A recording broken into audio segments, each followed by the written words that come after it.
Morning. Special one today. Blimey.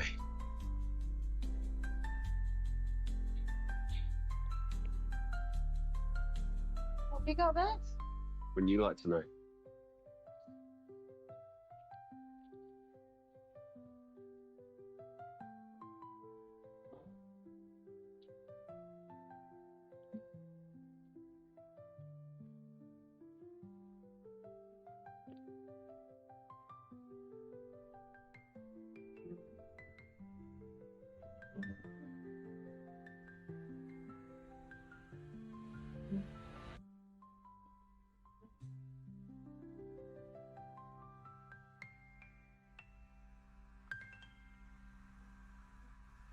Just arrived, my lord. There's one from Buckingham Palace. Heaven. We really need to cut back until the farms repay the investment, and we must make a plan for the roof. Well, this won't help us to economize. What is it? The King and Queen are coming to stay. What? During their Yorkshire tour? That's it, just for a night. They'll spend one night at Downton and then go on to Harwood for a ball. While they're here, there's to be a parade of the Yorkshire Hussars in the village. Is there any chance Henry might be back? Well, I doubt it. I'll send a telegram, but there's a motor show in Chicago that I know he cannot chuck. Tom, keeping your enthusiasm under control. Is this the Irish patriot making a reappearance? I know you find my opinions highly entertaining. I suppose they'll send people to check that Mrs. Patmore isn't a Russian spy. Will you tell them downstairs, Barrow?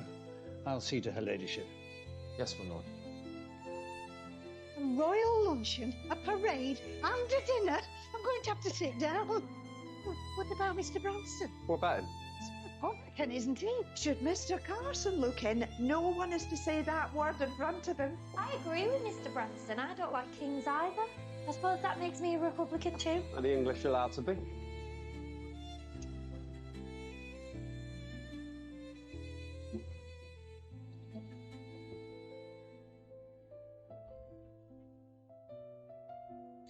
To get ready, golly, it's quite an honour. It is, but if I know anything about royal visits, we will never stop changing our clothes. I've just been on a buying spree, which is good. Madam Henley Seymour's making me a ball dress, so I'll get her to hurry it up. Have her send it here. How are things otherwise? Oh, you know, I've got a luncheon for 30 today in aid of the lifeboats. Or is that tomorrow? Anyway, it's made of something. Sounds like business as usual. I'll see you soon, darling. You know, I can bring back as many vegetables as we could eat. I like to keep busy. How have they taken the news up at the house? Daisy's singing the Marseillaise, so no surprises there. Oh, what's the matter? I thought you'd be pleased. I am pleased. The visit is a great honour, But members of the royal and imperial household are coming to Downton who will have visited the greatest houses in the land. Blenheim, Chatsworth, Arundel. Does Mr. Barrow know what he's taking on? Why should it affect you? You're not in charge anymore. Now come in for your lunch and let me get back.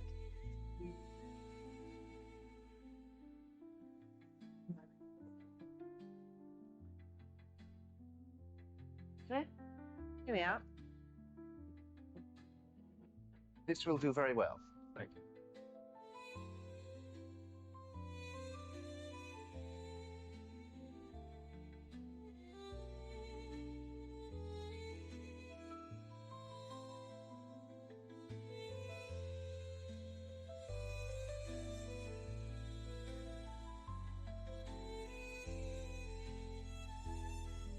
Lady Bagshaw, Your Majesty. Good. Go to the 1844 room as soon as they're here. You sit down. I just received the plan for the tour of Yorkshire map. Yes, it's just been finalised. I think we'll enjoy it. I didn't realise we would be staying at Downton Abbey. Only for a night. There's to be a parade and a dinner, and then we go on to Princess Mary at Harwood. I just wondered if I might perhaps go straight to Harwood. Lord Grantham is my cousin, and the two families have fallen out. Or at least we might, if I were there in person. And what would cause this quarrel? Lord Grantham's mother believes her son should be my heir. Old Lady Grantham can be very hard to resist, as I am well aware. Exactly, ma'am. But surely they need to know if their hopes are to be disappointed. I wish I knew if they like simple food or fancy. I can't think they'll want simple food. With that sort, they'll be like sauces and everything volute and frappe and smothered in cream. That sort? If you think of England, there's only one of them in the world. That sort, indeed. Don't plan too much. Not until we know what's expected. Well, I know what's expected of me. Food. You too, Daisy. So less philosophy, more elbow grease. Is the pudding ready? It is. Look, Daisy, take the soufflés out of the oven while I find my specs. This country needs a shake-up. Oh, you should run for Parliament. Why not? Lady Astor's done it. And so an undercook from Yorkshire's bound to follow her. Well, you've got to have big dreams. But do you have big dreams, Andy? I've not offended you, have I? Why'd you say that? Well, for a start, you never talk about the wedding anymore. We'll get wed when we're good and ready and not before. But you see, I am ready. Take those up before we collapse. Maud Bagshaw is coming to Downton. Yes, as the Queen's lady-in-waiting. Oh, my goodness. Why so surprised? Who is she? She's a cousin of your father's. We'll discuss it later. You're not to make things awkward. How's it all going? Mary's got it under control. Hardly. There's so much to do. Who are those men measuring on the green as we came past? They're building the dais for the Queen at the parade. Oh, how exciting. Seems rather a waste of money. Oh, here we go. Isn't that what the monarchy's for? To brighten the lives of the nation with stateliness and glamour? To quote Tennyson, kind hearts are more than coronets, and simple faith than Norman blood. Will you have enough cliches to get you through the visit? If not, I'll come to you.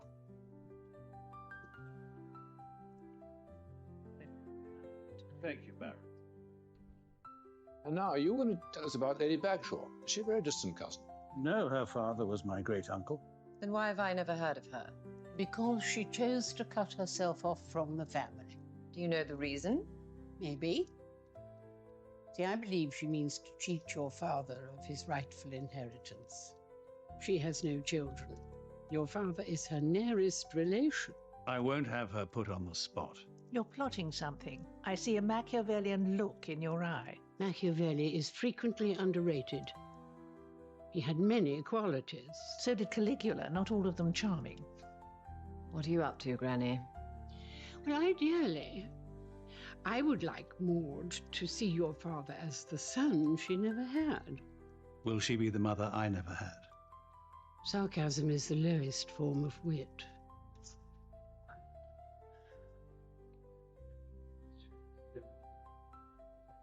Mr. Mosley, it's very late for you to be out. Is it true? Is what true, Mr. Mosley? Mr. Bakewell said that you'd warned him that there was to be a royal visit. Well, now I know who not to trust with a secret. That we should deserve such honour. Not you two. I am disappointed. Ignore her. I wonder, do you think I might be allowed to slip on my livery again? Well, would the school let you? Oh, they'll give me time for this, I promise. Let's wait till we know our orders. What about it, Mr. Barrow? Will you let me wait upon my king and queen?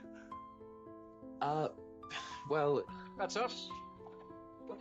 No, When we're done, shall I fetch Johnny or William? I can fetch him. Exciting. Mental. All this fuss for a man and woman we don't even know. No, never mind that. I wanted to tell you. I've had some ideas about what to serve at your wedding. Stop going on about my wedding.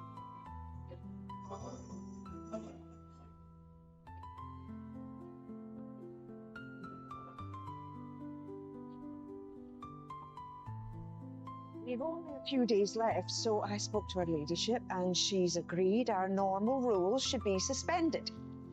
We won't clean a room if a family member is using it, but otherwise all restrictions are lifted. No detail should be left undone, however small. I want every surface in this house to gleam and sparkle by Thursday. Blimey. Can I have your attention, please? At 4 this afternoon, Their Majesty's butler, Mr. Wilson, will be coming over from Raby Castle with a lady's maid and a valet. To give us our instructions. With the royal servants, are we to wait on them? That is what will be made clear. I won't be waiting on any valets and ladies' maids, thank you very much. Before we get hot under the collar, let's just wait and see what they have to say. Amen.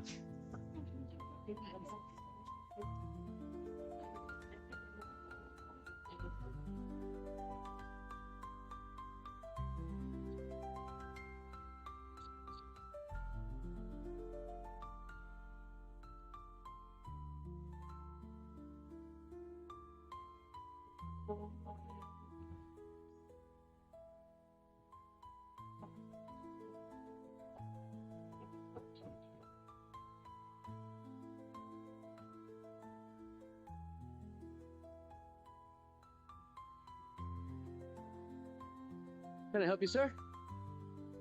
It's really you I came to see. Oh, how can I help you, Mr. Chetwood. Major Chetwood. Am I right you're Mr. Branson, Lord Grantham's son-in-law? I am. The papers tell me the King and Queen will be staying at Downton Abbey during their tour of Yorkshire. Well, if it's in the papers, it must be true. Yes, great honour.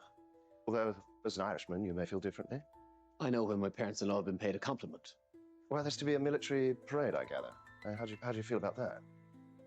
What do you mean, how do I feel? Only you didn't say whether you support them, King and Queen. I support Lord Grantham. Very neat.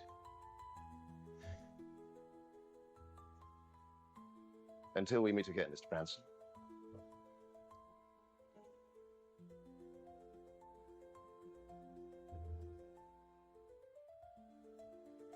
Barrow, you said you'd be in here.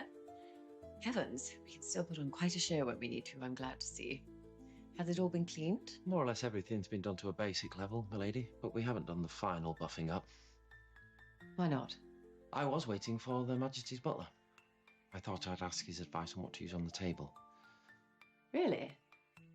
Can't we decide what we lay on our own dining table? Front doorbell, Mr. Barry. Please, go. Lady?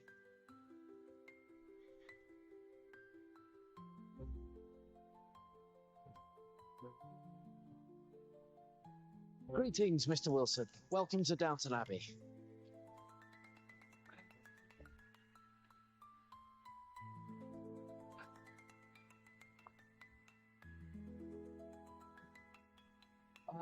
This way, Mr. Wilson.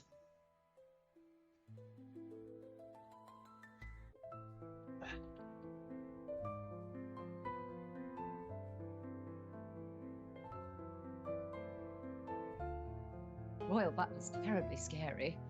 Barrow looked like a rabbit in front of a cobra. Oh dear. Should I go down? They know what they're doing. Do they? They're hideously behind. There's a mark on the blue room carpet we can't shift. I have no chairs for the parade, and we haven't even decided on the footman. I'm going to have another cup if no one's coming up to serve. This is nice. Princess Mary wants us for tea tomorrow at Harwood. Oh, they've got so much to do. I wonder if that means the young couple have taken over the big house. Hardly the young couple. Well, he isn't anyway. She always seems quite shy to me. A shy royal. Is that an oxymoron? Anyway, we're going. I will return to Raby Castle and come back to Downton in advance of their Majesties on Thursday, but His Majesty's valet, Mr. Ellis, and Her Majesty's dresser, Miss Lawton, will stay on if that is convenient, or they can put up in the village. No, we'll find them rooms. Then Monsieur Courbet, the chef. Excuse me, Mr. Corbett, the chef. That's right. We'd be very grateful if you could make the kitchens ready. So what should I order? Nothing. He will bring it all. And we don't cook any of the food? Cook for the servants. Monsieur Courbet won't have time for that. Oh, I say, that is something to look forward to. Calm yourself, Mrs. Patmore. If it's the way these things are done. Mrs. Webb and 4 footmen will arrive with Monsieur Courbet the day before. Who is this Mrs. Webb, is it? She is the housekeeper. She will also bring 2 maids with her. The housekeeper? While their Majesties are here. And the maids? They will make the beds, clean the bathrooms, that sort of thing. I see. So my maids and I will not be involved in the preparations. You mean during the stay, you'll be the butler and... Excuse me, I am not a butler. I am the King's page of the back stairs. So our staff has nothing to do? I'm sure they can be useful. But how can they eat and get dressed at Raby Castle if the chef and the valet and the maid are all here? We have 2 of each. The principal valet and the principal dresser will arrive in advance of their Majesties, who bring an equerry, a lady-in-waiting, 2 detectives, and 2 chauffeurs. The other chef goes from Raby to Harwood, 4 footmen go with him, and the other 4 come here.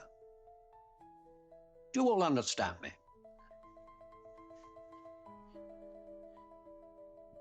You can hardly heckle Lady Bagshaw in front of the Queen. Well, I'm just trying to prevent a crime. Who says it's a crime? I do.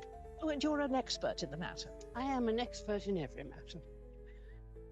You must have some idea why she doesn't want Robert as her heir. I have none. He is her closest relative. The family have held Brampton for 3 centuries, but she wants to give it to, charity? The dog's home? Well, I would have thought the family had enough to worry about. That's not the point. Well, very well. We must try and discover her reasons. Well, what possible reasons can there be? Well, that's what I intend to find out.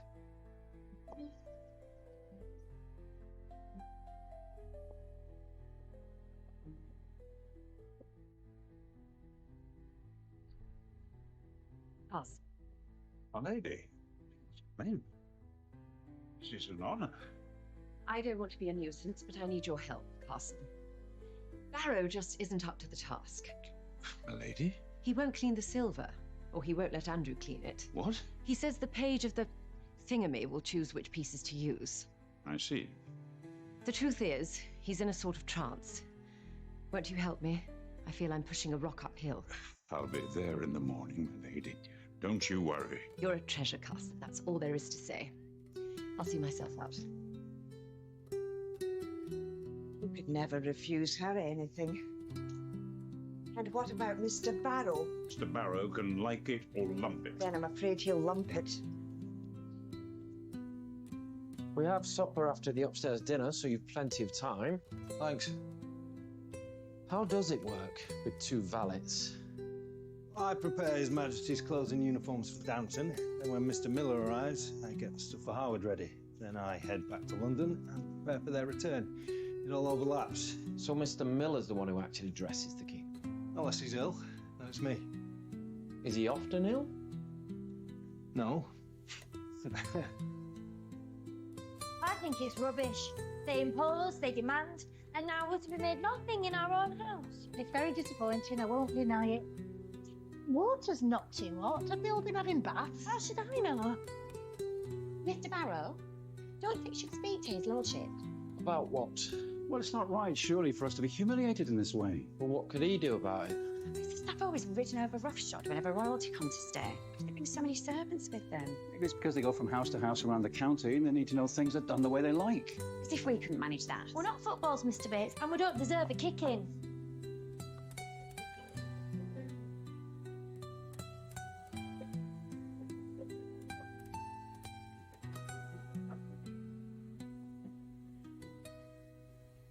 What are we to say to Barrow? After all, he's done nothing wrong. He's done nothing at all. That's the problem. But it feels very unfair. Oh, I see. So it's now. I've sent down for Mr. Barrow to join us, my lord. You wanted to see me, my lord. Mr. Carson, what brings you here? Well, this is the thing. Carson is going to move back into the house for the royal visit. What? You are coming back here as butler, when I am the butler here? Yes, that is... Can I ask how long this has been planned, my lord? Well, I wouldn't say it's been exactly planned. Because I don't quite understand where it leaves me. Well, you can be a sort of... With your permission, I'd prefer not to be a sort of anything, my lord. I will surrender my position for the duration of the visit, if I must, and serve you again when their majesties have gone, if you so wish. Please don't think... By the way, the boiler's playing up and there's no hot water. God, that's all we need. Now, Barrow... Not to worry. The plumber will soon have it mended, my lady, and we'll bring water jugs up to the bedrooms tonight and in the morning. It can't be that hard. We did it for 300 years. Thank you, Carson. Well, that went well. Will you sack him? No, as a matter of fact, I was quite interested. I never thought of him as a man of principle before. Oh, I'll have to tell him I'm only ordering for the servants' hall. I'm afraid I've got his hopes up. Oh, speak of the devil. Come in, come in. I was just saying you'll be wanting to finalise the order. Were you indeed? Honestly, no one in the village can talk about anything else. Of course. Now, I know it's a bit of a liberty, but I've made a list of all the ingredients of your favourite dishes. I know them well enough after all these years, but some things will have to be brought in, so we should really get on with it. Oh, I appreciate everything you've done, Mr. Bakewell. Oh, my heart is fit to burst, I don't mind telling you. I shall have fed the King Emperor from my own shop. If only my father were alive, he'd be so proud of me. He would. Well, I'm sure he'd be proud of you anyway, Mr. Bakewell. Oh, no, not like this, no. This is the peak of my career. Well, the peak of my life, really. Everyone's so jealous. Oh, now, I've put ticks next to the ones I think you'll go for. The thing is... I'm guessing the luncheon will be for around a dozen. Of course, the dinner will be larger. Let's say 30 or thereabouts. You'll correct me if I'm wrong. Well, You're not wrong, Mr. Bakewell. But we'll say if the numbers change. The pavlova's not realistic. We'd be safer with the Charlotte Russe. We can do most of the work before. And I shall be serving you. Think of that. I've danced with a man who's danced with a girl who's danced with the Prince of Wales. I'm crazy. Excited. Completely off the rails. All of my suppliers are so excited. Oh, Mrs. Patmore, I shall never be able to thank you enough, not if I live to be 100. I feel like a liar. I should go back. And lower yourself to a kitchen skivvy in the eyes of the village. Never mind ruining Mr. Bakewell's year. You'll do no such thing.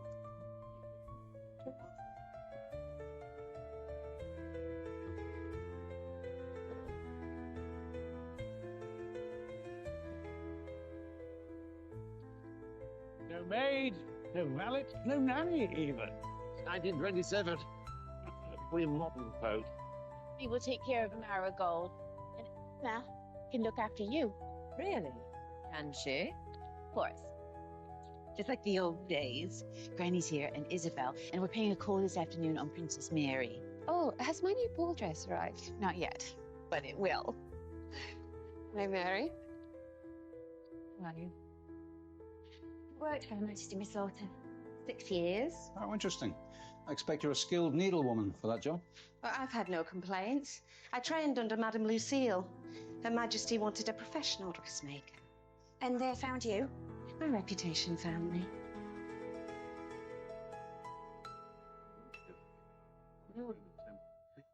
Come on, you two, it's nearly 3. We ought to get ready. Will the princess be at the parade? They both will. I always find her rather sad, Princess Mary. She is royal. Royal women are not meant to grin like Cheshire cats.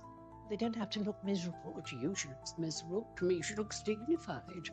Doesn't that say it all? How comforting to see you here, Carson. What prompted you to take up the flaming sword again? I felt I should go where I could do the most good, my lady. Wise words for all of us.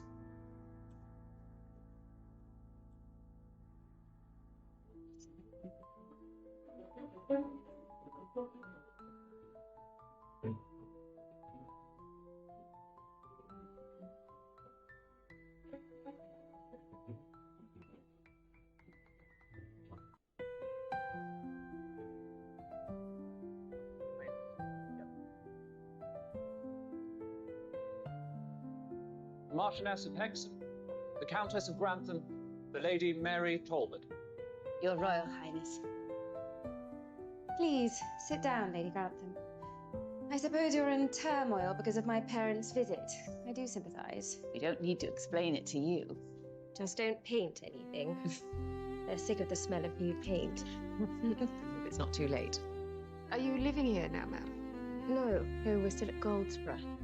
But Lord Harwood's not well, so we've come to run the visit and the ball. Oh, hello. Hello, my darling.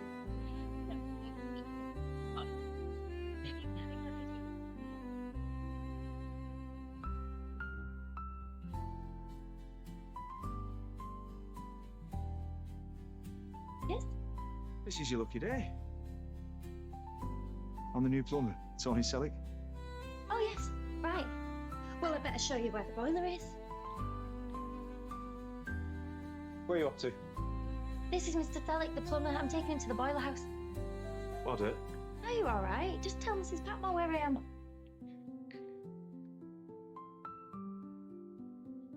Please bring your boys on Thursday. Faith. Why are the children in here? We just got back and they wanted... They're not allowed in the drawing room before 6. I know, my lord, but they... Take them upstairs and don't bring them down again tonight. Yes, my lord. You're only... Thank you, Nellie.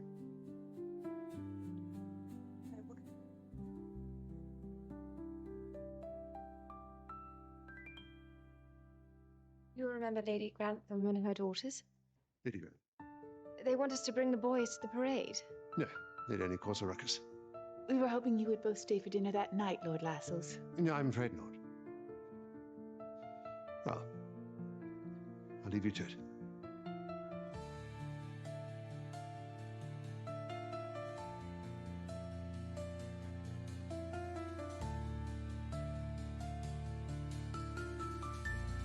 Well, I suppose I better let you get started, so I'll be on my way. Aren't you going to wish me luck? You don't look as if you need me to wish you luck, Mr. Selleck, or anyone else for that matter. You don't know what I need. And I don't intend to find out.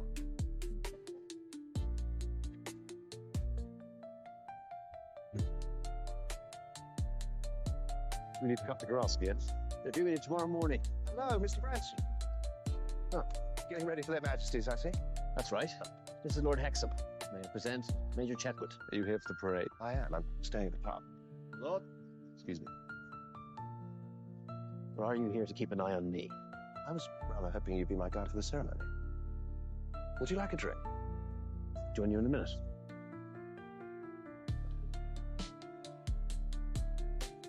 See, I don't really know. Army, perhaps. Or maybe a civil servant. But I'll drink with him and try and put his mind at rest. What does he want? Maybe to make sure I'm a leopard who has changed his spots.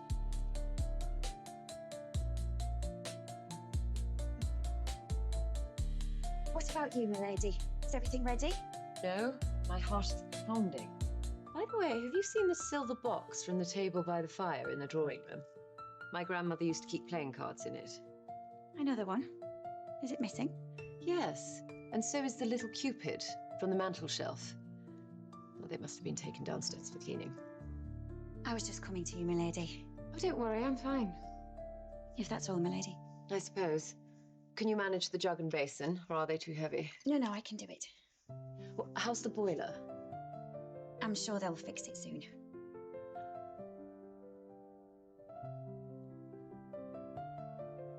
Bertie was with Tom earlier. You don't think Tom would ever try to make trouble? Why do you say that? Well, Bertie says there's some army type who has him under surveillance. Tom likes to shock, that's all. He'd never be disloyal to this family. Never. Shall we go down? Yes, let's. So I said to her, listen, lady, there's a little one here who still needs turning. Oh, careful. Mr. Spelling, you'll make Daisy blush. It's more than that to make me blush. Now get that down, yeah? He deserves that. It's very late. Well, I've got to get it done. And I don't mind long hours. I mean to build my own business. And you can't do that working 9 to 5. These water jugs nearly killed me. How did we manage in the old days? Maybe people were tougher then. Maybe they expected less from life. Well, I expect a lot from life. So do I, and I mean to have it too. You still here? Mr. Tulloch's been working hard for hours for our benefit, Andy. Then it's time you went home. Is the savoury ready? Take this.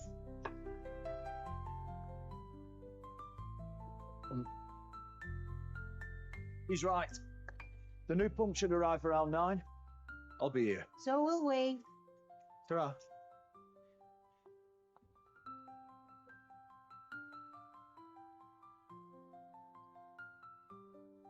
That was Mama. She's in London. She's staying with Rosamond.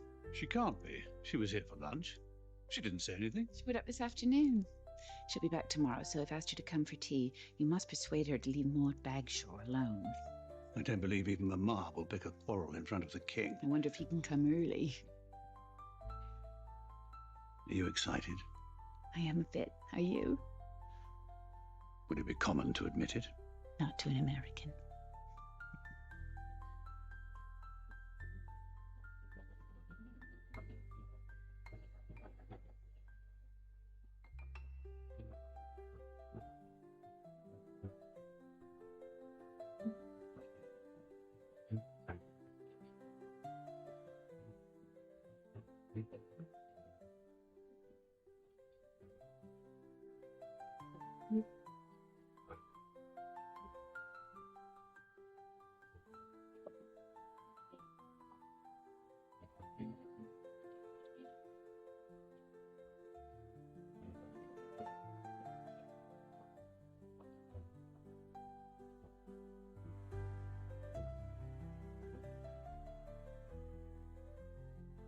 Here we go, Mr. Carson.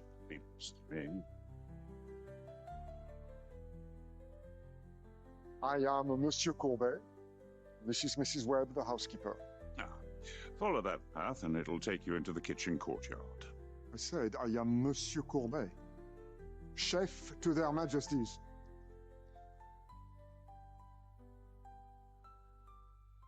Well done, Charlie. Always start as you mean to go on.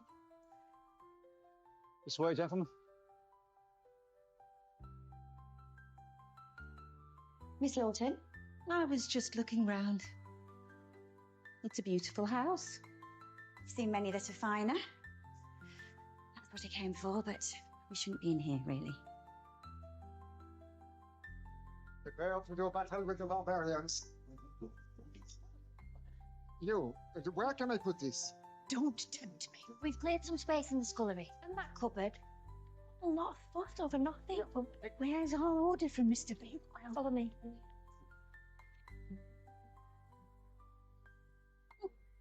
What did you manage? A gardener helped me carry everything in so no one saw. I suppose you could sell the lot and use the money to pay Mr. Bakewell. Don't worry. They can eat it gradual when the visit's over.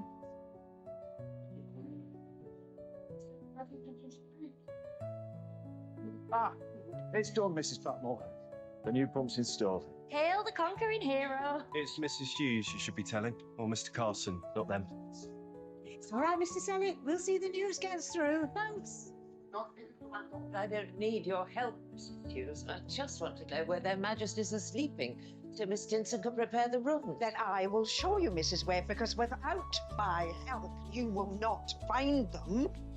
Is it always like this? A royal visit's like a swan on a lake, grace and serenity above, demented kicking down below. Wish I could get away.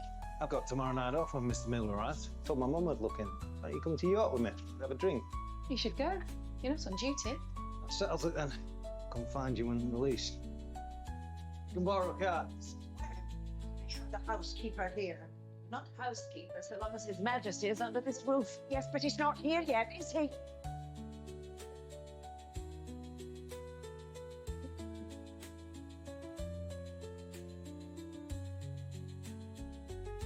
Like living in a factory.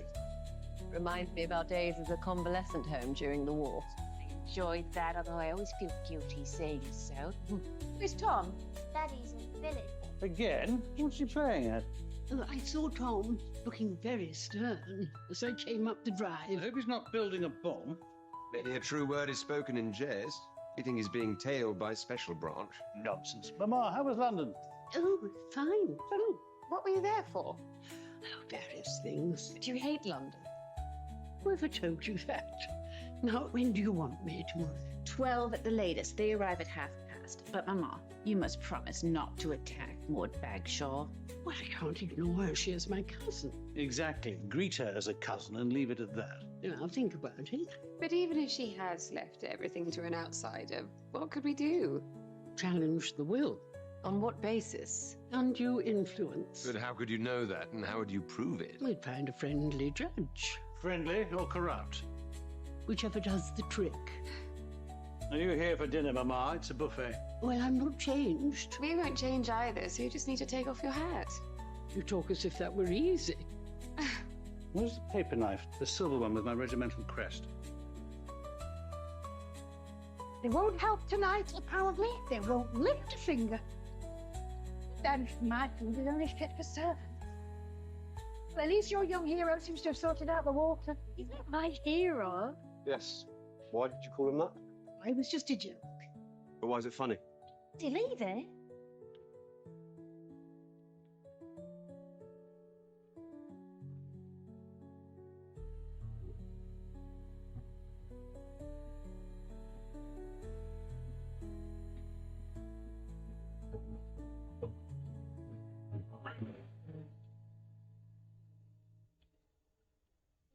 Rabbit touch. Don't look at me, Mr. Corbett. You couldn't swing a cat in my room. Gentlemen, please. I'm sure you'll find. Not my way. I will have a bath, and then I will decide. Perhaps I will find a hotel. Where can we eat? Somewhere apart. Why not in the servants' hall? We never eat with the resident staff.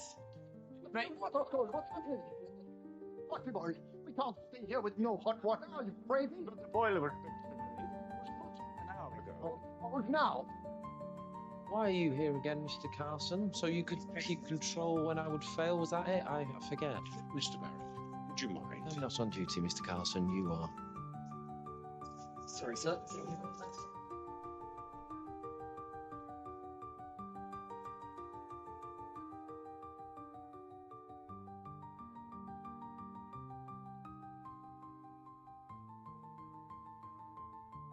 What do you want? Since you are in my room sitting at my desk, it is for me to ask what you want. Nothing from you. I would remind you that I have been in charge of Downton for many years. Mr. Carson, you are a retired servant in a minor provincial house, serving an undistinguished family. Your history is of no interest to me. Now, if you will excuse me. So, what would you like me to do? I would like you to find a good book and read it until we leave. Mr. Carson, you better come and see this.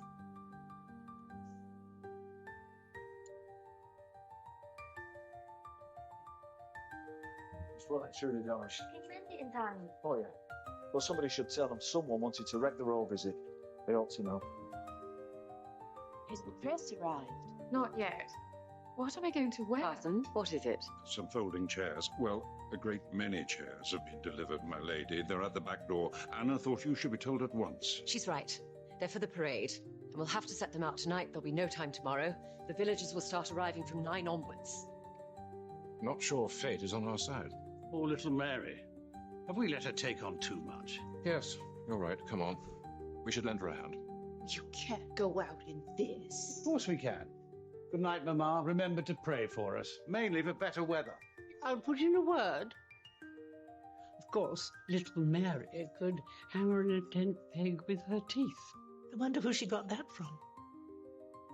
You're always surprised when you praise me. I'm surprised to hear that I am. As if things are bad enough without a thunderstorm. We'll manage. I've roped in Mr. Molesley and Andy's gone for the truck, but Mr. Bates can't help and Mr. Barrow's vanished. Ditto. Lord Hexam's out looking for Mr. Branson. We'll have to do our best without them. You're not going yourself. Well, how else will they know what to do? Then I'll fetch our cots. Well, you don't have to come. Of course I do. I'll just tell Mr. Bates where I've gone. You're a good friend to me, Anna. I hope we're good friends to each other, my lady.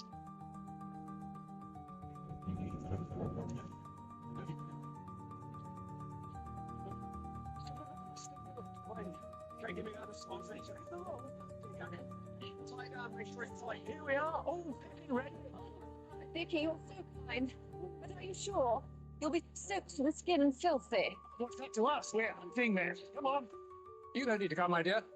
We can manage it between us. Of course I'm coming. Come along. Cheer up, Halsey.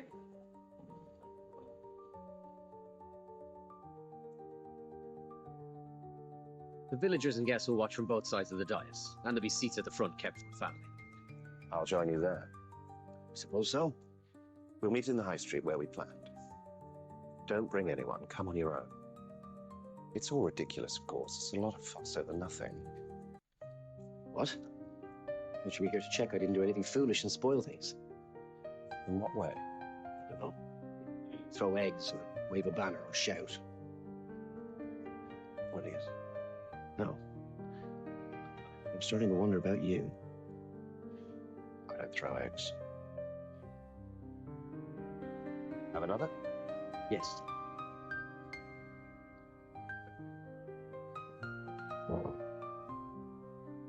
We'll bring a special chair up for the Queen after breakfast when hopefully it will have stopped raining. So carry it myself, my lord. Well, he'll be on his horse. We'll make it stop.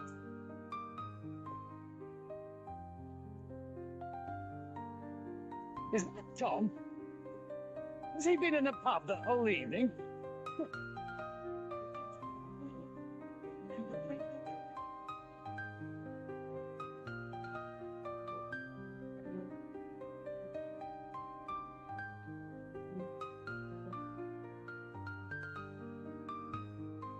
Well, the day has dawned, where it proves conclusively that God is a monarchist. Who could doubt it, my lady?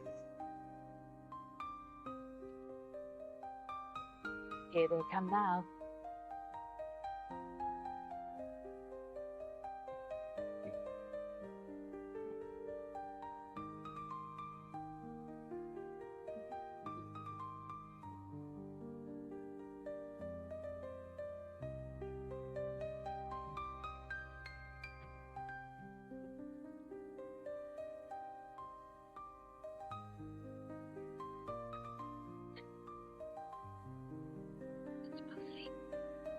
Well, I just need a minute to get up. Your Majesties, welcome to Downton Abbey. We're glad to be here, Lady Grantham. Grantham. You remember Lord Grantham's mother? Hello, Lady Grantham. How can I help you? Someone must, sir. I may never rise again.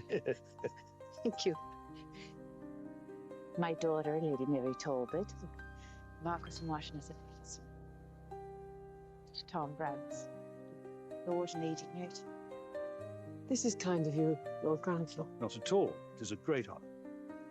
I'm sure you know, but Princess Mary and Lord Lascelles will be joining us for luncheon and the parade. They're both coming. As far as I'm aware. What a relief. Please forget I said that. Said what, ma'am?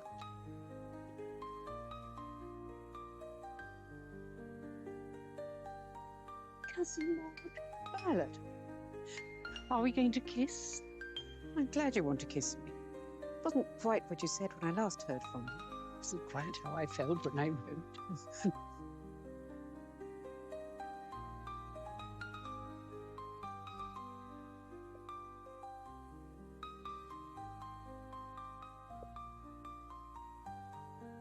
Can I help you at all? Thanks. The others all shot off, and I'm not sure if this is the right way. Just come with me. What's your part in this circus? I'm Lady Bagshaw's maid. Oh, well then it's this door. You just asked for Mrs. Hughes. She'll look after you. Thank you.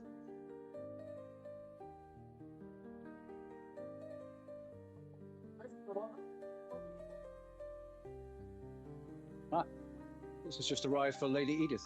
Lady Hexam these days, Mr. Bates, but thank you, Albert. It's a relief.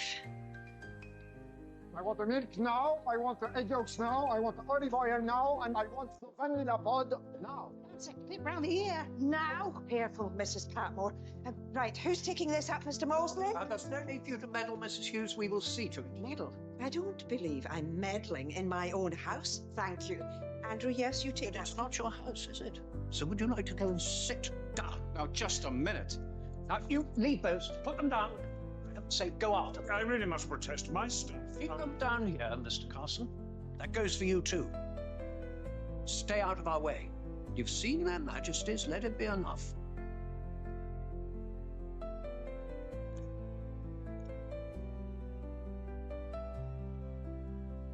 Excuse me.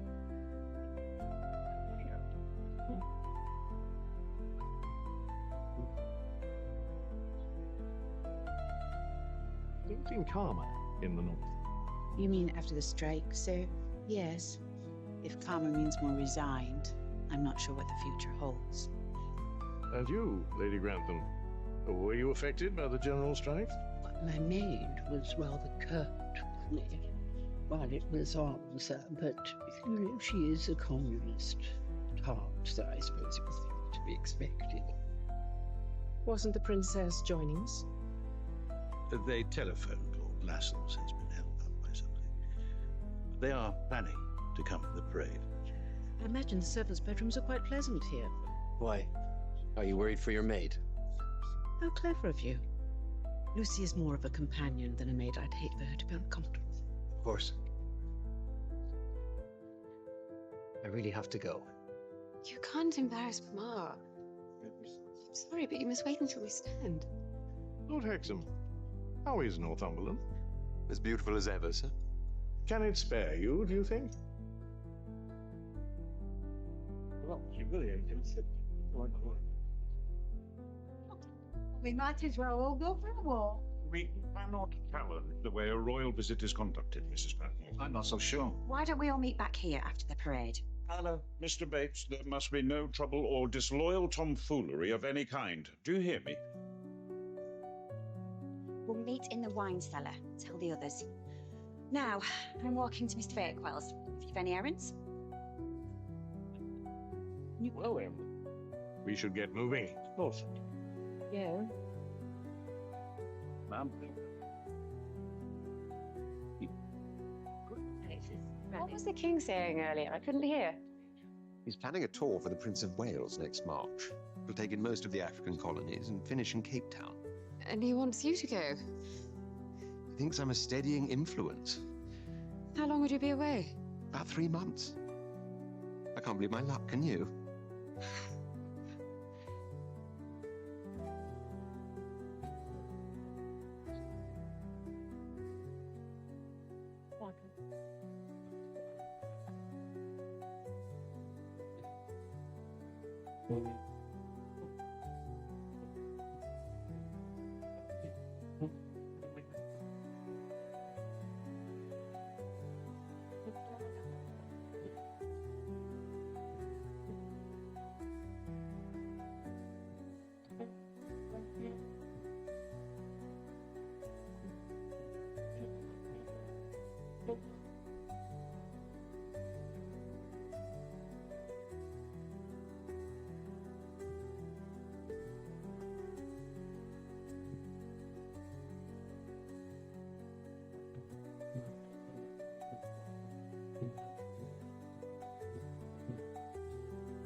I'd ask you the same question. Go back to your ruined face. Isn't that what you're doing? You don't know what I'm doing. Who's this? This is my sister-in-law, Lady Mary Talbot. Told you to come around. Leave this to me.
Are you all right, sir? Your ladyship. Why are you even here? I didn't suspect him myself until last night. It's kind of like you giving up on a free island. Isn't it free now? Not with the bloody crown around its neck.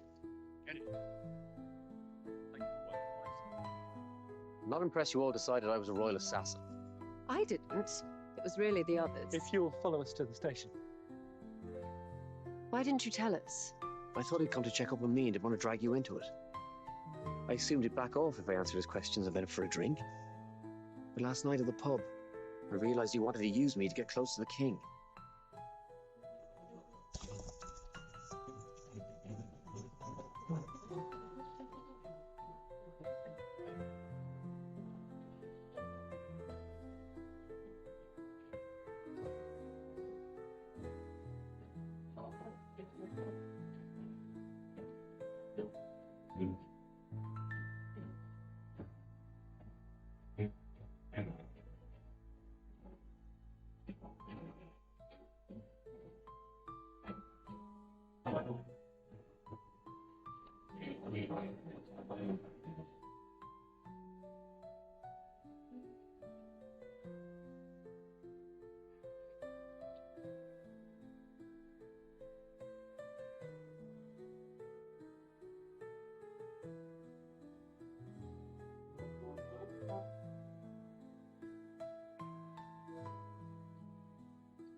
We missed it. I was just in time. I don't know why I bothered.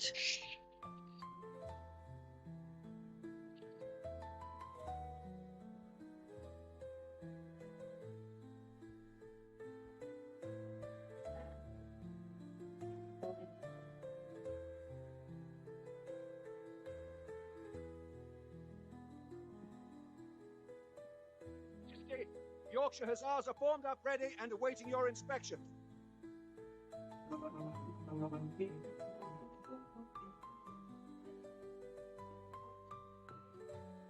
Where is he? He's not feeling well. Wasn't he out shooting yesterday? What do you want me to say? Nothing. You have to leave him. We will not talk about it now.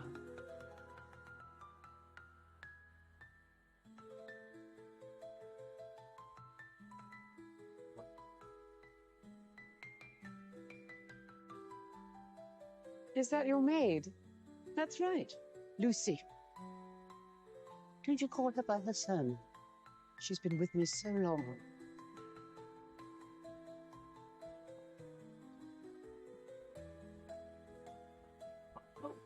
You're strange. You're so English. So he was. A pillar of the establishment. Well, the notion of Irish independence took him over to the other side. That's where I came in. He'd heard my sympathies lay with Ireland and the Republic. Don't they? Not at any cost.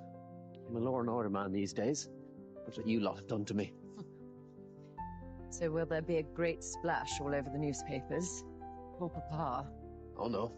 You'll find there isn't a whisper about this anywhere. An establishment cover-up. I don't believe in conspiracy theories.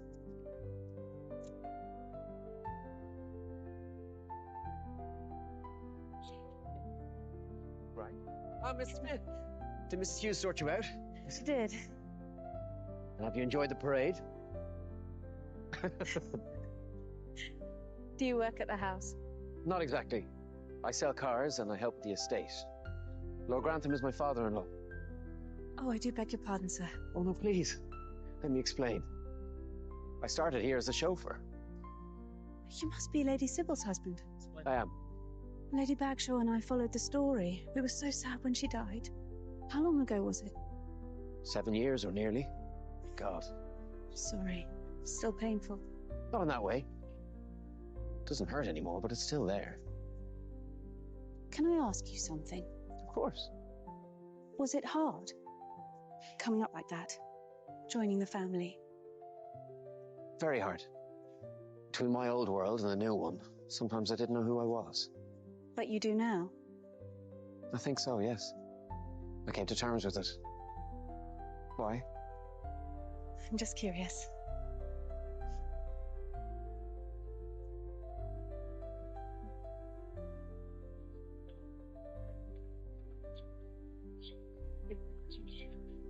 Somebody tell me what's going on. What's the old thing down here? It is most improper. I will tell you. Mr. Bates and I, we want to defend Downton's honour. In what way? Would you like a repeat of how you were all treated at luncheon? No, I bloody well would not. Oh, there are ladies present. We think we should fight back. I don't like the sound of this. I do not like this at all. Anna, tell them. We are going to clear the way so you cook and serve dinner for the King and Queen at Downton Abbey. You should. Oh my God, is this a revolution? Shall I fetch the pitchforks? We're serious, Mr. Mosley. But do you know what Mr. Corbet's brought in for tonight? Never mind that. We've got our own supplies. And you can leave Mr. Corbet to me. What do you want us to do? Don't bother with the maids and valets. We've no quarrel with them. But we need to get rid of the royal butler for the night. The page of the back stairs, if you don't mind, Mr. Bates. And the footmen need to be out of commission from 7 until you finish serving. This is treason. Well, what can we do about it? Well, we could lock them in the attic. Any more talk like this, and we'll all end up in Botany Bay. And did you enjoy being pushed around and passed over and told to stay down here by Mr. Wilson? I will play no active part in this. Well, suppose His Majesty sees what's going on and is displeased. Why? Do you think I'm not capable of cooking a decent dinner? Oh, no, of course not. But I'll see to the footman. What are you going to do? You'll find out. So does this mean we're back on duty after all? Me and Mr. Mosley? And Albert as well. You know where to find the state liveries. Well, I pour wine for the Queen's sweet lips. Any more of that and we'll lock you in the attic. I don't know why you're bothering. It's about that Mrs. Webb who keeps telling us she's the housekeeper. Don't you worry about Mrs. Webb. I am more than a match for Mrs. Webb.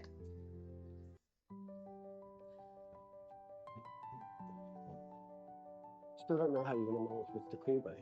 Well, I'm just going upstairs to lie down.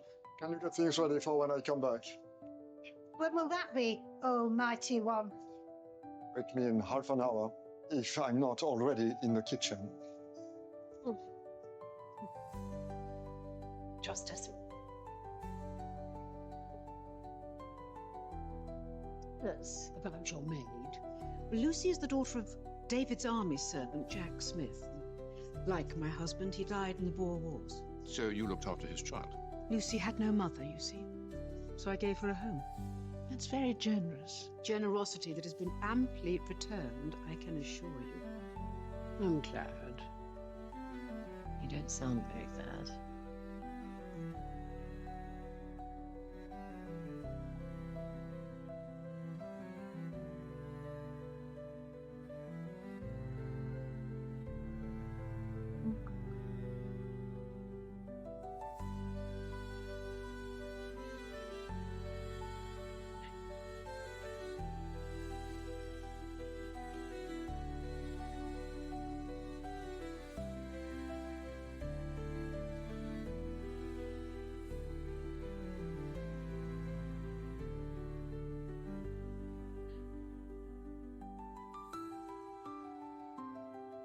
Oh,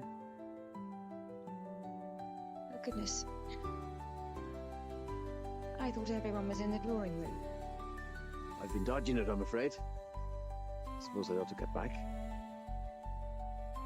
Can I get someone for you? No, thank you. You're the widow of the youngest daughter, aren't you? I've heard of you, Mr. Branson. Tom Branson. And who are you? I should know, but I'm no good at that sort of thing. Well, I suppose you can't be expected to know everyone. Did you enjoy the parade? I'm afraid I missed it completely. I got distracted. What a shame. Well, to be honest, I'm not much of a royalist. Though I probably shouldn't say that out loud. Certainly not to a stranger. That seems odd, as the Crawleys would die for the crown if they had to. You can love people you disagree with. And you love them. They're decent at the core. People can be decent at the core, but very difficult to live with. True enough. And they're silly too, and snobbish at times. I wouldn't give tuppence for their politics. But I've learned to be happy with all of that. Besides, they're my daughter's family. And she lives here? I nearly took her away once. She belongs here now. I spent so much of my life not belonging anywhere. That's important to me. I suppose in the end it's deciding what's important, isn't it? You've given me a great deal to think about, Mr. Branson. Good things, I hope. That may be so, but now we must go in.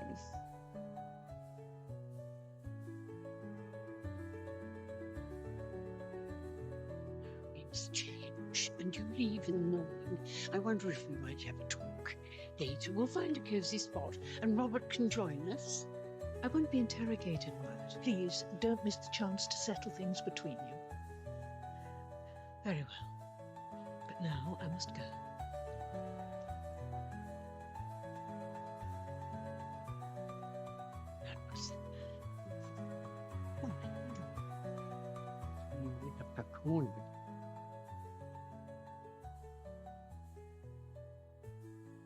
Mr. Wilson, there's a telephone call for you. For me? But Sir Harry, they wouldn't get to London until 9. What, all at Clarence House? I'm not questioning you, sir, not if it's what the Duke of Cornwall wishes, but how do I manage here? Yes, there are footmen, but won't His Majesty... Of course, Sir Harry, at once.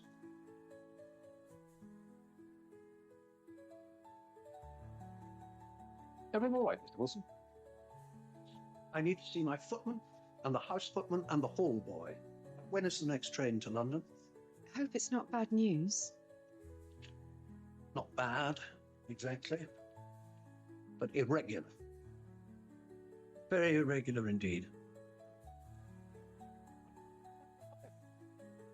I'll get drummed out of the regiment if they ever find out. Well, you sounded convincing to me. I'm very good at doing Sir Harry Barnston, I can assure you. If Mr. Wilson rings back, No one queries Sir Harry's orders. but if he did, Well, then they don't cover the trick, but they couldn't trace it back to me. Right, should we go into York? sorry to miss out on the fun in a way. Where shall I wait for you when you're with your parents? We'll find a pub.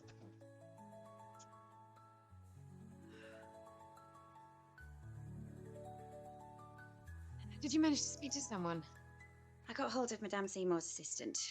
They've sent you the wrong one. It's similar in style, but not, as you can see, in size. Where's my address now? On its way to New York. Well, that's that then. Wonderful. Everything's going wrong for me today. Milady? Oh, never mind. How are things downstairs? Any better? A bit better, yes, milady. In fact, I ought to be getting back. Of course.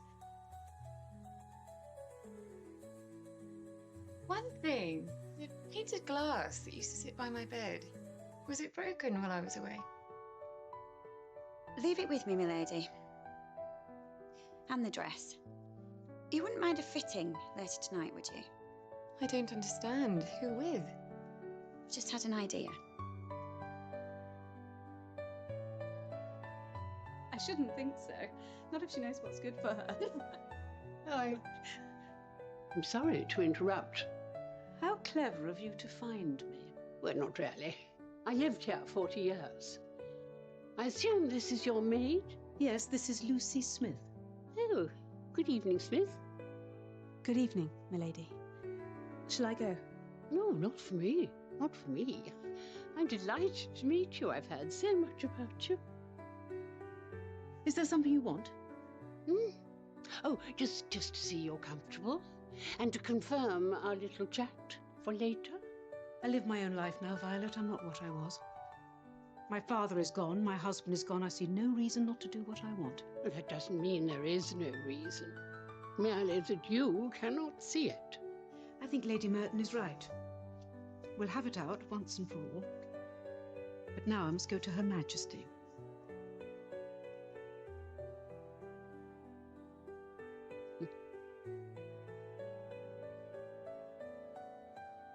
You're not to speak, you're not to think. Just follow my lead. Their Majesties must not know they're being served by anyone different. Do you hear me? I don't want them to even notice. We will do our best, Mr. Wilson. I don't want your best. I want far better than your best. Is everything under control here, Mr. Wilson? I gather the others caught the train. And this is what we're left with. Mind you don't disgrace the state livery, Albert. Of course, Mr. Carson. Where is Monsieur Corbet? I came in here to see him. He went out, so I thought I'd better get on with dinner. Wasn't I right? No, you were not right. You were entirely wrong. Oh, I'm sorry. I don't know. Oh, I shall have to go and change. We'll sort this out when I return.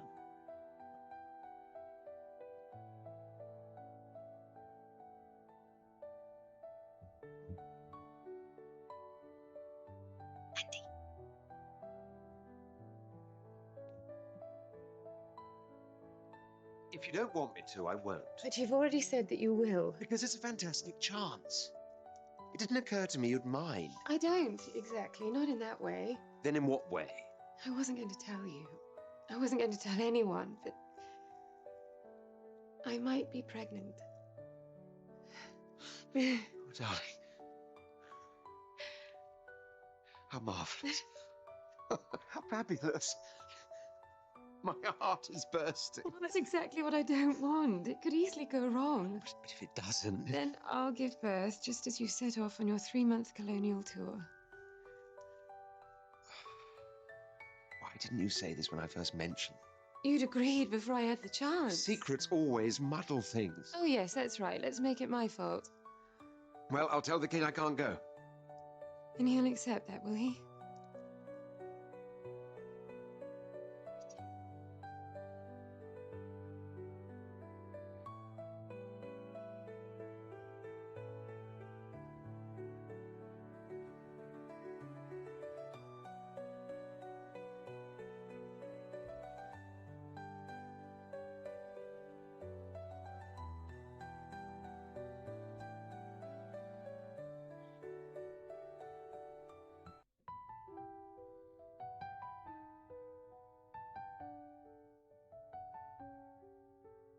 Hello. It's Miss Smith, isn't it? We were talking about you earlier, weren't we? Oh, Tom. What luck. You know Miss Smith, don't you? Come along, Mary.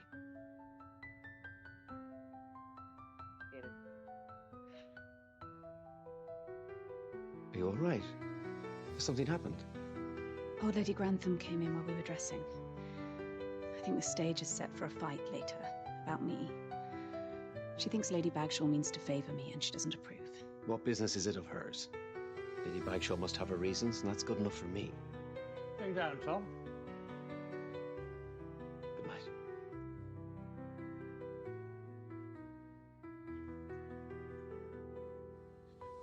There you are, Miss Lawton. I hope you're having a well-earned rest.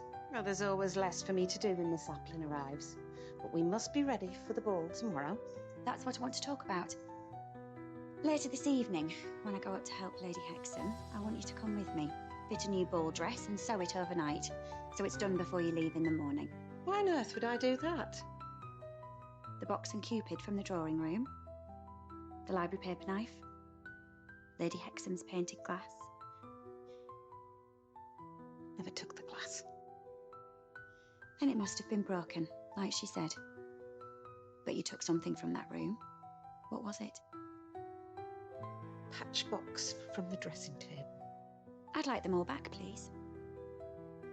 I can't sew a dress in a night. When would I sleep? When you get to Harwood tomorrow. And don't think I won't tell. Queen's dresser a thief. That'll make headlines from here to Peru.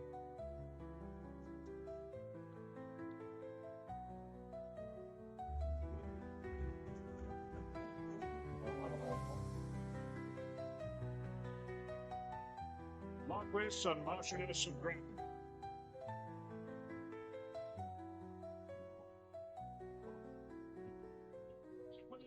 And Lady Ingleby.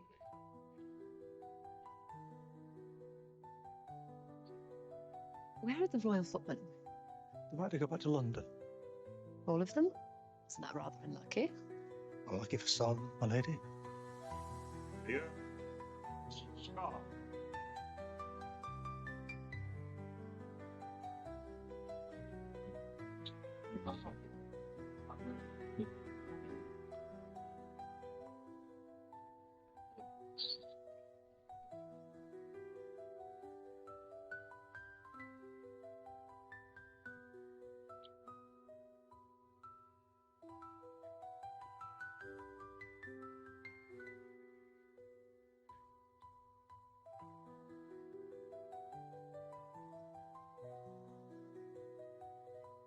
Going on to Turton's in a minute.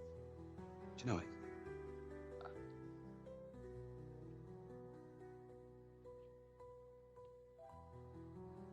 Chris Webster, by the way. I'm waiting for someone. For a very long time. Perhaps he's found better things to do. And?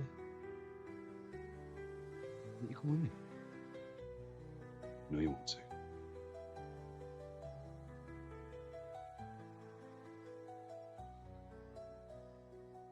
Excuse me, sir. My name's Barrow. If someone comes looking for me, could you tell them I've gone? Shall I say where to? Never mind that. I just cannot understand where Mr. Wilson has got to. Henry, what about you? Surely you can't really mean to leave His Majesty unattended. Is it for me to attend? Well, you've got your breeches on. I have, but Parson, this is your destiny. You know as much, and so do I. Now, accept it proudly and walk into that room with your head held high. You can do it, Mr. Carson.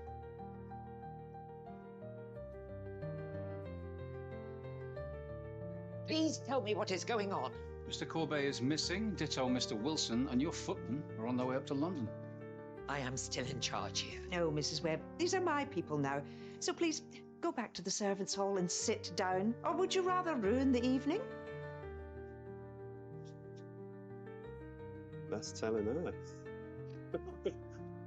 Mrs. Patmore forgot to send up a sword. Chopped her. Oh, that's kind when it's not your job. Nonsense, we must all pull our weight tonight for Downton's glory. Now, are you ready, boys? Ready as we'll ever be. We're fine, Mrs. Hughes. What about you, Mr. Mosley? I know I'm going to forget my lines. You haven't got any lines. You're on. Oh. And Mr. Audley, remember to breathe. Gentlemen.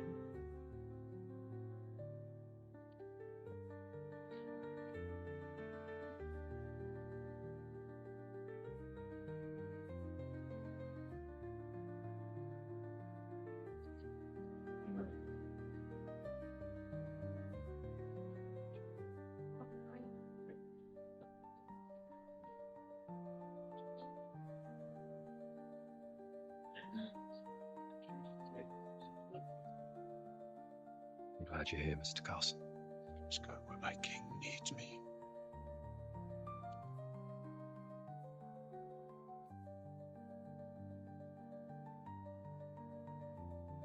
Hello. All right.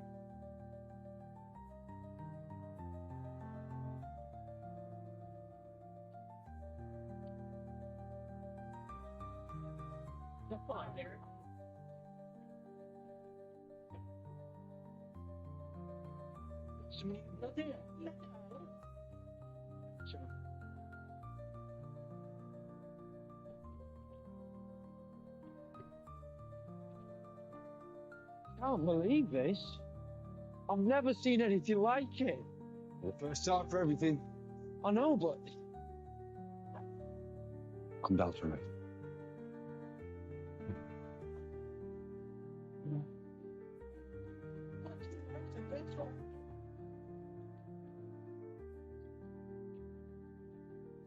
I wish I could tell them how grateful they should be to you.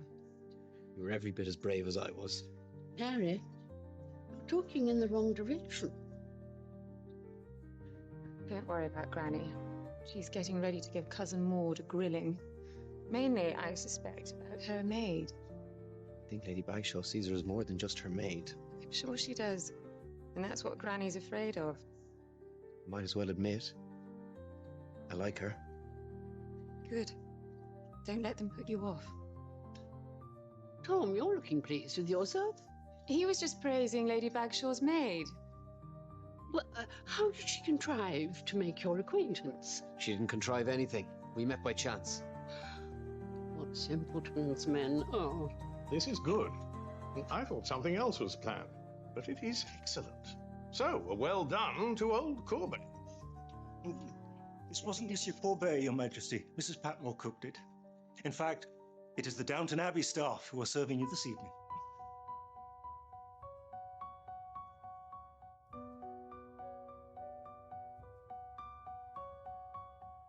Oh?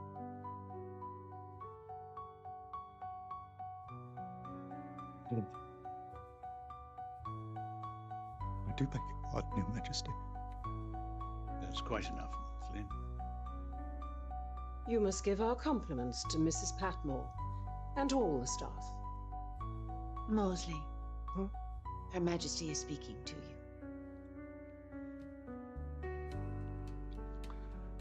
With pleasure, Your Majesty.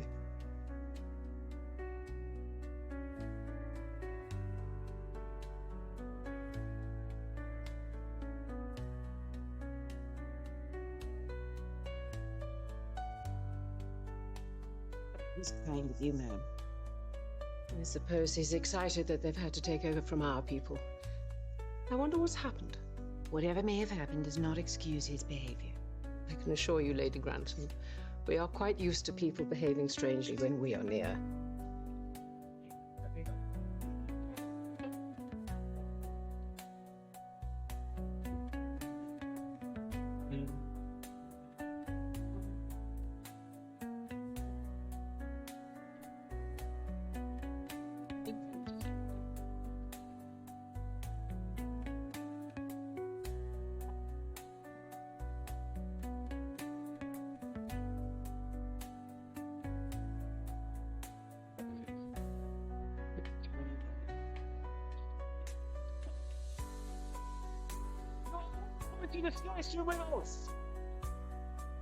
We're just having a bit of fun, officer. No one's making any trouble. That's for the judge to decide. Judge, what did you think? We're going to slap your wrist and send you home? I've never been here before. You're here. Right. Get to the phones. You're coming with us, you dirty perverts. Out. Get out.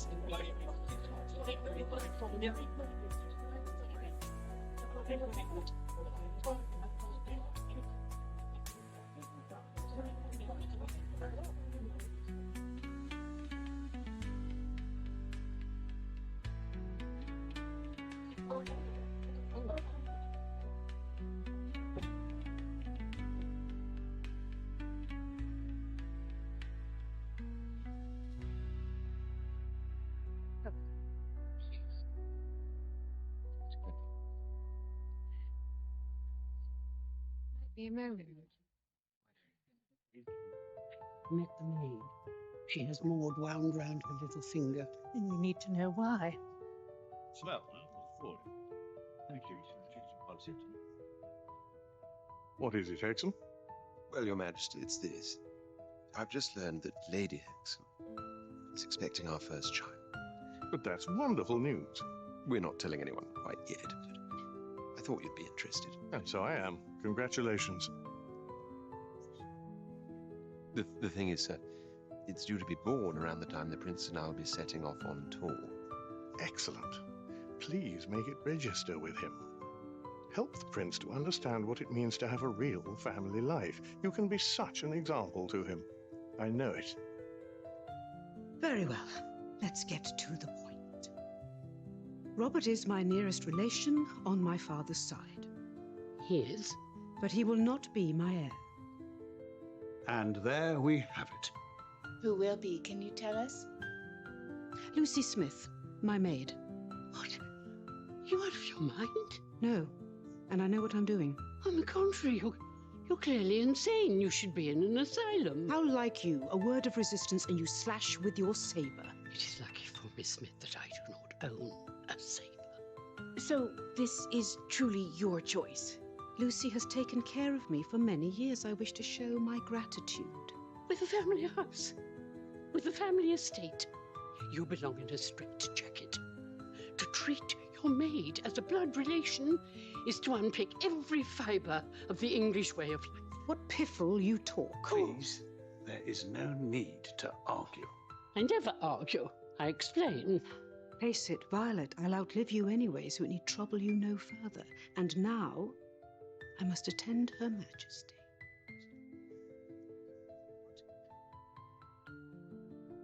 Game set and match to Lady Bagshaw. Not while I'm the umpire.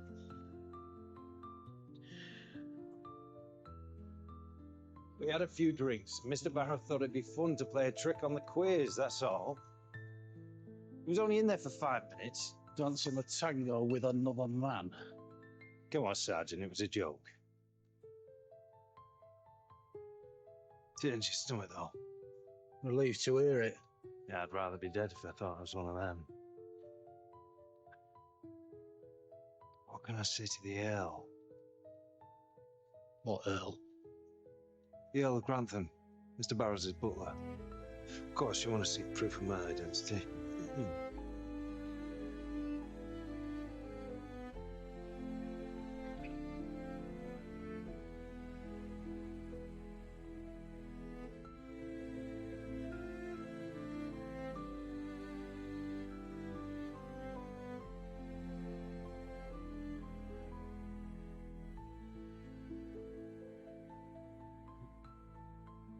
Was it you who got me out?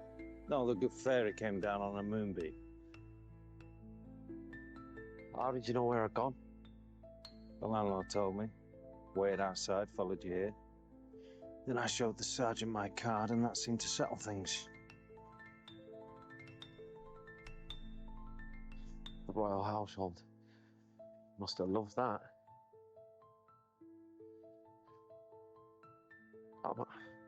I'm afraid I've been a silly boy. Just need to be a bit more circumspect in future, Mr. Barrow.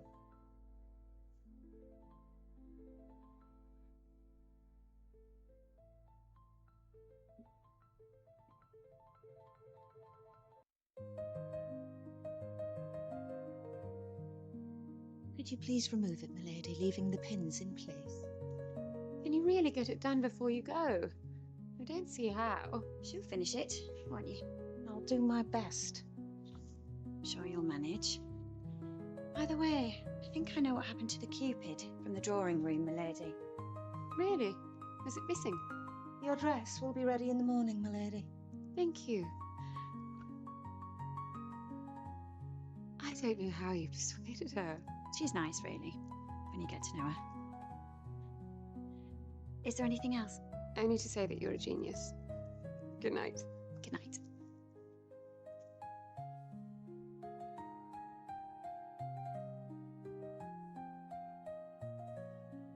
I'm afraid I didn't get anywhere. Well, that's sad. Just because the king doesn't see that a man has any part to play in childbearing. Well, he doesn't. You'd think he'd know that one likes to be around. You can't just tell him no. Darling, I'm one of the senior peers in the land. What do you think that means? What do you think I'm sworn to?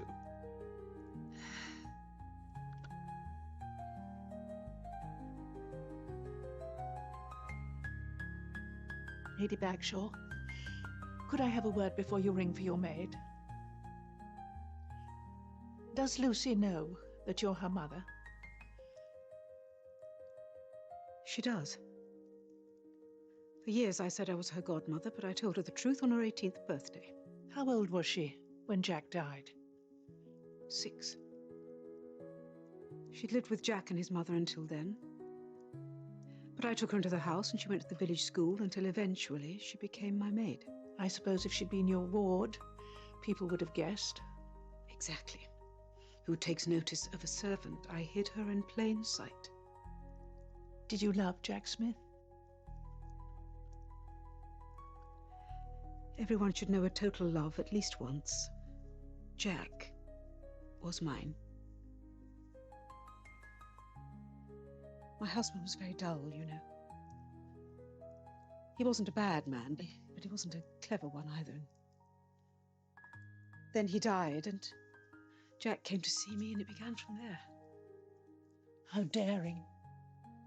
I know it sounds reckless, but I was 39 when I got pregnant. I thought I was barren. Of course, I knew I couldn't tell my father, so I went to America. They must have thought that wild.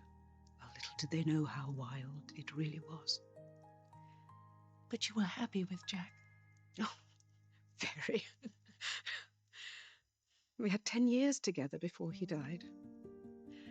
I'd have married him if I'd had the courage. I was weak, but you never knew my father. I suppose royal service kept you silent on the subject. Yes, in a way. But it was cowardice, really. Now, by making Lucy my heir, I will have taken the first step. You must tell Violet at once. I couldn't. You're wrong. As soon as she knows the truth, she'll fathom your plans and cease to fight you. Servants seem to be enjoying themselves tonight, especially Mosley. What happened to the royal team? It's a long story, milady. But you're right. We did have fun. Well, I'm glad it's gone well for everyone. But I don't think I could face doing it again. You're not finished yet. You've still got the ball at Harwood. Yes, but it won't be our fault if anything goes wrong. That's not very cheerful. The last few days have made me think. Should we really go on with it?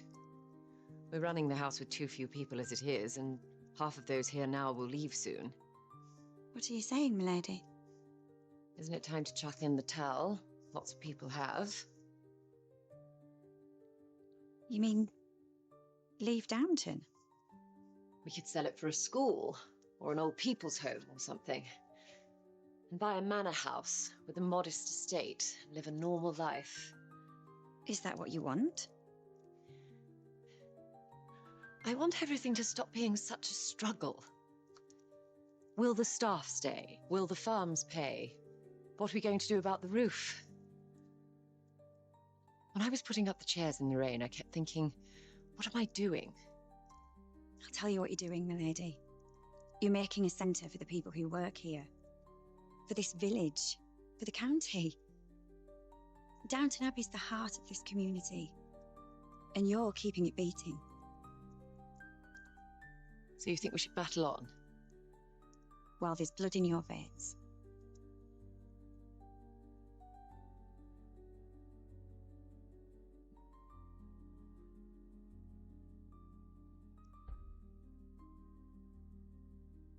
Ah, Miss Smith. Is she settled for the night? She's more rattled than settled. I was right. It was an argument. It was about me. I hear from Lord Grantham she's planning to alter your life for the better. He says old Lady Grantham was up in arms. I can imagine. Are you entitled to your good luck? Do you know why she's doing it? I do. And I think it's fair. Go forward in health and use your luck wisely. I have such a feeling that you can understand what's going on inside my head when no one else does, or ever could.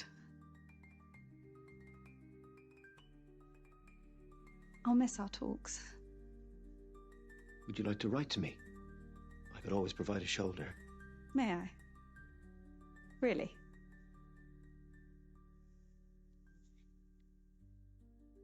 I should be pleased and flattered if you would.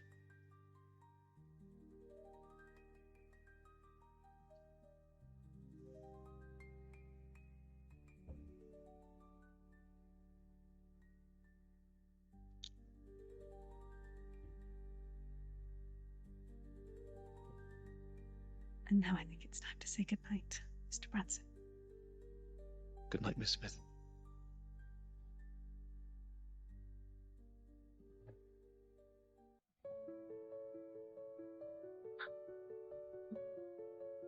Here's to the triumph of Downton and my beautiful wife. Oh, here's to all of you who brought it off. Here's to Mr. Carson for swallowing his principles. Oh, I shan't sleep a wink tonight. And here's to Her Majesty for taking pity on Mr. Molesley. For a moment there, I thought I was headed for the tower. been round to him, are you? It was decent of a Daisy when she could let it spoil things. It's like Robespierre. Let's hear it for the king and queen. I'll tell you something, Daisy. It was me that broke the pump. I don't know what I was doing. I was just in a jealous rage. What was that plumber you made eyes at? Just saw red. And then when I realised I brought him back to the house, I went nearly mad. I did not make eyes. I liked him, but there was nothing more to it. I feel a fool now. You tried to wreck the visit of the King of England. You risked being sacked, you risked ruin.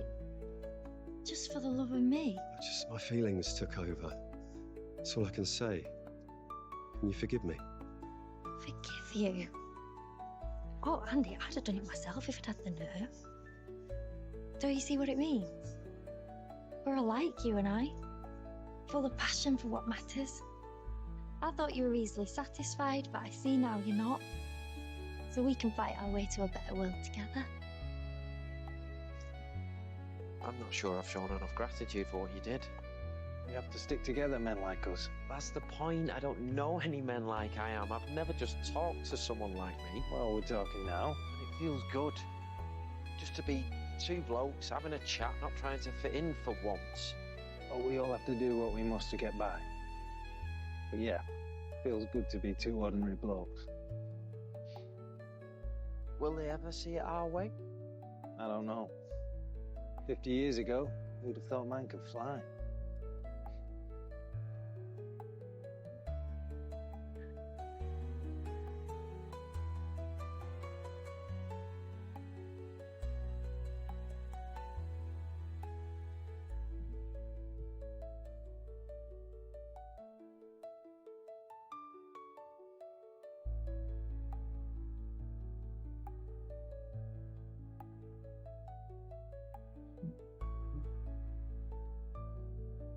Mrs. Bates?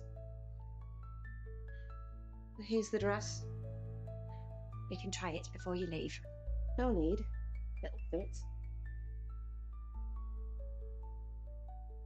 Those are the things you wanted. Why do you do it, Miss Lawton? Doesn't it ever worry you that on each table in this house there's an ornament that you couldn't buy with a year's wages? And what's your answer? Because everyone can't have them, no one should have them. No. My answer is, why can't I have them? Some of them. Don't worry, they won't miss what I take.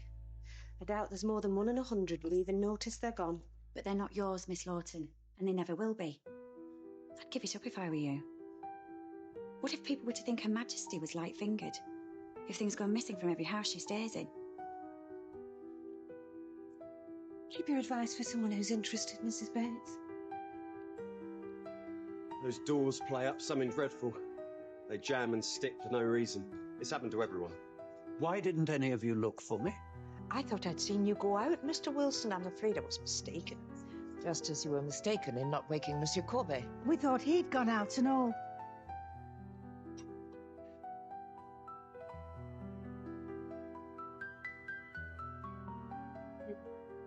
I've telephoned this morning. It seems it was a Hope that took them up to London. But who would do that? Oh, indeed. We can investigate when we get to Howard. I should be careful, Monsieur Courbet, unless you enjoy ridicule. I'd say the dinner was a success. They sent down their compliments, so I think it must have been. Well then, why call attention to it? Would you show to advantage in the story, do you think? But what do we say if we're asked? There was a confusion in London. Monsieur Courbet was ill. If I were you, I wouldn't mention it. Not unless they bring it up. Quite right.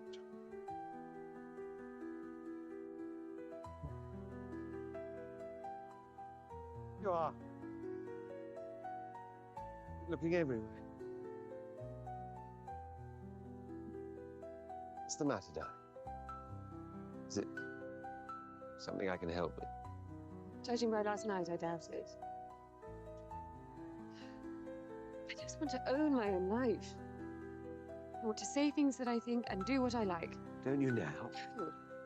I spend my time entertaining people who bore me to death because they're entitled to sit at our table. I attend committees that I haven't chosen because they've chosen me. I used to have a job that I loved, but not anymore. And now my husband won't be there when I have a baby. The woman in the lodge is entitled to that, but I'm not.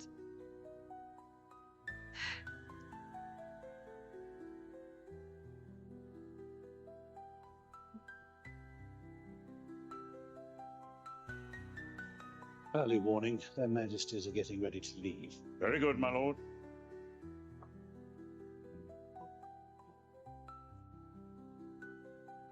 Darling, what's the matter? Nothing you can help with. Can't I try? We should go up, but their Majesties are on their way. Oh,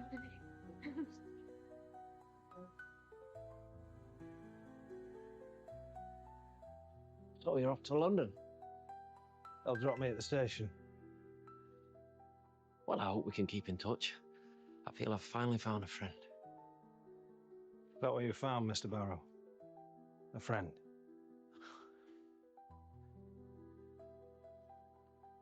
Their Majesties are going. Thanks.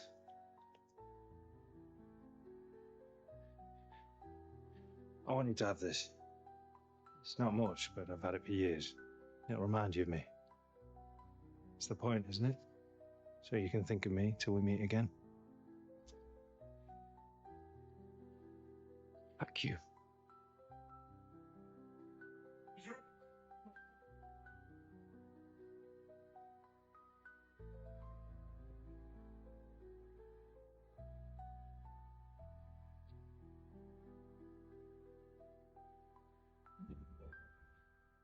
I hope you enjoy your time at Hartwood, sir.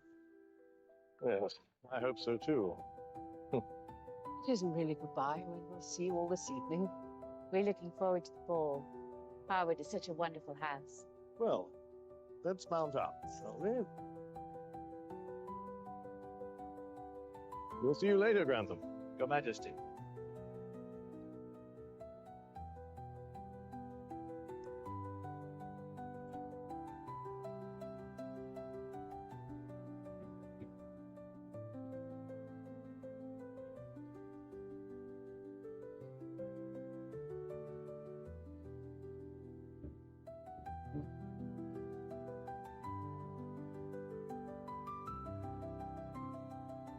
Well done.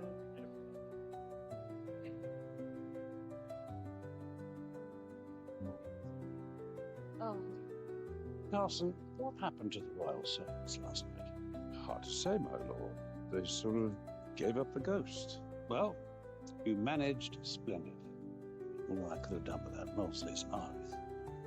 Please thank the staff for saving the day. Mrs. Bates, can I ask you something? What did you give Monsieur Courbet? A double dose of a sleeping draught, Mr. Bakewell's, and his tea.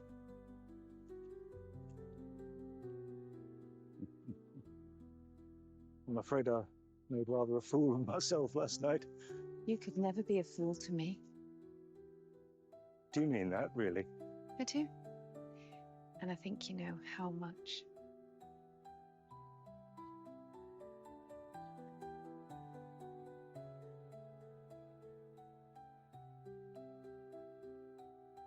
You're right, Mrs. Patmore. It's time I started to plan my wedding. Well, I don't know what took you so long. I wasn't sure before, but I am now. Well, that's good to hear. I'm happy, Mrs. Patmore. I don't often say that, but I am.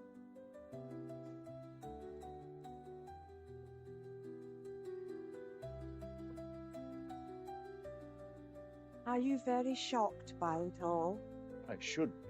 Interfering with the palace staff on a royal visit, and me part of it to boot. I don't know what came over me. But they had it coming to them, Elsie. Let's face it, they had it coming in spades. Hello? What's this?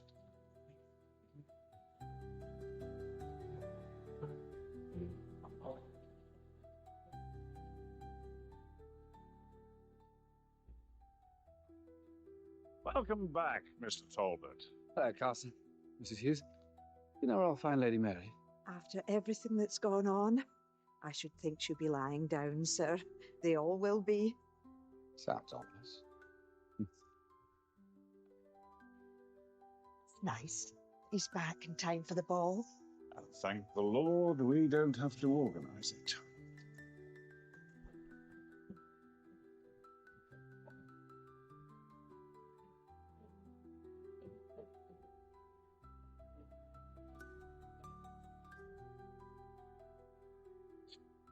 Darling, you don't know what we've lived through. I'm sorry I couldn't leave sooner. It was the first ship after the last meeting.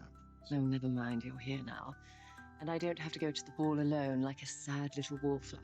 Well, I'll only come if you promise to dance with me non-stop. No, it's a deal.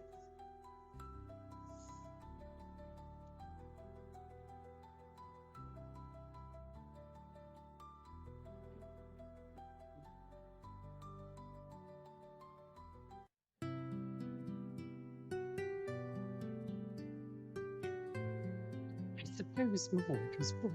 You little mink. Well, If you continue in this vein, you will only make yourself look stupid. What do you mean? What I say. You keeping something from me? Come with me. Why aren't you happy? I thought you'd be delirious. We are happy if you mean it. Very. But how will you manage Henry? By altering the way we manage each other. And it may not be easy, but I've decided that I'm staying with him. I just don't understand what changed your mind. There was something Mr. Branson said about deciding what matters. For me, the crown matters more than any of us. I can make it work. Branson, the Irish Republican. Oh, you're well informed. I'm better informed than you know. So he persuaded you to do this? And we were talking after the parade. There he is. Say something nice. Please. Wait. Branson, I wish we had spoken more while we were at Downton Abbey. Do you say? Certainly. I believe I have more than one reason to be grateful to you. More than one.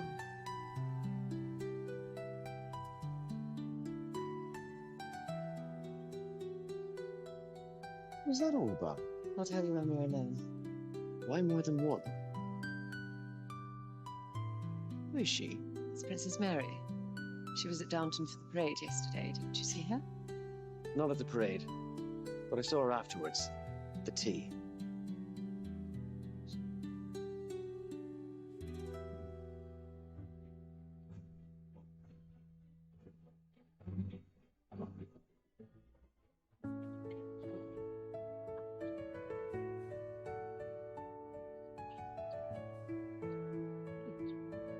Angle, why did you not say this long ago? It seemed too great a leap for you. What do you think I am?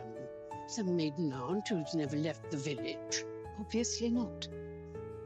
Well, don't think I approve, because I don't. At least I understand. Does Miss Smith know the truth? Yes, she does.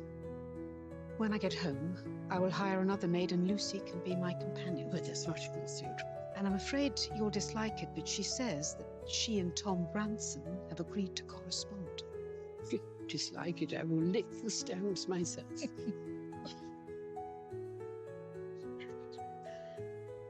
You are amazing, Violet.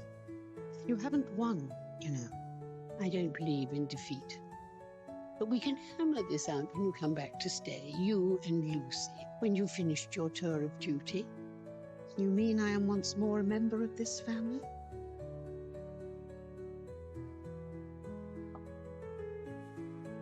She's right, you know. Brupton is gone, and you must all learn to live with it. I think we can get it back. For Tom, at least. That's why we need the girl back here. After all these years, you still astonish me. Oh, good. I'm glad I'm a revelation and not a disappointment.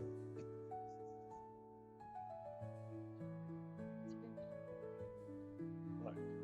Ah, yes. There you are, Hexam. I'm sad you can't be part of the Prince's tour, but we'll find something else for you to do. Sir, I didn't. I understood why not, as soon as Her Majesty had explained it to me. Congratulations to you both.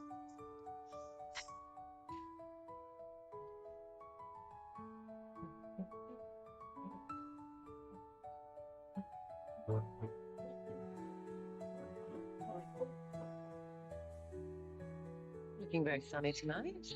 I'm happy. Why? Did it bother you? No. But tell me, what are you playing at with Tom and Cousin Maud's famous maid? What do you mean? I heard you at dinner last night. What are you up to? You know she'll inherit the Brampton estate. Well, so Mama told me. Well then, wouldn't you like Tom to have a proper establishment? Oh, you devious cat. Will they be here? I just want to work with Granny.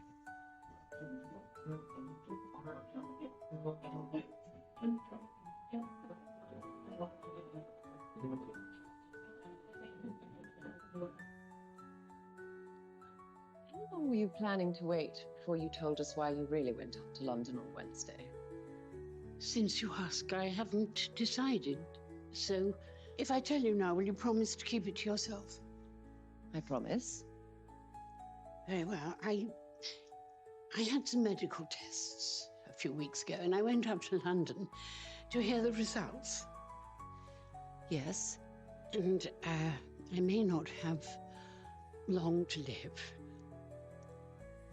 It won't be too quick. But of course, you can never get a London doctor, to be precise. Oh, Granny. No. My dear, save your tears for something sad. There's nothing sad here. I have lived a privileged and an interesting life, and now it's time to go. I'm leaving the family and the place that I treasure in talented hands. Well, I know Papa will be... No, I don't mean your father. I know. I love him dearly. No, I mean you.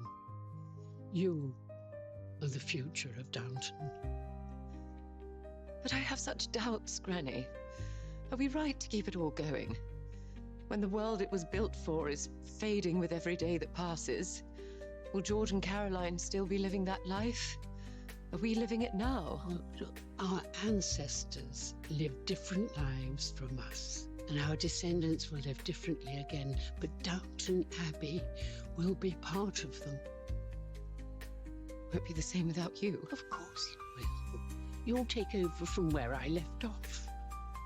You'll be the frightening old lady, keeping everyone up to the mark. Thank you very much. You will, my darling, and you'll do it wonderfully. You're the best of me that will live on. Hurrah! Oh, Granny, I love you so much. Shh. But should you be here tonight? Won't you be worn out? Oh, Mary, I can't spend the rest of my life in a shower of how are you feeling and are you quite well? No. The point is, I'll be fine until I'm not. That's all there is to it. Ah, there you are. The dancing's starting. Oh, you mustn't miss it. Thank you.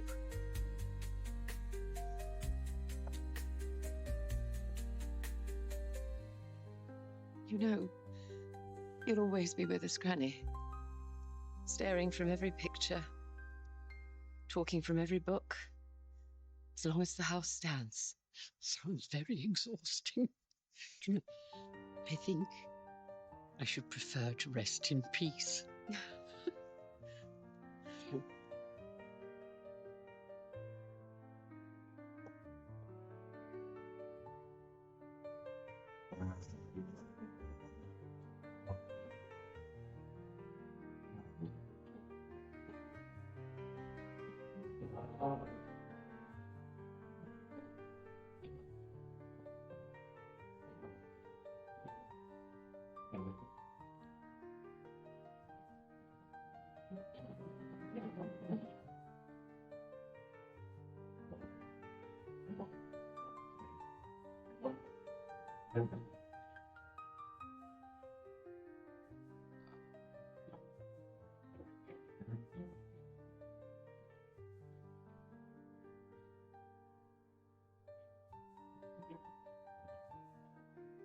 What do you want? We have things in common. The boys, horses, racing. And there must be more if we look for it. I wanted to be friends. Well, we'll have to see. No, dear. We'll have to change. Both of us. How did that happen? Was it you, Mama? How did you do it? Simple. Judy asked the king. I asked the queen.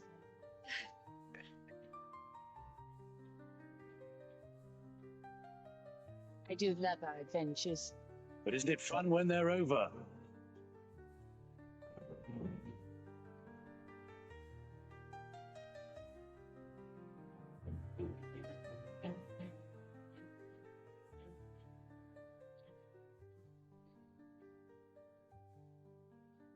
You two are here. I wanted to see the dancing, so I thought I'd pretend I was bringing Lady Bagshaw a handkerchief. I can give it to her if you like.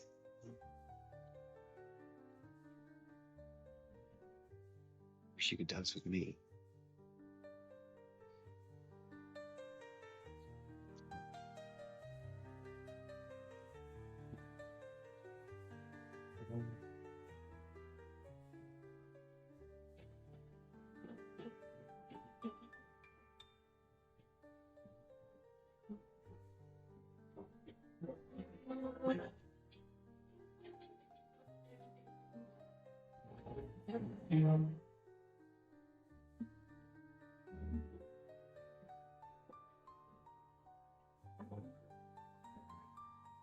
I've got a question for you. You'd never want to leave Downton and start up somewhere else, would you? And tell me truthfully. What brought this on? Just tell me. Leave Downton. I think we're stuck with it, aren't we?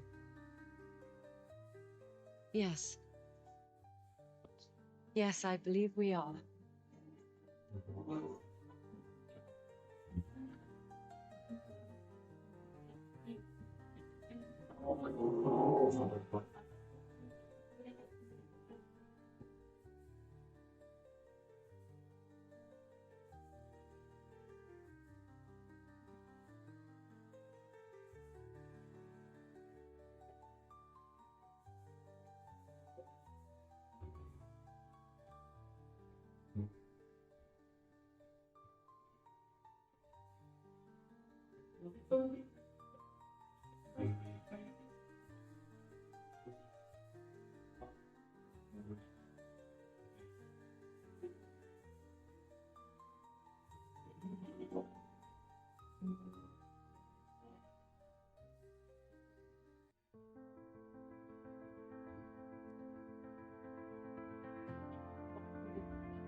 We shouldn't come out this way.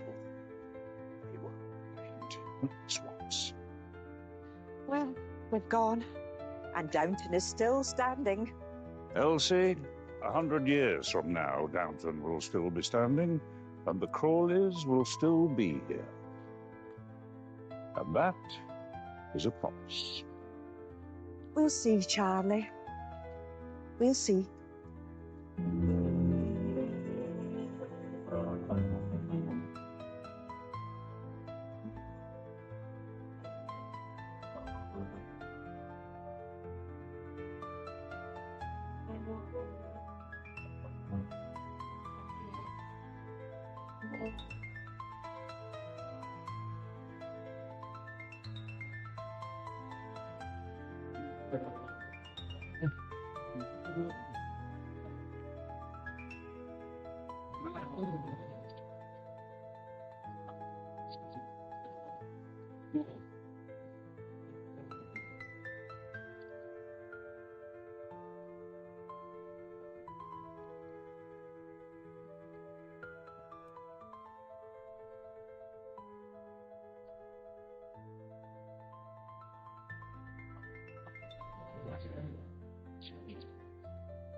My king, we have heard.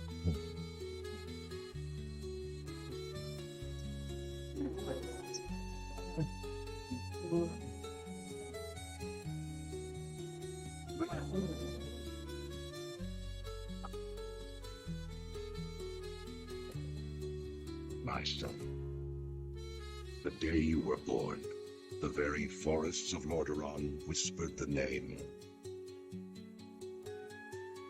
Arthas.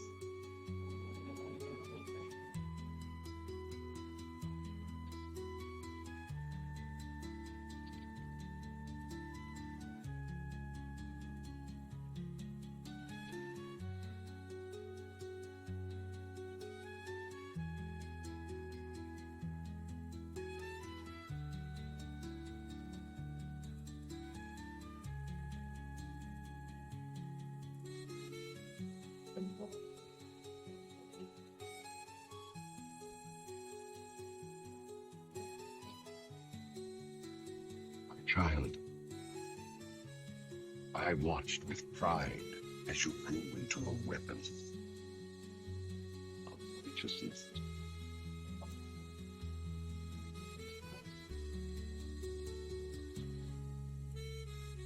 Remember, our line has always lived with wisdom and strength.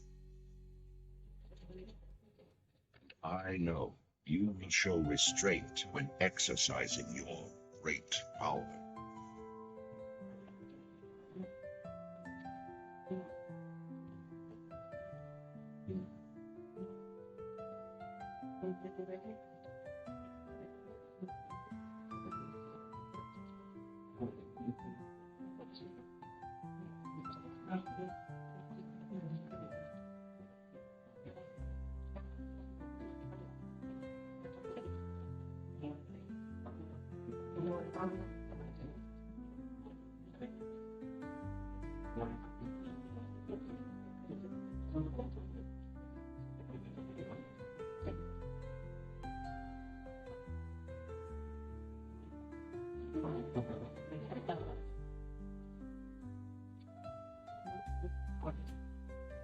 The truest victory, my son, is stirring the heart.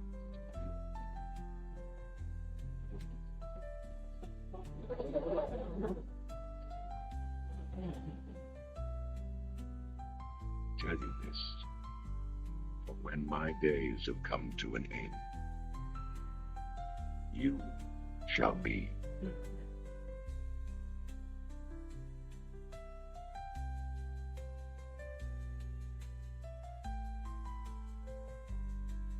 Ice Crown.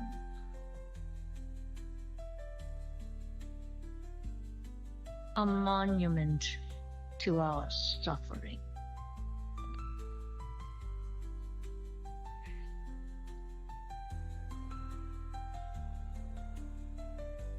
The veil between life and death, where a usurper sits on a frozen throne.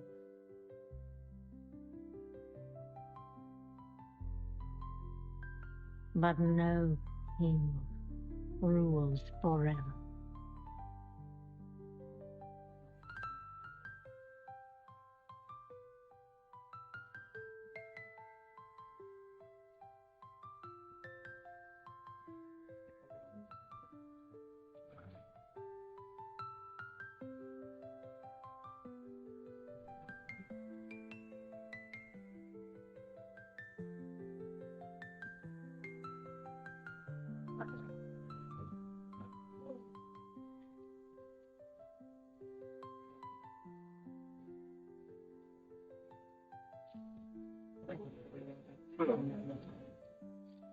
Oh.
You are unfit to wear this crown.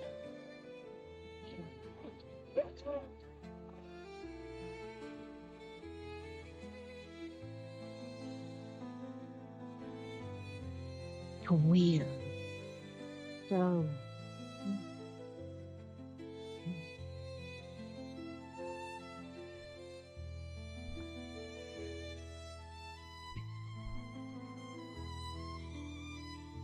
this world is a prison.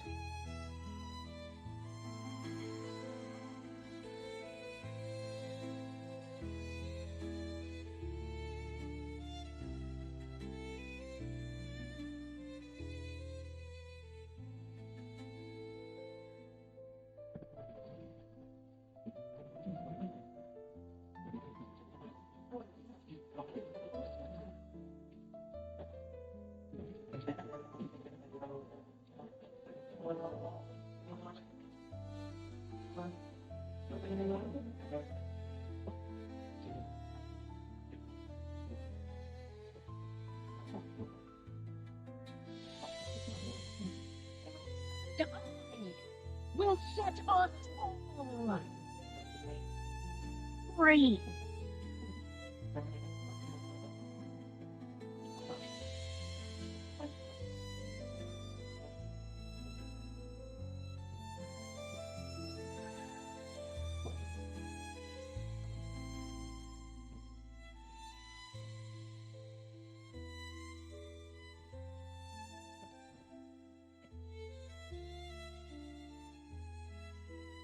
Three.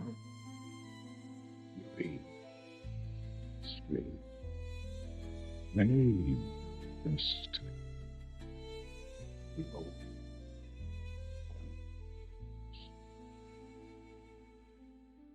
Yeah. What's your name?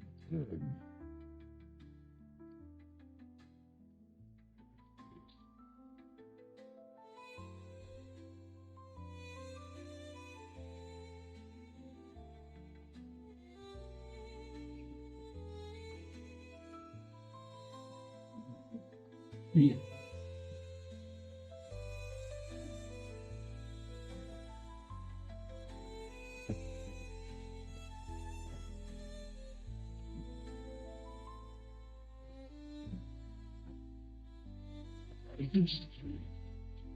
Ball.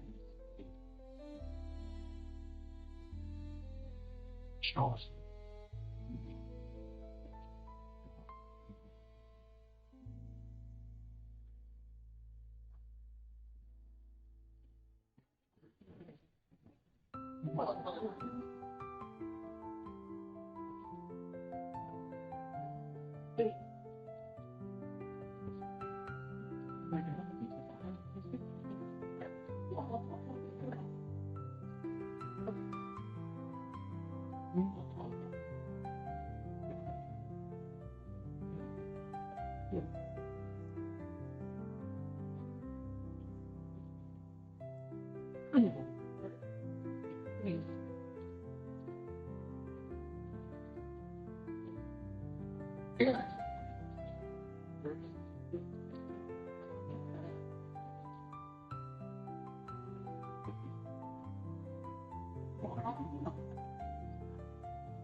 So, this is home now.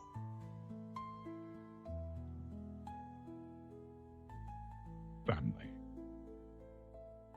And where are they? Not far. This world looks good, but it's wrong. Broken. Falling apart. Just like the Horde.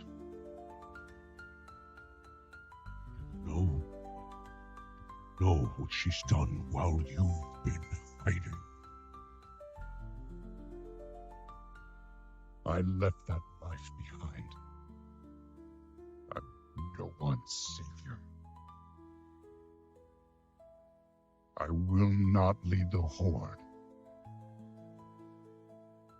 I didn't ask. But I hoped you would at least fight for it.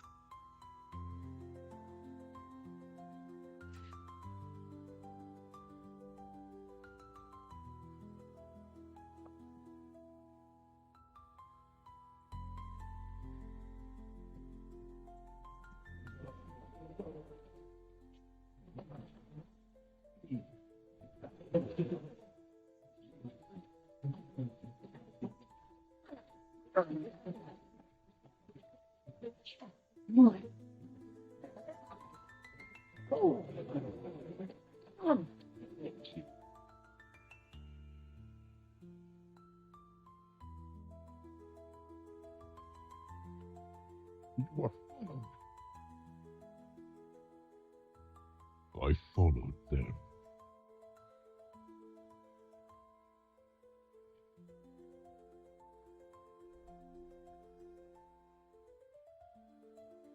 You and I, we don't get along.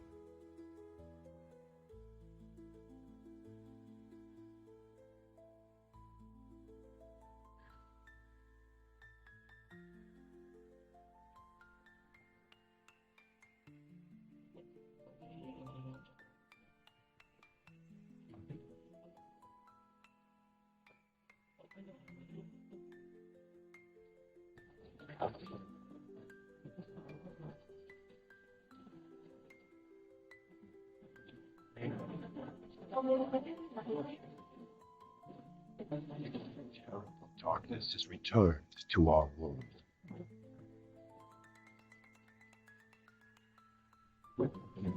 As before, it seeks to annihilate everything that we hold dear. I go to face it, knowing I may not return.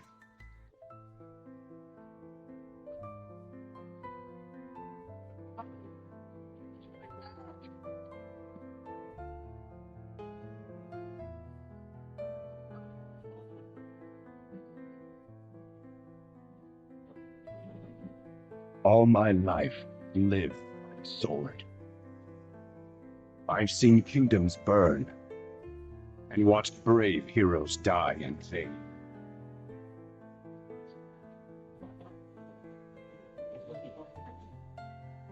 It's been difficult for me to trust after losing so much.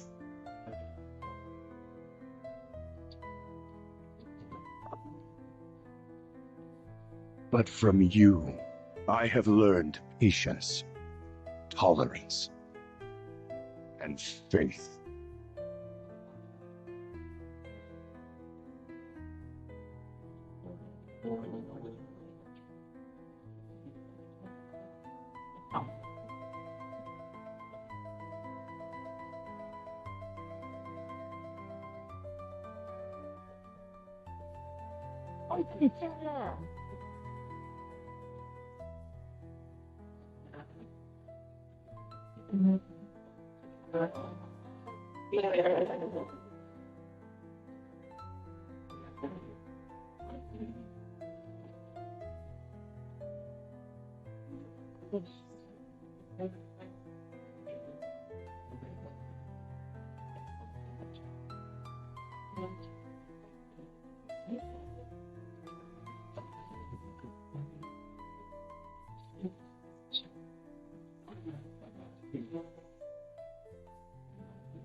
Anduin, I now believe, as you do, that peace is the noblest aspiration. But to preserve it, you must be willing to fight.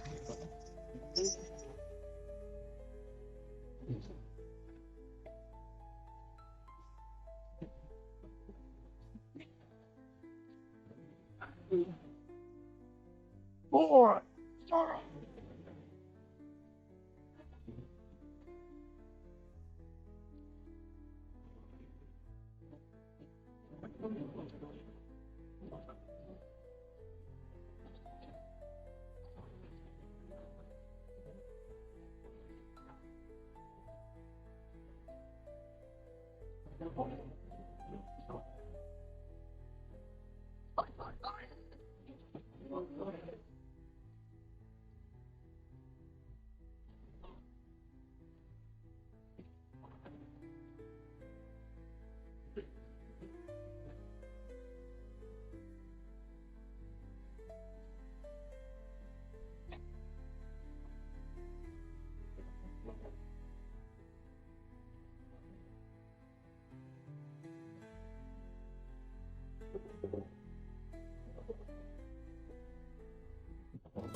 The world has been sundered.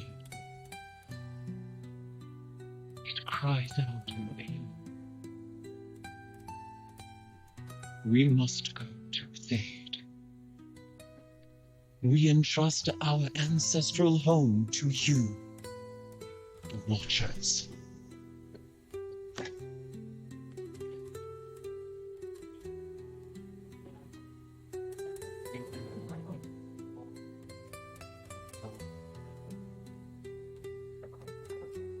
Let the land slumber, hidden even from our own eyes. You will feel our return in the waking of the Lord. Then you must light the beacon of Tearholt, lest the path home be lost to us forever.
The world is healing, but her fate is yet uncertain.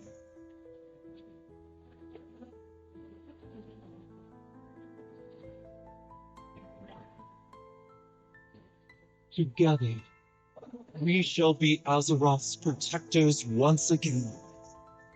Here, the new age of dragons shall begin.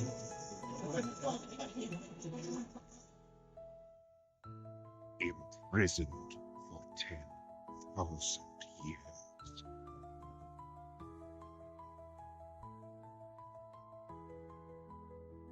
Banished from my own homeland.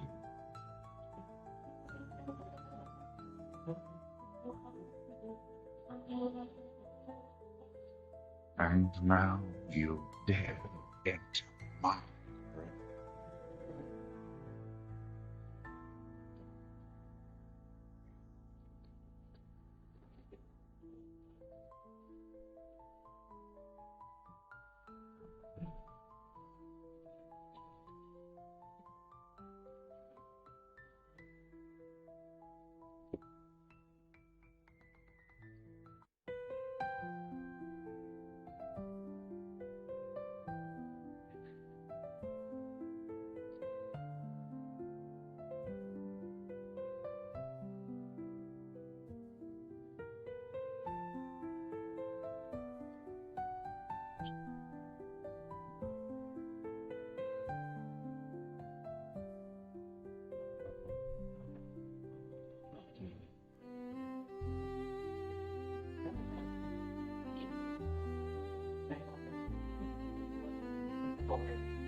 realm.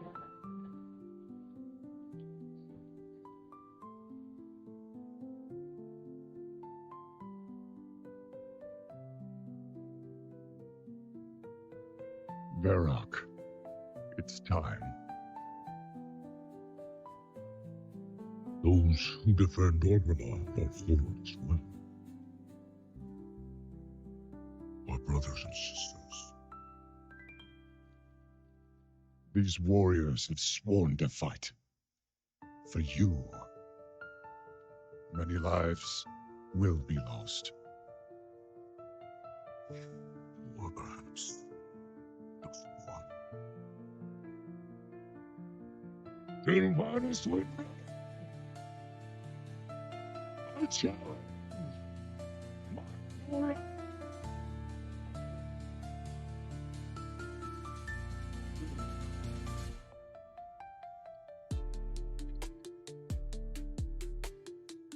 A traitor leading traitors. Why should I accept your challenge? Not to make me suffer.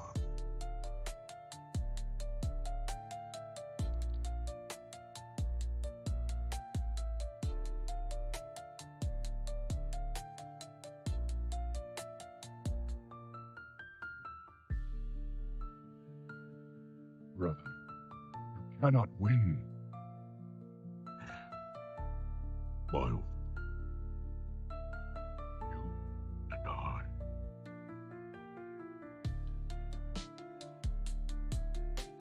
We don't get to.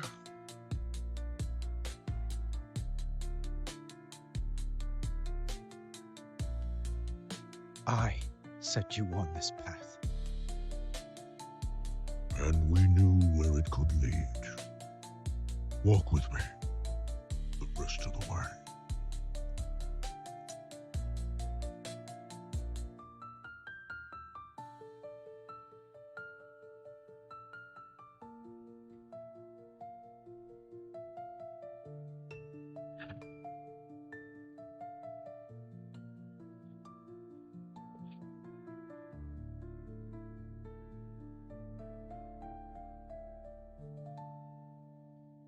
Let it be finished.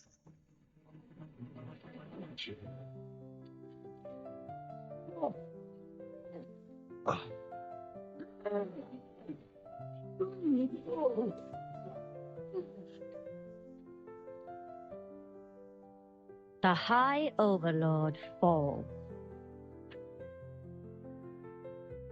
I trusted you. And so did they. Death comes, old soldier. And all their hope dies with you.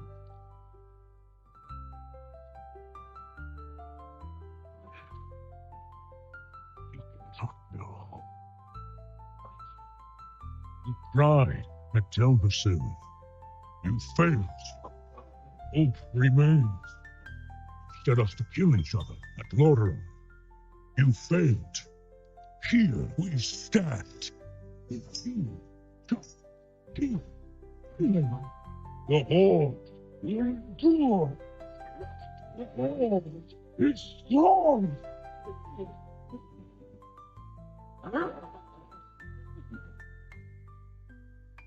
The Horde is nothing.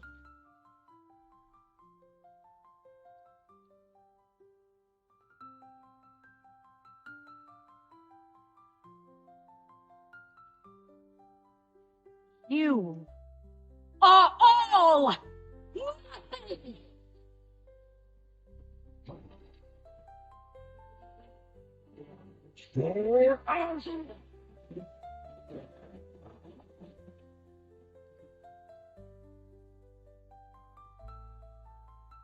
If you could see yourselves as I see you, toy soldiers in tin plate,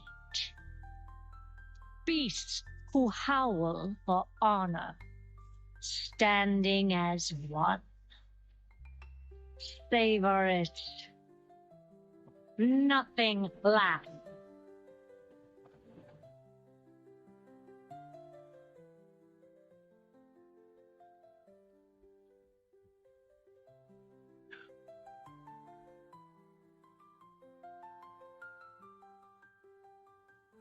What do we do now? We bring him home.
You're here to tell me we don't get to hide. Is that it? You needed time. We stayed away. But time by itself heals nothing.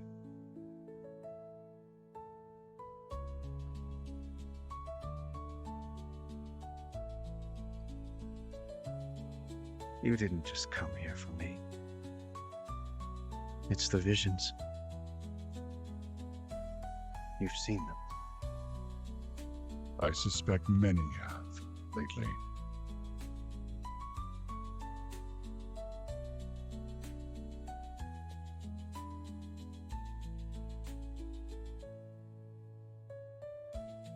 Something, someone, is calling out from the heart of the world,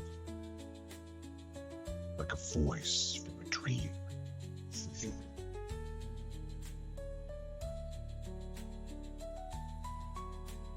Something dark is coming. The world needs your light again. My son.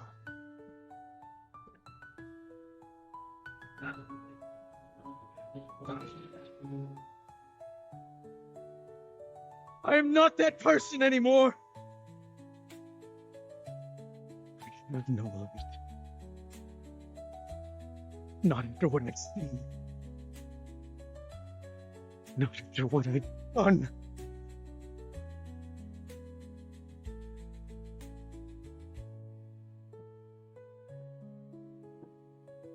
You are not your past, Anduin.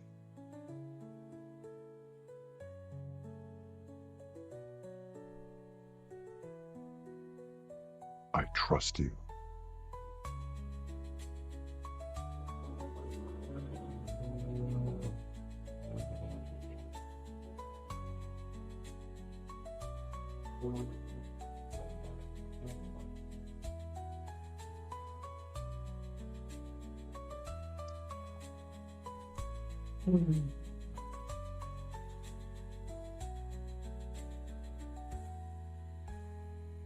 They're getting worse.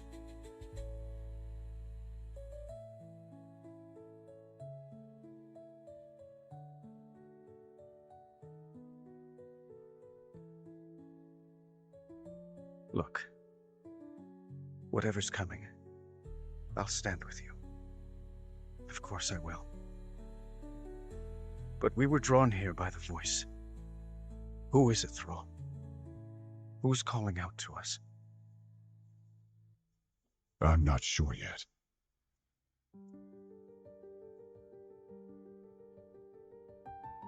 But that sword was aimed.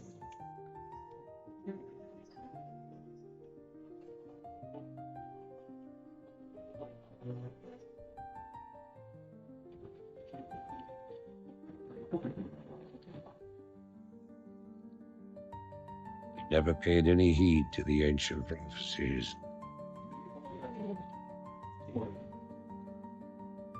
Like fools, we clung to the old hatreds and fought as we had for generations.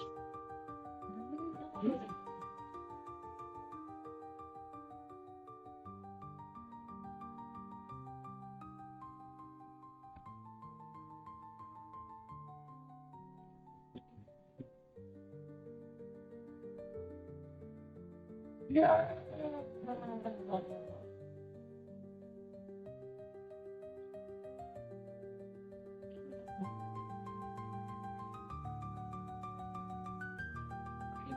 Until the day the sky rained, you enemy came among us.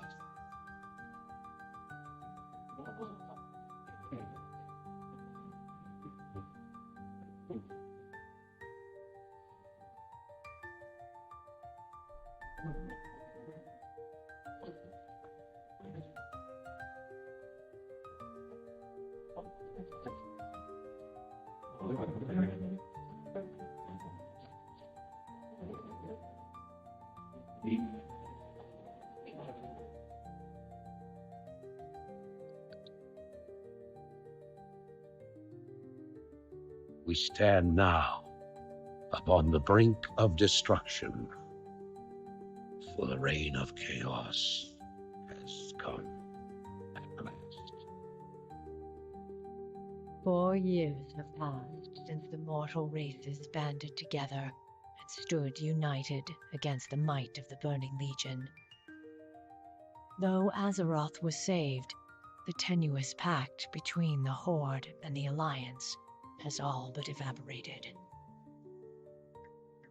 The drums of war thunder once again.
Great.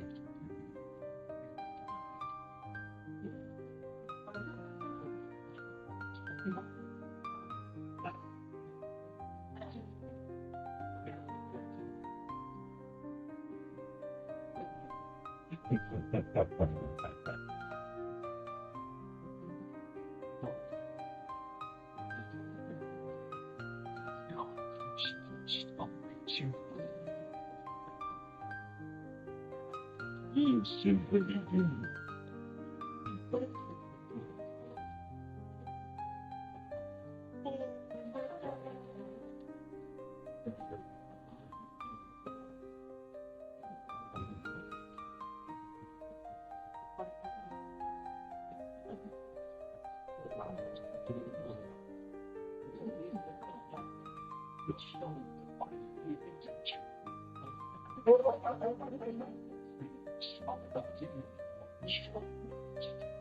Well, you lose everyone.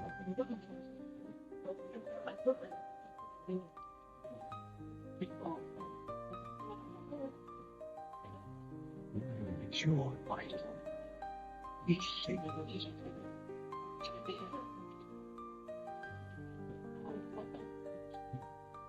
You love so much.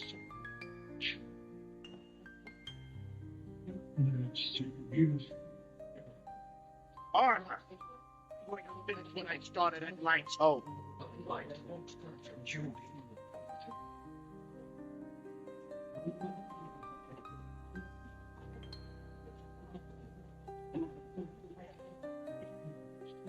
Light. Daughters.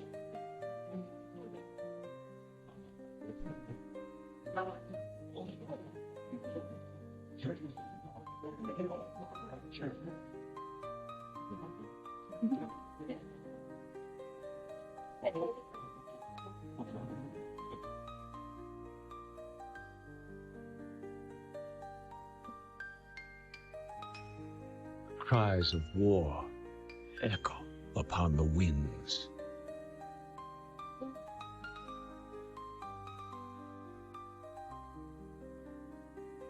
The remnants of the past scar the land.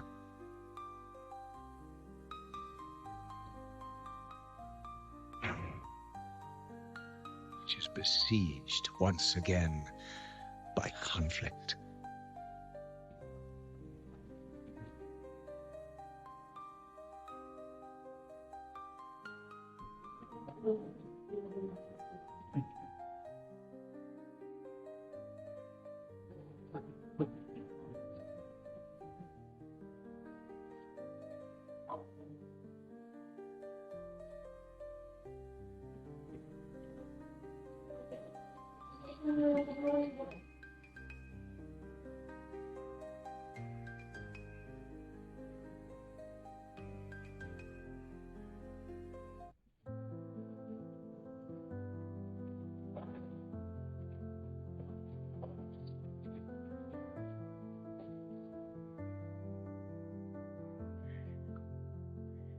Heroes arise to challenge fate and lead their brethren to battle.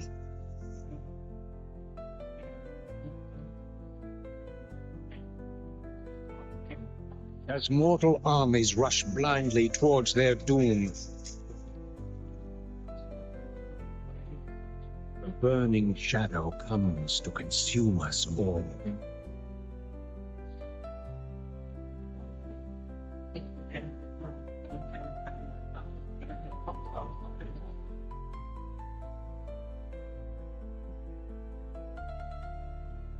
You must rally the Horde and lead your people to their destiny.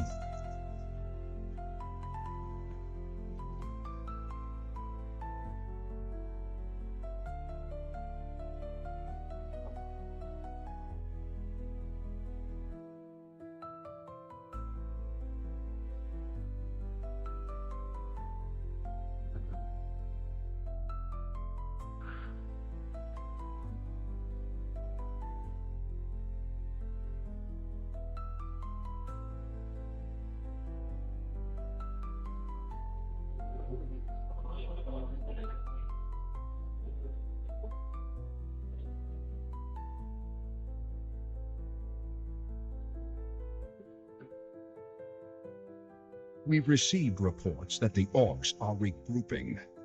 Certainly the recent attacks against the internment camps are evidence enough. Agreed. The Horde is on the move. This is absurd. Thy nation will not stand by and watch as the Ford masses on our very doorstep. The orcs are not our primary concern here. How many times must I repeat myself? King Tyrannus, you must heed my warning.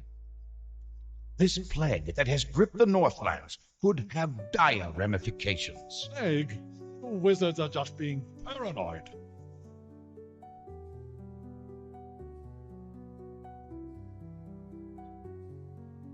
Let's keep all this in perspective. Even if this plague does pose a threat to us, what are you proposing that we do? It is simple.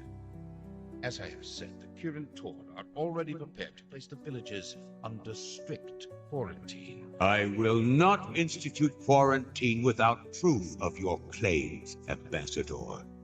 The people of Lordaeron have suffered enough without becoming prisoners in their own lands.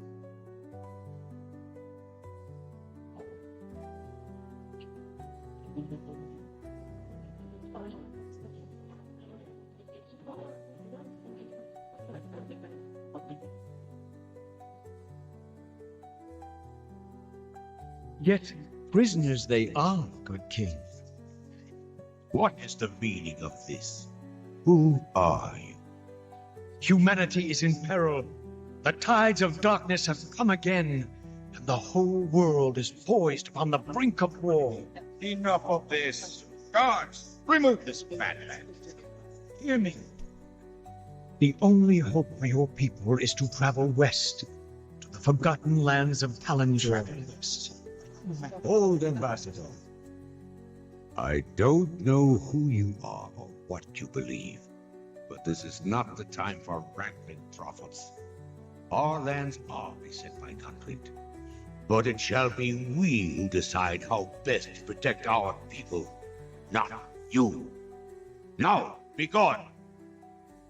I failed humanity once before, but I will not do so again. If you cannot take up this cup, I shall find another who will.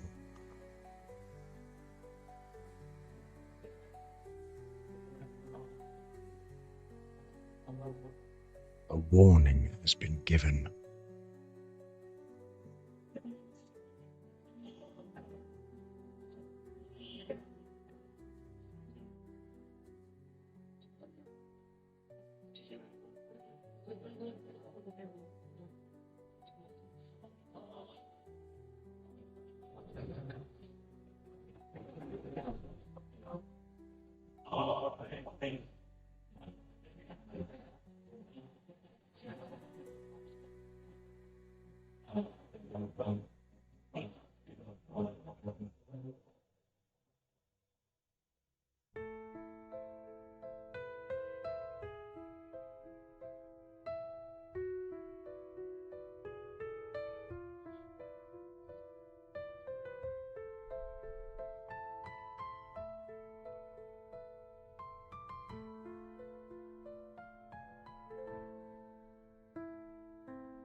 Ah, my son, I need you.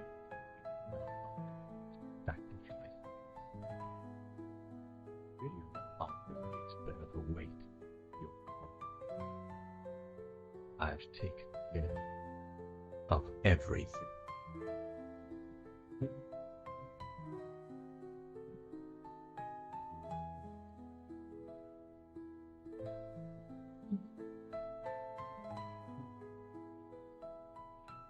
What is it? What are you doing, my son? Succeeding you, Father. Oh.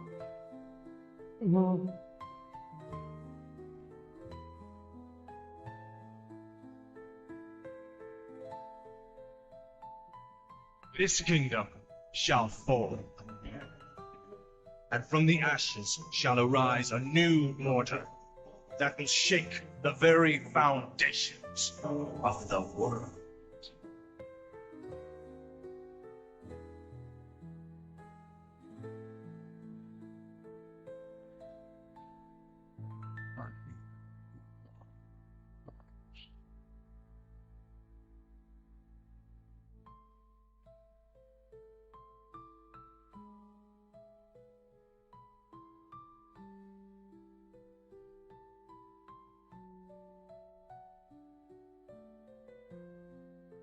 Ashir Mudas. Dalethar Ildas. Return Sefam Samano.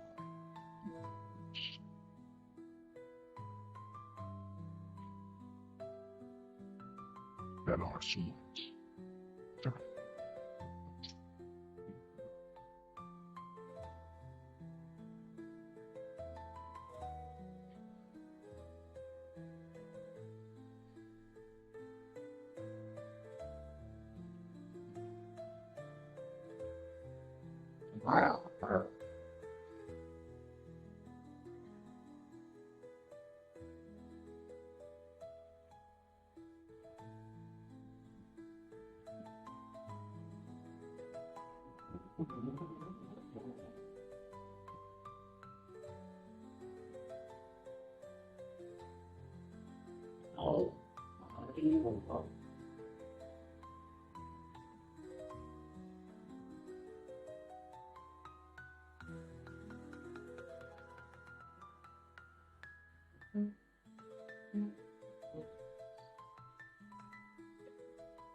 blessing of God Almighty, Father, the Son, and the Holy Spirit, be upon you and remain with you all forever. Amen.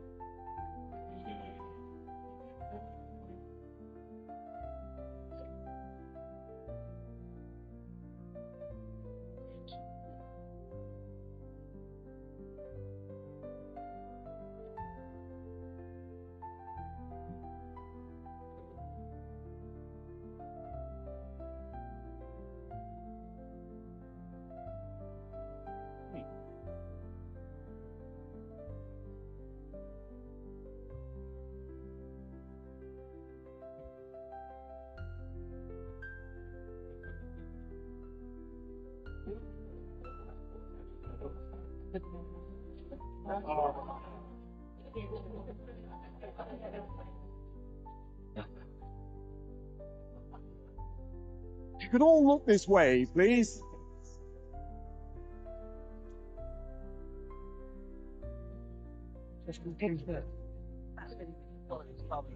I have never seen a wedding like it. It's a bit grander than ours.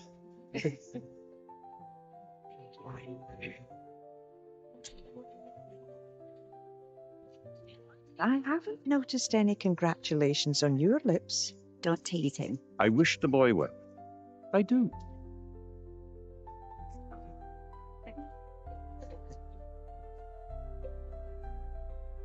Very.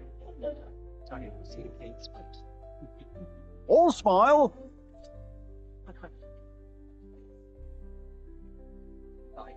Be careful.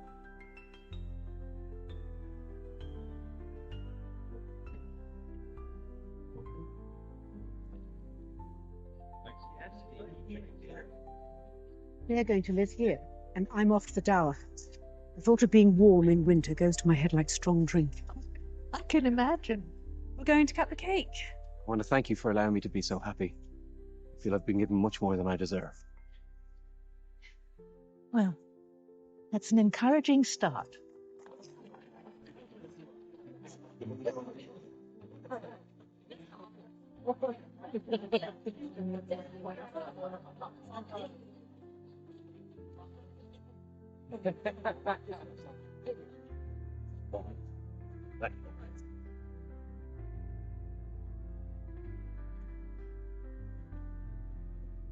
Bye. Thank you for everything. Bye, bye.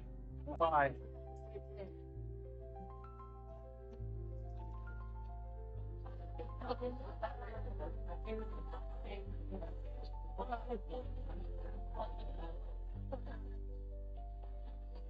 Bye.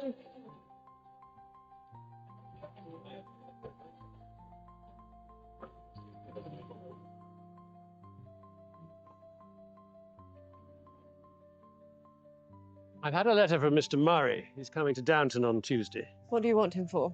No, it wasn't me. It was your grandmother who summoned him. He'd like us there. Rosamond, you should be with us. Oh dear. Why'd you say that? There's only one reason old ladies summon their lawyers.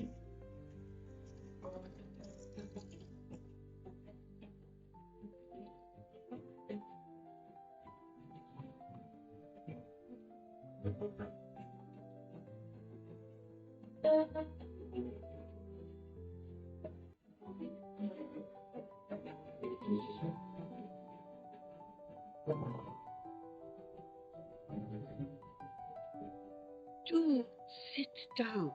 I feel like Andromeda chained to a rock with you lot hovering over me. I don't know why Mary told you to be here without asking me first. Nor do we. Ah, Denker. Mr. Murray will be here soon. He's here now, milady. He says you're expecting him. Well, why didn't you tell me? You shouldn't be so untrusting.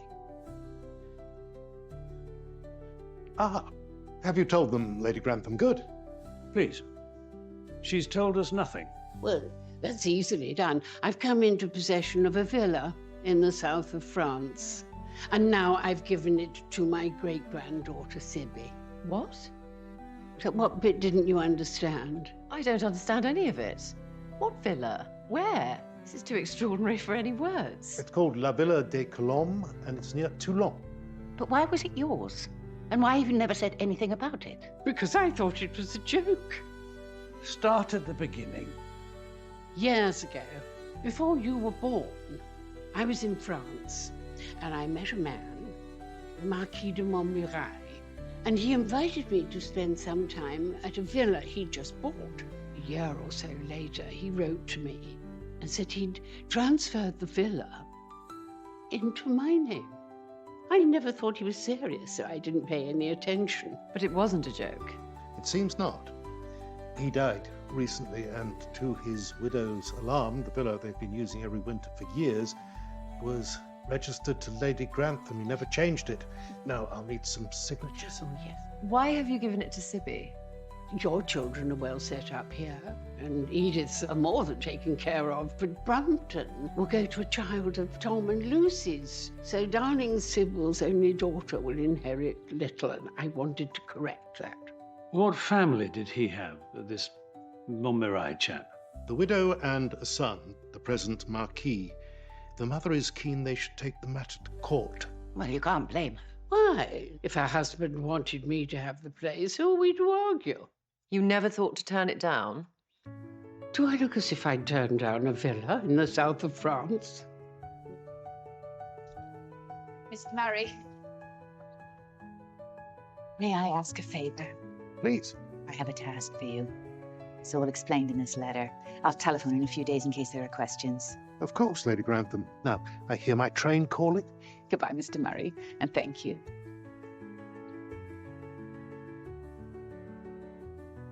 You want me to tell you why he did it, when the truth is, I do not know. And with that, I will say good night and leave you to discuss my mysterious past. Now, Denker, don't steer me. I'm not a racing car. More's the pity. I beg your pardon. It does seem odd. They spend a few days together in the same resort more than 60 years ago, and he gives her a house.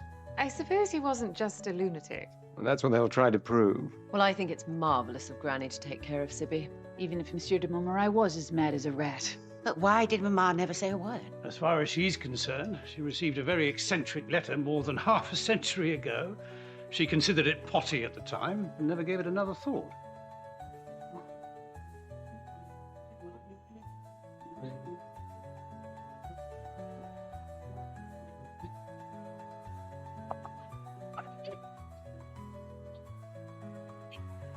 Telephone call for you, my lord. Who is it? Mr. Barber says he's from British Lion. What's that? It's a film company, isn't it? I better find out what he wants. What would they do with the villa in the summer? They can't let it. Nobody goes there then. They do now. Well, surely it's too hot. Apparently not. Darling?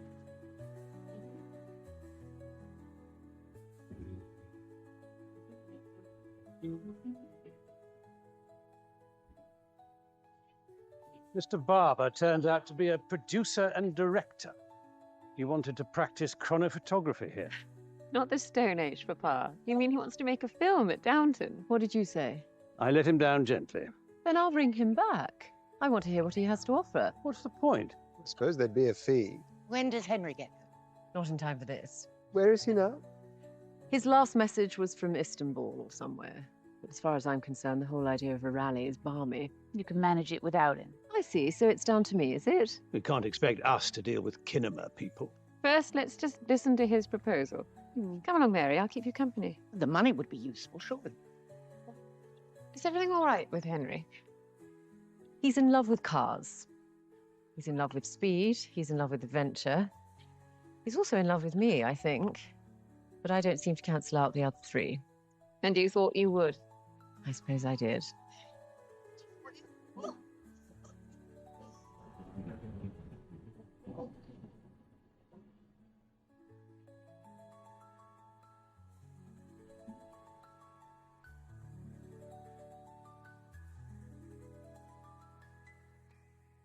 It's perfect.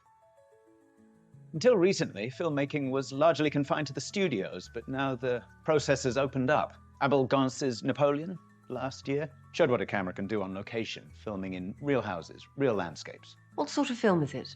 The Gambler is set in 1875. An earl's daughter, Lady Anne Erskine, falls in love with a man who turns out to be a gambler, to her family's horror. I can imagine. They meet at a house party in the country, and things soon spin out of control. There are visits to a smart gambling club, which we do here. A gambling club at Downton. That would finish Granny off. And Papa, too. We must have time to think. Of course. Here's my card. Ring me if you have any questions at all. I'll get Barrow to see you out. I suppose there are two questions that we would need the answer to before we can really have the discussion. We'd be here for about a month, and if you turn the card over, you'll see what we'd pay. Of course, that's negotiable. Goodbye, Mr. Barber. Goodbye.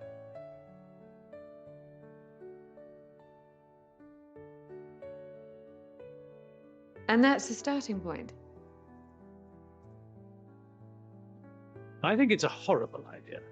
Actresses plastered in makeup and Tor's just plastered, scrambling over our things. We'd have to keep counting the spoons in the pantry. The locals might take a dim view. Well, you mustn't let that stop you. The county takes a dim view of everything. You have to consider the fee.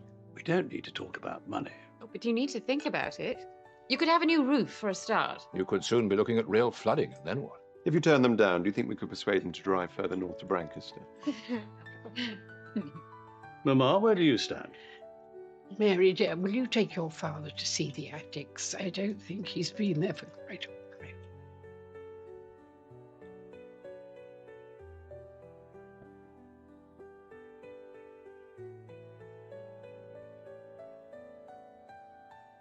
I haven't been up here for years. Well, this is the situation we're in. With the money, we can bring the house up to snuff to match what we've spent on the estate, and enter the 1930s with our heads held high. But if you don't want to... No. No, you steer ahead. You're the captain now. I am aware of that, even if you think I'm not.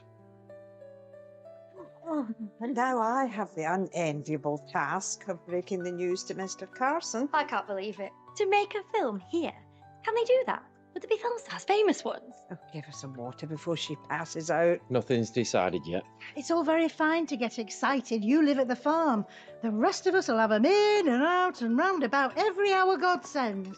And what of her ladyship, hoping for a peaceful end, and suddenly plunged into a three-ring circus? Well, I agree with Daisy. We'll get to know men and women we've only seen upon the silver screen, and if it's good for the house. This is the point. An injection of cash could make all the difference. They mention how much? It's not our business if they did. They did not. Well, good night. Good night. Good night, Mrs. Hughes. Still, times change and we must change with them. Mrs. Parker, we should be getting home too. Very good, Mr. Parker. I'm coming. Daisy's more obedient with him than she ever was with me. Maybe he makes her happier. Well, I did my best. A moving picture at Downton. I know it sounds unlikely, but I'm not sure it's quite as awful as that. I disagree. Rough and vulgar actors and actresses strolling through the rooms with their sticky fingers, sitting on the chairs, eating at the table where the King of England once sat. Oh, this smacks of the worst excesses of the French Revolution. Should we ask them to stay standing and put them in gloves? This is a come down, Elsie. This is a falling off. They are flirting with mob rule. But it will pay, Charlie, and they need the money. Oh, that argument, why not open the place to the public and have them poke and pry in every corner? We tried that once, and I thought we'd all decided never again. Carry on like that. Give yourself a heart attack. I'd be better off out of it if this is what we come to.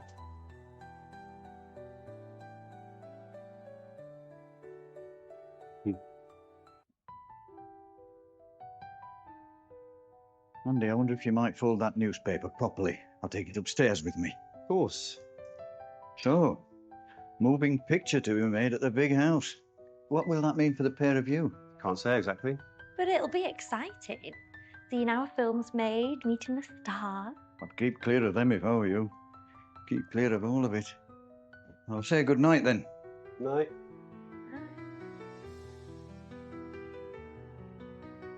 We got the paper after all that. Memory like a sieve.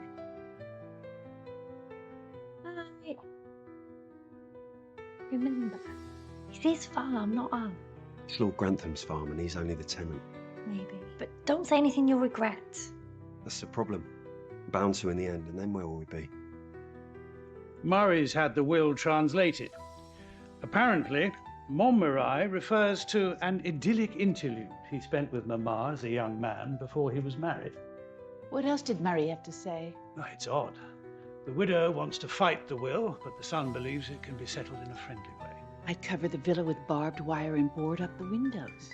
He says he'd like us to visit him there. Now, clearly Mamma can't travel, but he asks us to bring Tom and Lucy with us now that he knows Sibby's to be the beneficiary.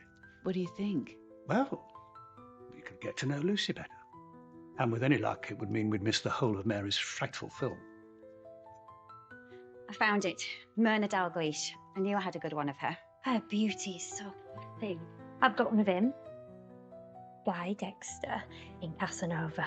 The very thought of it makes me blush. There is something about him. Like a wild animal ready to spring. Ready to spring on you, you mean? That's enough. You'll have Andy and me jealous if you don't watch him. Oh, I like the sound of that. I hate that you'll miss all the fun. I'm nervous now, leaving you alone with Guy Dexter. The chance would be a fine thing. A complication. Tom says they'd have to bring Maud Bagshaw. She's living with them until her house is ready. We can all stay in an hotel. In that case, can we come? I'd love it. We wouldn't be in the way. So everyone's going except me. And me. But I've been thinking about an article on the people who visit the south of France in the summer now. Are you writing again? I'm pleased. It's back in the magazine for a couple of days a week. And little Peter? As a wonderful nanny, thank heavens. Can you really work with 2 young children while running a house like Brancaster? Ask me in 6 months' time. Well, I'm glad to hear you're doing something with your brain again. Well, let's hope it's still there. I'll telephone Montmirail tomorrow and explain we'll be in an hotel. I should think he'll be relieved. Come in. I saw the light was still on. I suppose you agree with Papa that the whole idea of a film is too common to even be considered. Nothing is too common if it will help to keep Downton afloat. Well, we'd have enough money for a new roof. At the cost of one terrible month. Honestly, I do think it will be pretty terrible. But the sight of old wash basins catching rainwater in the attics is terrible too. We got through the war. We can get through this.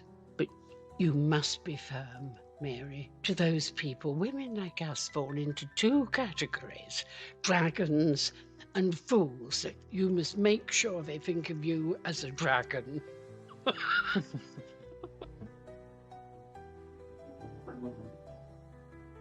Mr. Bates and Miss Baxter will go to look after Lord and Lady Grantham. The rest will stay at Downton to help with the film people. You'll get no help from me. In contrast to Miss Won't Lift a Finger, I'd love to help. Could I be Miss Dalglish's lady's maid? I've asked Anna to take that on. I don't want to be a spoilsport, Daisy, but you do have a job down here. We know Miss Dalglish is staying in the house. She is, with the director and the leading man. The rest are going to put up in the village. Now, I need to go and see Lady Mary. Oh, don't worry, Daisy. Anna will find a way to get you in there. Well, I'd exchange it all for a trip to the south of France. Daisy? He's opposed, I'm afraid, my lady, and says he must stand watch and keep them in check. I don't know how helpful that will be. We've got to get rid of him. But how? I should travel to France with the rest of the party. Really? She worries that everything will be odd and foreign for his lordship. And neither Mr. Bates nor Miss Baxter will have the authority to make sure it's all done properly. Yes, I see. His lordship needs you, Charlie. Only you can show them how things should be managed. Don't you worry about that. But better be warned. She's coming. But what would I do with him? And wouldn't it be rather an imposition on the Montmirails? He longs to be useful to you, Papa, as he always did. Couldn't you give him the feeling that he'd help you just by being there? I will if you insist. But it seems very sentimental to me.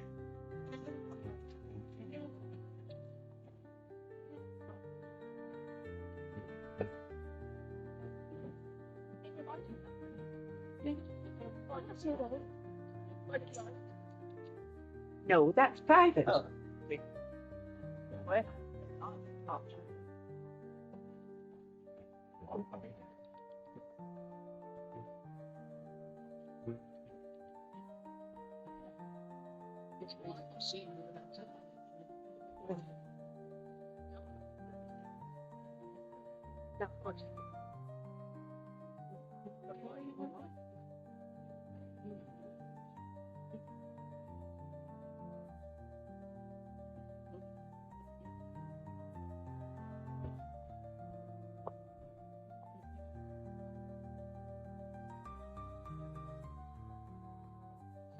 Hello, Mr. Wolseley. Why are you here? You know I love anything to do with films. Well, I know you enjoy a trip to the pictures. It's more than that. For me, Hollywood is the ultimate dream factory. And I need dreams as much as the next man. That's for woman. Oh, Give you Miss Dalglish's wardrobe. I know, but just fancy.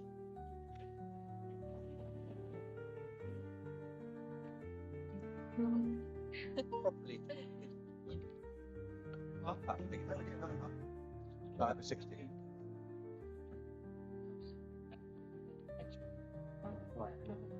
Yeah. Don't get it.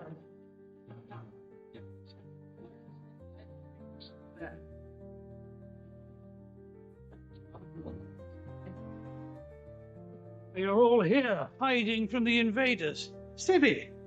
Darling, what a lovely surprise. Tom had her driven so she could be with her cousins while we were in France. Oh, we've been talking about you. About me, Donk? Why? Any number of reasons, all good. May I present Miss Dalglish, my father, Lord Grantham. She is one of the stars of our film. I can easily believe it. Welcome to Downton, Miss Dalglish.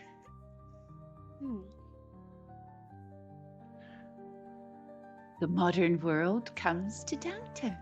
You've told our host in France that we're staying at an hotel. Oh, he wouldn't hear of it. He insists we stay at the villa. Even though we're there to steal it from them. He seems a very nice chap, and his English is flawless, which is more than can be said for my French. Mr. Guy Dexter. Welcome, Mr. Dexter. I'm Lord Grantham. This is my daughter, Lady Mary Talbot.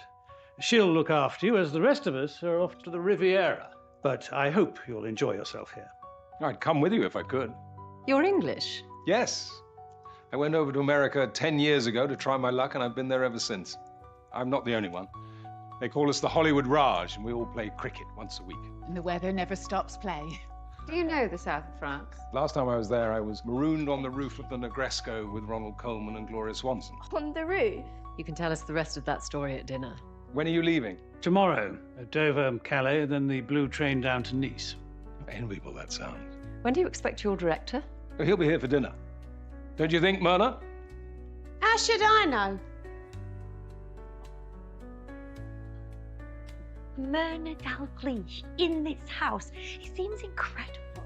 Her dad sold fruit in the old borough market. Now look at her, a goddess of the screen. And you're going to be her maid. She's brought a mountain of luggage. So I thought you and Anna could go together right now and offer to unpack. Just remember, neither of you know this woman. She may not be the film star you see in the fan magazines. Well, there's only one way to find out. In your eyes, I see you're still true. Everything has changed for you. The Lady Grey. What? I'm sorry to burst in on you. Not at all. The fact is, I've made a new will, and I need you both to witness my signature. Just fussing, it's only my jewellery and a few other pieces. It's always a good idea to bring these things up to date. Murray was down anyway, so I thought I would take advantage of that. I'm glad you've come, because I wanted to tell you that Violet has asked us to go through her things. What? Why has she asked you? I really don't know, but of course anything of interest will be referred to Robert and you. I just thought you ought to be told. No, she wants her death to be ordered and free of bother. It's all very Violet-like, really. Are we wrong to go to France? Oh, certainly not. Mary can send a telegram if there are any dark developments, but there won't be. I don't pretend I've always worshipped at her shrine, but it will be strange. And Mary will miss her when she's gone. Mary will become her, so the gap will be filled. And now I must run. I'm making dinner late by being here. I'll see you when you get back. Yes. It's right, it will be strange. I shall miss having a sparring partner to keep me trim. Be careful how you handle them clothes, they're haute couture. I should go to Lady Mary and Lady Hexam to help them dress, so I'll leave Daisy with you unpacking. I'll be back when you're at dinner. So long as it's finished and the trunks are gone when I come up. What were you doing on the roof of the Negresco? Oh, it was a scavenger hunt, and we needed a chimney pot. But when we got up there, they were huge, so we smashed one and all took a piece. Was the manager pleased? Well, it was good publicity. Is there such a thing as good publicity? There is if you're in the movies. Well, I suppose the Russians smash their glasses for good luck, and now film people smash other people's property for good publicity. Is this true, Miss Dalglish? Oh, I don't do nothing unless I feel like it. Well, how musical you make it sound. Hold the plate nearer. How did you become a film actress? A talent scout spotted me because I'm so beautiful. It seems wonderfully romantic. Well, it's not that romantic, not when you know that every man in the room just wants to give you one. What a colourful life you lead. Have you made many kinematographs travelling around the country? I'm afraid I'm rather glad to be missing it. Well, I know you're only doing it for the money, but it's all right. What I never understand is how you remember all those lines. Well, it's not theatre. In fact, I'm not even sure it's proper acting. But isn't that about to change? Aren't films starting to talk? A couple of words here or there. Nothing to frighten the horses. Says who? Give me a creme de menthe. Would it be possible to remind Miss Dalglish that the servants work hard in this house, and they are doing their best? They're not used to rudeness. Well, she's not used to criticism. Her face on the screen sells 1 million tickets, and she knows it. I see.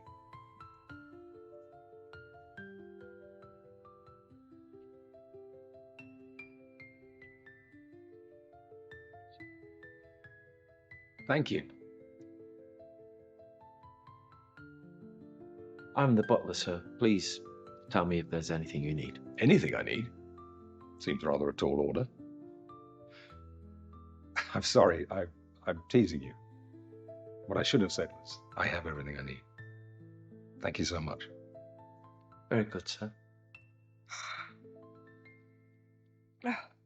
Put that guidebook down, Charlie, and go to sleep. Let me finish the chapter.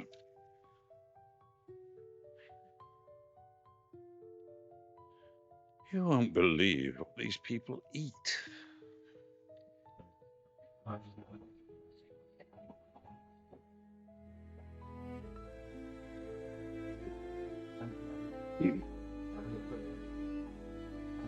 Come on, Carson. Coming through.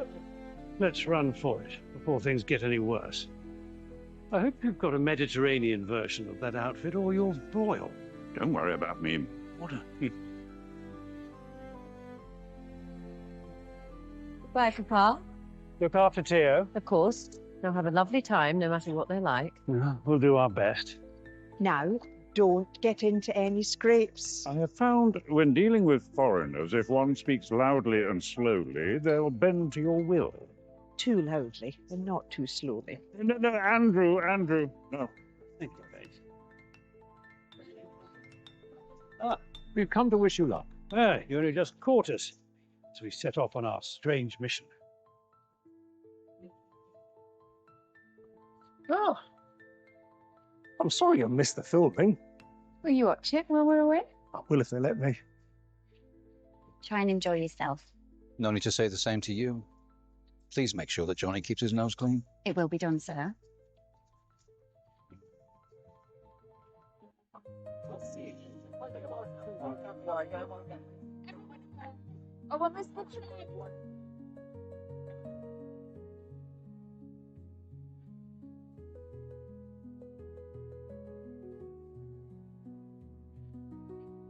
Cup of tea for Miss Dalglish. I've just made some. Daisy can take it up. I'll do that. I want to. No, let me, please. Lady Mary won't mind. I'm begging you. Steady on, Daisy. But I'll fetch the treat.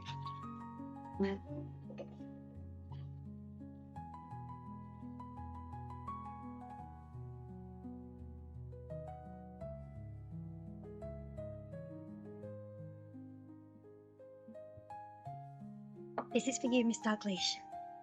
I never got a chance to say how exciting it is that you're here. I love your pictures.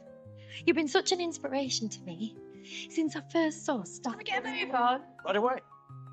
Positions, everyone.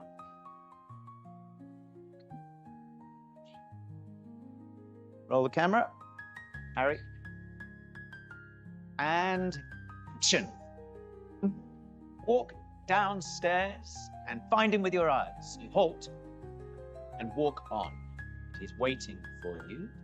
Tell her she looks beautiful. You're delighted to hear it, but you cannot admit it. You look into his eyes. When you let him kiss you, it feels as if you might. Wait, who's he? Cut. So I'm ever so. I can't work like this. Oh, it's Molesley. He's a great favourite here. You don't mind him watching, do you? I'm sure they don't mind him watching, they just don't want him in it. Well spotted. So now you just do it all again? Exactly. Oh, I'd rather earn my living down a mine. First positions, please. Roll the camera. Harry. And action. Coming down the stairs, not expecting to find him there, waiting for you.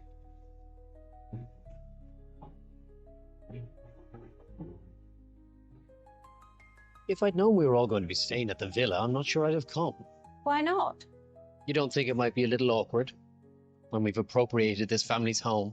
Sure, that's the sensible way to look at it. I'm just glad Sibby will be on much more equal terms with her cousins. Violet is giving your child a great opportunity, a real start in life. Does her generosity surprise you? Attila the Hun loved his family.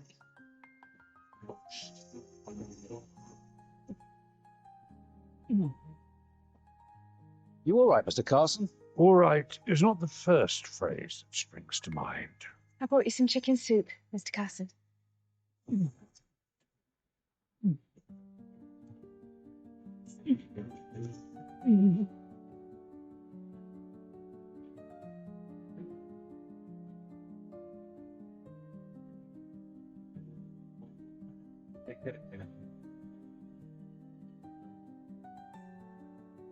I think she sounds very rude. I expect she's done it. Well, it must be difficult when the whole film depends on you. It depends on Mr. Dexter, too, and he seems very well-mannered and so attractive. Oi, oi. Are you up to something? If I were, would I tell you? Mr. Molesley's in the film now. I wasn't sure where to stand. Why don't we let the film people get on with their work while we get on with ours? Listen to him, Daisy, before you run away to join the circus.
Ah.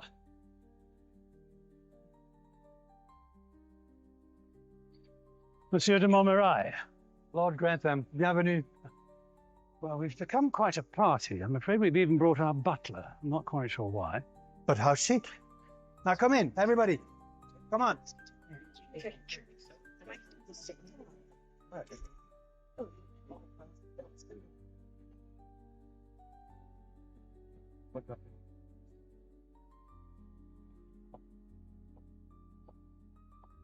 Come on. May I present Lord Grantham, my mother, la Marquise de Montmirail. Madame, this is Lady Grantham, Lord and Lady Hexam, Lady Bagshaw, and Mr. and Mrs. Branson. Ah, Mr. Branson, father of the lucky child. How happy you must be. My wife and I are very glad to be here. I must say straight away how kind you are to include us all. We're delighted, Lord Hexam. Aren't we, Maman? Delighted. Thank you, Mrs. Patmore. Thank you. Mind you eat them slowly.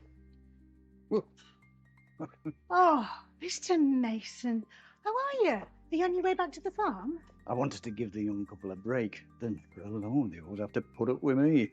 It's your house to do as you like. But I want them to feel it's their home, so that when I surrender the tenancy, they'll take it on. What will you do? Don't you worry about me. You've got your own concerns. I do worry about you. Thank you. Call sheets for tomorrow will be issued in an hour and delivered to your digs. A good day? It's always good if we get through the schedule. What's that? Good news, I hope? Not really. My husband isn't coming back when he said. Must be a disappointment. Disappointment, but not a surprise. 8:30's too late for me. I like to eat at 7. It's difficult for the kitchen if we change the usual timings. I wish I could see the star magic. I'll tell you what. One of her films is showing in Thirsk. Why don't we catch it? I should say no. Why? None of your family's here. You're your own mistress. All right. I'll warn Barrow, put on a coat and tell Granny.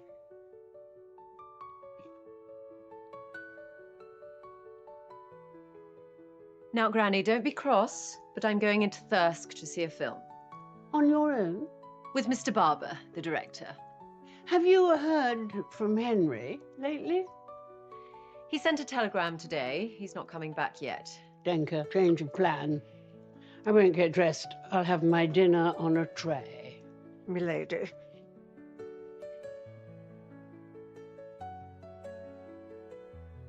I am sorry. It's not your fault that Miss Dalgleish has all the charm of a Veruca. Well, Mr. Dexter's nice. He can stick up for himself without my help. Doesn't filming interest you? I watched some of it. I'd rather eat pebbles. In fact, I think I'll retire to my bed. At least until they've all gone. Should I be worried? Well, Florence Nightingale took to her bed at the age of 38. She died at 90. You would tell me, wouldn't you? What do you think? Go on.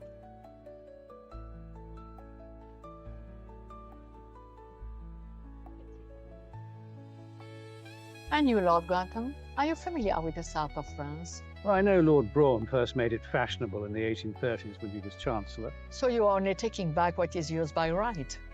I wouldn't say that, but I do see why you find it upsetting. But here you are, eyeing up the furniture, measuring the curtains. Maman, please. We can always buy another villa. We're here because your son invited us. But I suppose I would like to know why your husband did what he did. I've asked our lawyer to join us here in a few days. I think it's an excellent idea. Until then, I hope you'll enjoy your stay. Your butler lends a welcome air of splendor to the proceedings. But he can stand down if you prefer. Why, when the villa already belongs to you, granddaughter? Lady Bexhill, please, come and sit here. I am so sorry. I lay down for 5 minutes, shut my eyes, and that was it. I was gone. Oh. Welcome to the Villa of the Doves. You must come here a lot. We do, or rather we did, before you entered our lives. Always in the winter, for as long as I can remember. But now, coming in the warmer months is catching on. I'm planning an article on that. You're a writer, Lady Exham? More of a journalist, I'm afraid. I have a magazine and I'm taking back control of it. What's your article about? Oh, Scott Fitzgerald, Zelda, Coco Chanel, all the people that got the hotels to stay open in July. Can I publish some pictures of the villa? Might that be possible? Of course. If we can see the images before you use them. Oh, you're obviously not the first journalist he's met.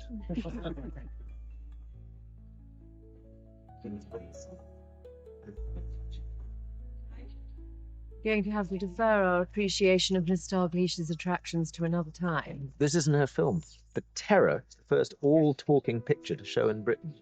I thought that was the jazz singer. So no, in that, Al Jolson just says a few words to his old mother. And sings. In this, they talk all the way through. Where's the Rialto? Take the next left and park.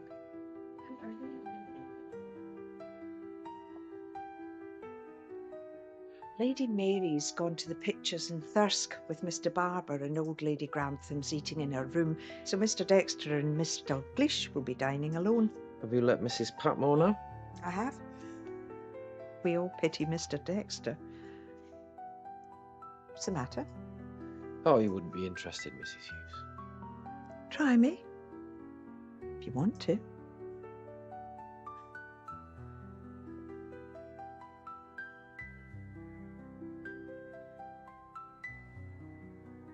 When we had the royal visit, do you remember a valet called Ellis? I do. You and he were quite friendly, I recall.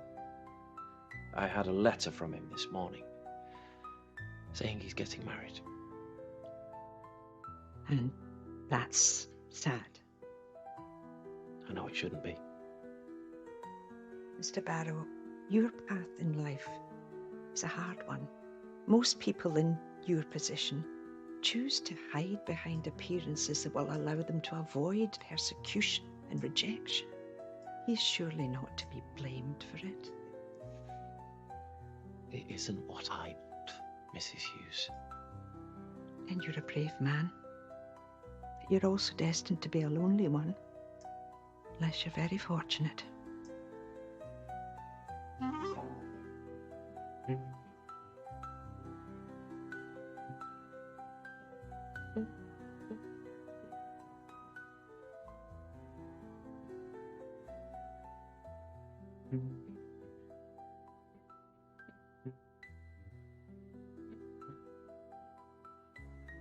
You said her face could sell 1 million tickets.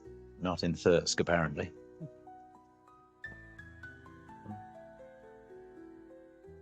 But you're right, of course. She is very beautiful.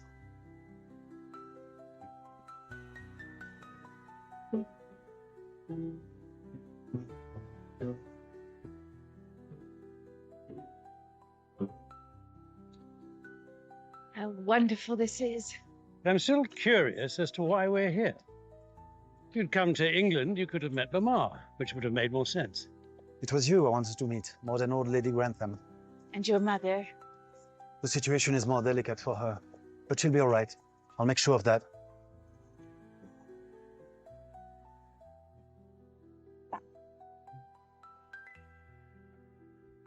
What do you think their game is? To lull us into a sense of security, then whack us with the lawsuit? Maybe they want us to feel guilty and withdraw from the field. I think it's just that Monsieur de Montmirail loved his father, and he intends to carry out his wishes. And we're here to represent Granny, a mystery figure in all this. Oh.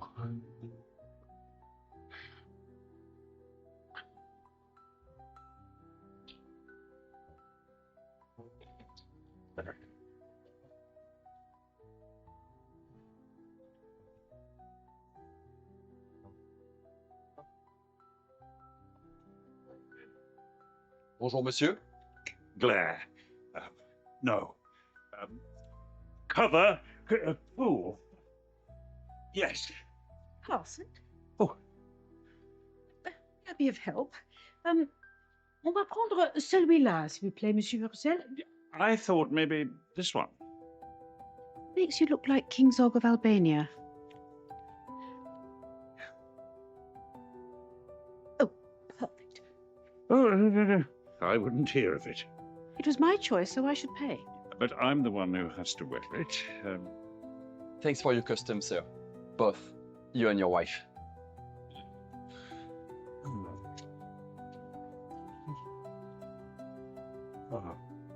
If you were selling menswear when you first got to Hollywood, how did you break into films?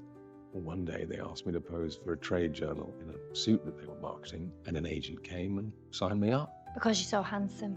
Oh, I thought they were excited by my acting talent. Come on, girl, get the wardrobe. We'll want to go home. Now you know why I'm in the movies. How did you become a butler? Well, it's a lot less glamorous. I got a job as a hall boy. Then I was a junior footman, first footman, valet, and finally, butler. There's not much I couldn't tell you about how to run a house, sir. See, that's the difference between you and me. I don't know what I'm doing half the time. That's not what it looks like. Oh, thank you. Mr. De Sparrow, sir. Yes. Right, Guy, let's rehearse, please. Myrna, say the line. I saved you a mallet. I always think they look like instruments of war. Because they are. There's a telephone call for you. Mr. Bullock, he says it's urgent. 5 minutes, everyone! There's a drama going on below. The man in charge was shouting down the telephone when I came up. Apparently they're making the wrong sort of film. Is there a right sort? Well, all I know is that it seems the public only want films that talk. I should have thought the best thing about films is that you can't hear them. Be even better if you couldn't see them either. Everybody gather round, please. Everybody. We are suspending production. I know. I'm sorry to be the bearer of bad news. We'll contact you all when we've finalised our plans. Thank you. What is it? What's happened? It seems that the talkies are making too much money to ignore, while our picture is silent and too expensive to make its costs back. So they want to cut their losses and shut us down. But how sad.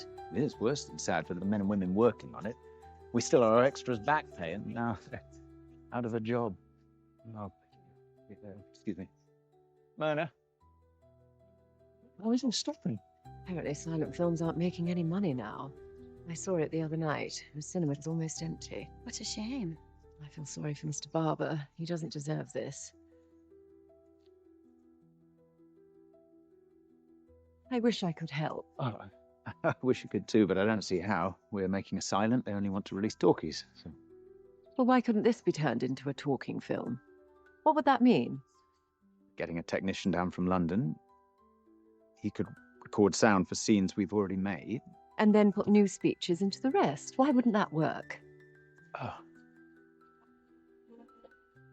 Mr. Mason's driving me mad. Every cup and saucer has to be right. The fact is, you're his daughter-in-law. Son died in the war. I mean, it's no wonder he and I rub each other up the wrong way. And it's a shame he's getting on your nerves because he's a lovely chap and he thinks the world of you, Daisy. Were you sweet on him once? About 100 years ago. I hear there's a sound expert coming down from London. Don't remind me. Are you all right? Can I help? No one can help me now.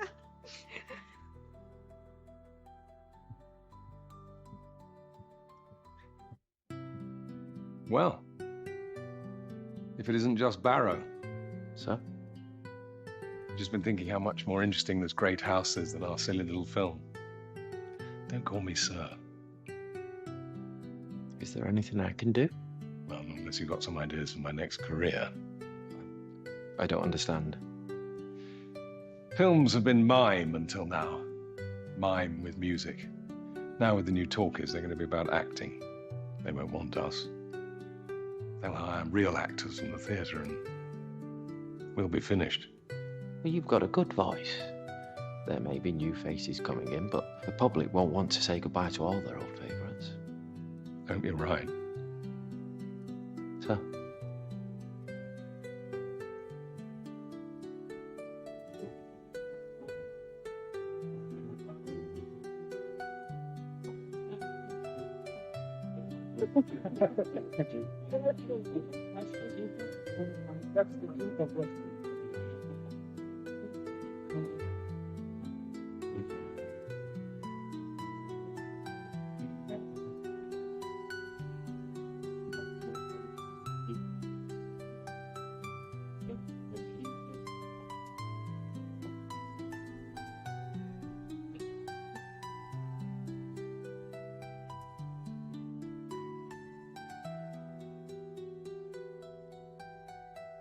Let me sum up.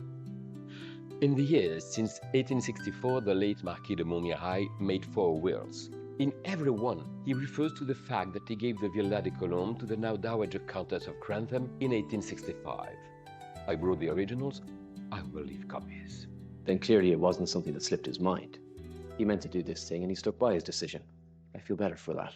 She must have had some hold over him. She must have blackmailed him. Maman, this is a foolish response. We shall challenge it in court. On what basis, madam?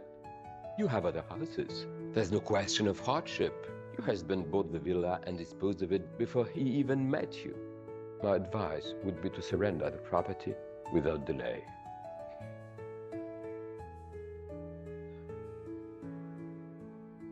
Do you mean to accept this? Of course. My father made me sole executor. I like to think it was because he trusted me to carry out his wishes. Then why did you invite us here? Because I was curious to meet you. My father and your mother spent a week together in October 1864.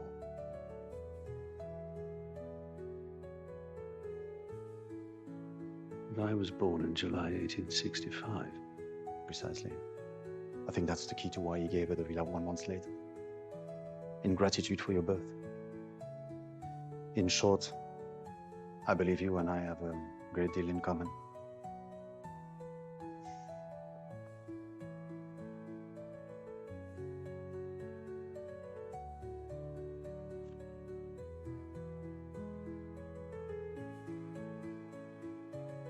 We should thank old Lady Grantham. Of course. At least now we know that for her to have the villa wasn't a random choice or a foolish mistake, but a decision that was firmly endorsed over many years. Feels funny in a way to know my own child is part of this golden circle, where because of your blood, lovely things happen. Just as Mary will have Downton and we will have Brumpton. Yes, but they're working estates. This place is made for laughter and fun. Wouldn't Sybil have been pleased for her daughter? And encouraged her to use it for the good of others? Yes, I think she would. Then let's do the same. I long to bring Civvy here. She'll love it. Look at that view. Don't you feel grateful we're alive? I love you, you know. In a way I thought I'd never love again. And I love you. So that's all right. Go back in. They look very happy together. So they should. It's thrilling for Sibby, for all of them. I like the idea of Tom and Lucy hosting a gathering here every summer until it becomes a family tradition. The sun has made me sleepy. If you'll excuse me, I think I'll have a nap before dinner. You look a little tired too. Why don't you do the same? It won't be too long. She's right, you do look tired. I'm never sure how helpful it is for people to point it out. Oh, I'm sorry. Keep writing, whatever happens. Mama, if something is troubling you, please, just say it. No, it's nothing, honestly. I've had to change the setting of the dinner table again, but I think they've got the hang of ironing his lordship's shirt at last. You should have let me do that.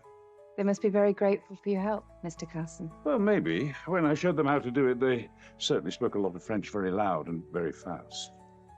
Is anything settled yet? It seems the villa now belongs to Miss Sibby. Lucky girl. Do you envy her, Miss Baxter? I'm not a big believer in envy, Mr. Bates. I know what I want, and I can live without a villa in the south of France. What do you want, Miss Baxter? Oh, come now, Mr. Carson. We all know what Miss Baxter wants. Her affections are very firmly engaged. Not engaged. Not engaged in that way, perhaps, but thoroughly taken. Are we discussing Mr. Molesley? We are. But suppose he never steps up to the mark. Then I will be a spinster. You never marry anyone else? It took me long enough to find him. Madame?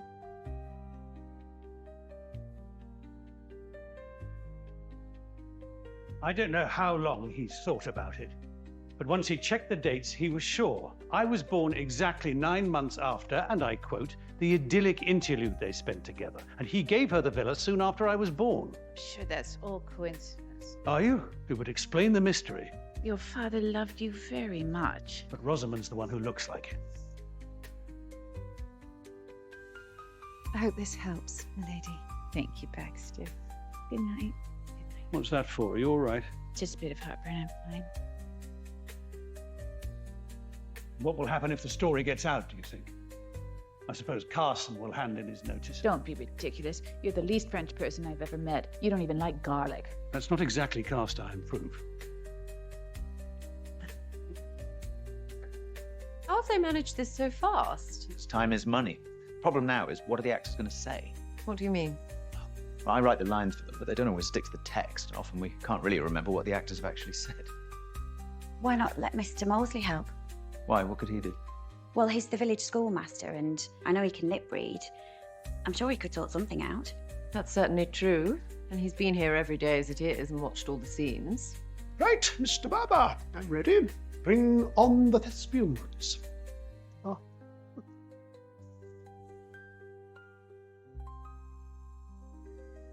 That looks very professional, my lady, if you don't mind my saying. It's the new speed reflex. You can see the image before you take it. What will they think of next? How are you getting on downstairs? All right, I think, sir. Although they're very French, the French, aren't they? I suppose they're bound to be. I suppose they are. Poor things. No, this is pretty good, but Carson, could you move the telephone? Spoils it a bit. Lovely to see you enjoying your labours. It feels good to have a... Foothold in the real world again. something like that, yes. Oh my goodness. What is it? Look.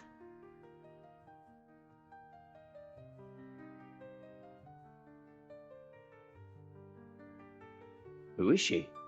That is the Lady Grantham I first went to work for as a young hall boy, wet behind the ears. Granny. Heavens. Thank you, Carson. Could you leave us a moment? What does it say? Violette, mon adorée. Gosh. Mary had a little lamb. Its fleece was white as... Right, Mr. Summers, you ready? As ready as I can be, Mr. Barber, when I've not controlled the soundproofing or the set. If we could have Mr. Dexter. Guy? Where are the lines? I'm so sorry. No. Go on. Now, time your speech to match the film. No, don't lean in. And try not to move your head. All right. Ring the bell for silence. And? Rolling sound.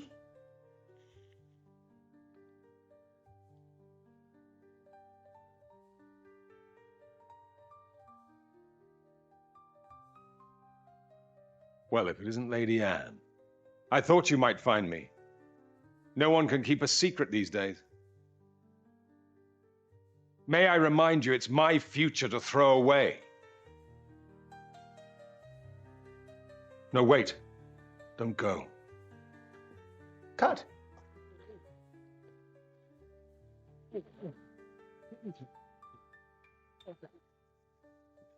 Miss Dalglish. Ready?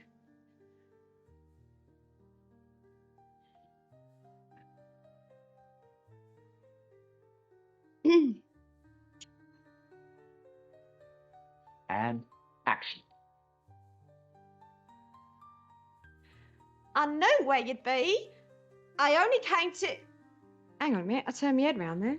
Oh, yes, I've written a line to cover that. You see, I've only come to stop you throwing away your future. You turn back on future. Right. And action. I knew where you'd be. I've only come to stop you throwing away your Miss Dalglish. I can't stay and watch you ruin yourself. I must... Cut. Thank you, Myrna. Can I have a moment? Your eyes? Now what? Mr. Stubbins? I'm here to record sound, Mr. Barber, not to perform miracles. Lady Erskine, she is... Couldn't she just learn the accent a bit better and do it again? People spend lives trying to learn this particular accent and failing. George Bernard Shaw wrote a play about it. You could do it, my lady. You saw how Mr. Dexter managed. It can't be that hard. But I couldn't. What? You couldn't do the accent? I think you could. I think you do. But I'm not an actress. Well, is Myrna an actress? You keen to see her head a gobbler? Even so. Look, just try it. If you can't do it, we'll shut down, possibly for good. If you can, you'll allow us to keep going. Please. How do I deal with this? Right now, get her back upstairs. We need to know if this is going to work. I'll do that.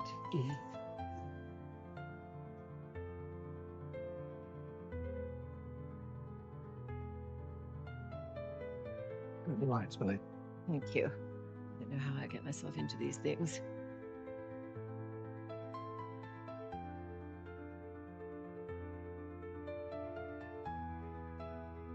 I knew where you'd be. I've only come to stop you throwing away your future. I can't stay and watch you ruin yourself. I must. Play them together.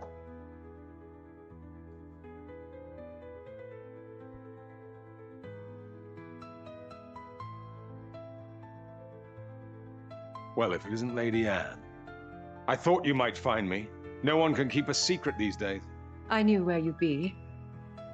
I've only come to stop you throwing away your future. May I remind you, it's my future to throw away. I can't stay and watch you ruin yourself. No, wait. Don't go. I must.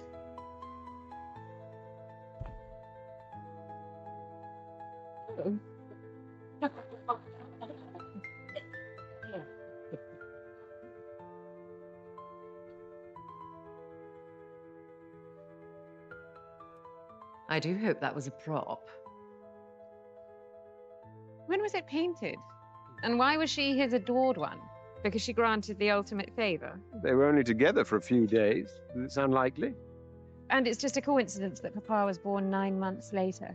I expect when she got home, your grandpapa was jolly pleased to see her. Anyway, what's clear is Monsieur de Montmorency was madly in love with her. When did he marry? Oh, I know that. I looked him up. He married in 1870, 5 years after Robert was born.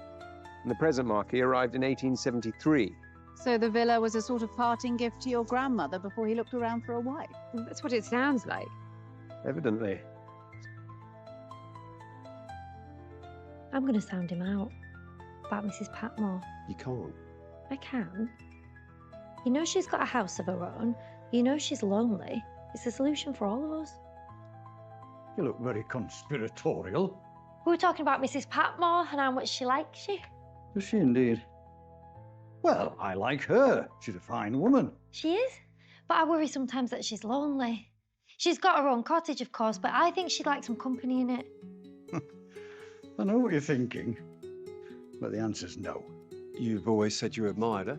And so I do. Well, I couldn't live off a woman. It wouldn't be right. Even if she wanted it. Even then. There are things that are right and there are things that are wrong, and I can't change that. Thank you for taking it on. I owe you a great deal. Is everything in order? Once we've recorded sound for the scenes we've already shot, we'll need new material for what's left. May I have a word, Mr. Parker? Of course. I've been through all the dialogue cards that would have been shown if the picture were silent, and I've started to sketch out scenes that would cover the needs of the plot. You mean you've written a play? Well, I've started one. Could I read these scenes? Of course. And if you're content, I'll do the rest. Am I bound by the plot synopsis? For instance, when she finally casts him off, might it not be better with a big romantic climax? I don't understand. Well, Bill Benson's about to throw away his life on the tables, alone, hollow, and without hope. But then suddenly he lifts his face and sees Anne standing there, tall, serene, graceful, her eyes shining with unshed tears. On an impulse, he snatches back his money. Rien ne va plus. The wheel spins.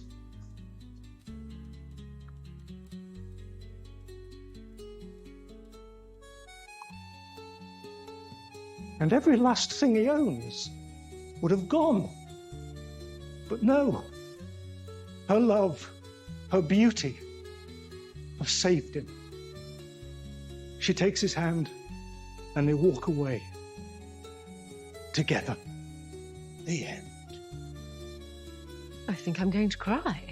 Mr. Mosley, please finish the script however you think best and bring it to me.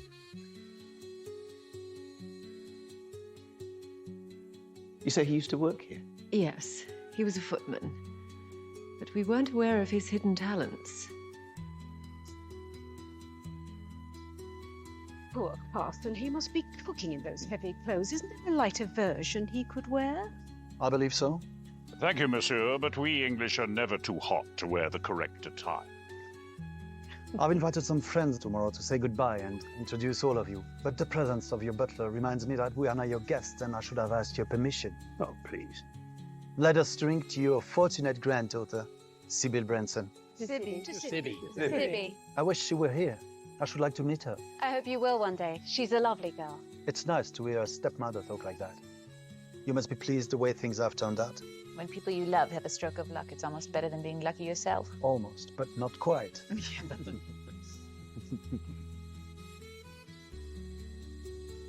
You know the miniatures in the library? One of them is of Granny, and it's engraved on the side. I've seen it.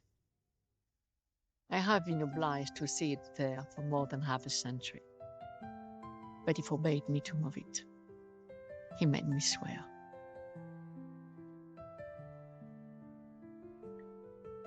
Any more news from Mr. Talbot? Not since the cable I showed you. You must be missing him, milady. I just hope he misses me. His lordship will be home soon. I'm afraid he'll be in for a shock. Have you enjoyed the filming? In a way. I like Mr. Barber and Mr. Dexter and watching how a film is made, but I feel a bit let down too. By Miss Dalgleish. It sounds stupid, but I thought we might become friends. They say it can be a mistake to meet your favourite stars. In this case, they'd be right.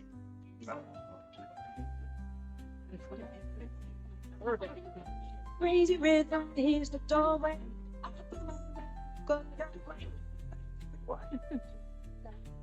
Are you feeling happy? I am. But there's work to be done. The more hard work involved, the happier you'll be. Well, you know me already. And yes, I mean to enjoy Sibby's good fortune. I want us all to enjoy it. Congratulations, Tom.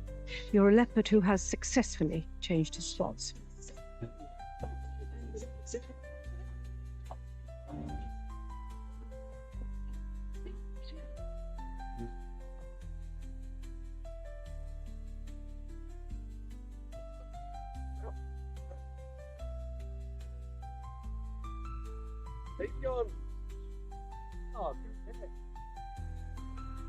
George should be in bed, or at least on his way there. Do you have other children? A daughter, Caroline, with my second husband. George's father was killed in a car accident 7 years ago. On the day George was born, he held the baby in his arms and died on the way home. God. What was he like? He was perfect, really. As handsome as a prince in a fairy tale. Moral, strong, full of dreams, determined to do his bit. Do you miss him? Of course. Although I sometimes wonder what life would have made of him if he'd lived. In a way... In a way? I was going to say in a way, you remind me of him. Although I couldn't tell you why. Flattered. What about your present husband? Oh, Henry's much more pragmatic. There are no dreams about him. He's a doer. And he must test his powers of endurance from morning till night. But he's a good workmate. Is he handsome too? Oh, yes. I like them handsome.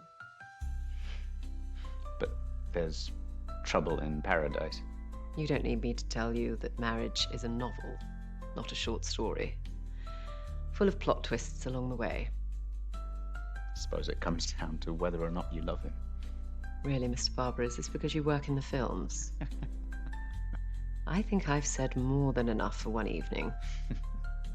So I hope you will warmly welcome our successors at the villa. And with the Bransons, perhaps you'll see Lord Grantham, whom I think I may now call my good friend.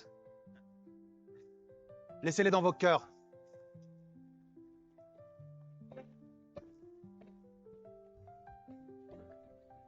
There are that you get from one. He's handled it all with such good news. Because he thinks I'm his brother. For a second there, I thought he was going to say that. You can't talk like that. Your father loved you enough. It's not enough, is it? Not when I might be a lifelong fraud. Frenchman's bastard who usurped the role of the proper heir. What But that would have been Matthew's father, and now Matthew's son will inherit. So what difference does it make in the long run?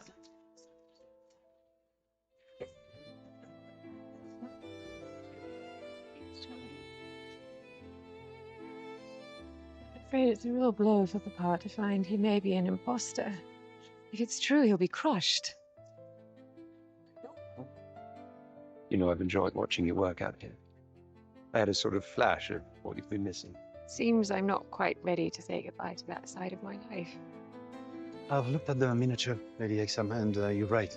The matter is settled. Please, take it home for your grandmother. It's hers anyway. Merci. Edouard, t'as gardé la tête. Maman, s'il vous plaît, tout ça s'est passé il y a si longtemps. C'était avant qu'il ne vous rencontre. Je pense que nous devrions honorer ses vœux.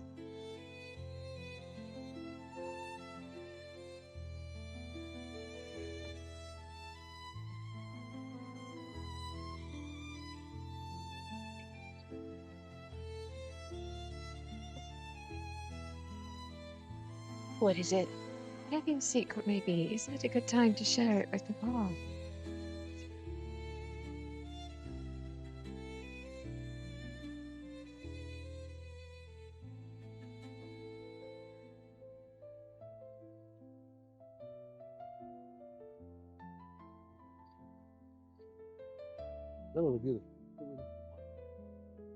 You've been so gracious, but it's time for us to go home. We'll be gone too, before long. As you know, the contents of the house already belong to your mother. You must take whatever you want. No, his wishes are clear. Je ne vous comprends pas. Nous allons perdre la villa. C'est pas rien. Nous ne la perdons pas, nous la transmettons à mon frère. Ne l'appelez pas comme ça. Well, the lawyers can manage the rest. I know it's late, but can we go for a walk? Yes. Monsieur, we are in your debt. Thank you. Madame. Thank you.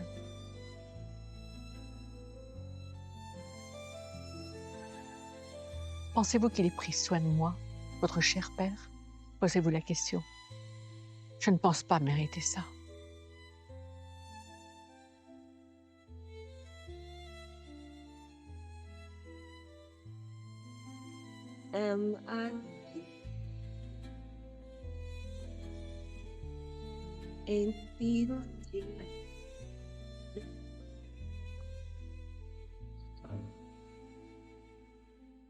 Why didn't you tell me before? I was going to, and then suddenly we were coming here. You should never have come here. We have to get you to a proper doctor, and I don't mean some quack in Marseilles. Dr. Clarkson is more than capable of coming up with a We'll diagnosis. go to London. We'll go to America if we have to. We'll discuss it when we know more. You should have told me!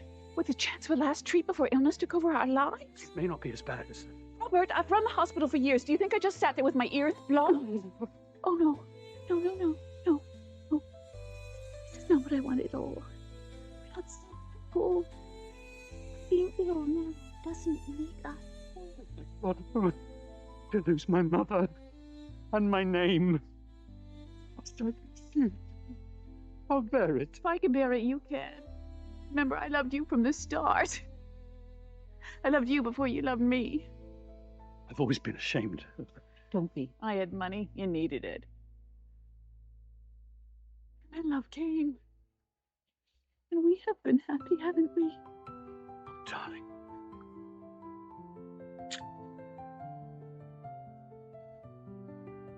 You have been everything to me.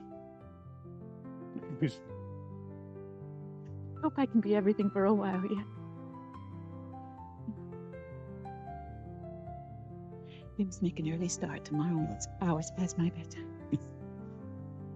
Yeah. Hope we can still get tickets on the blue train.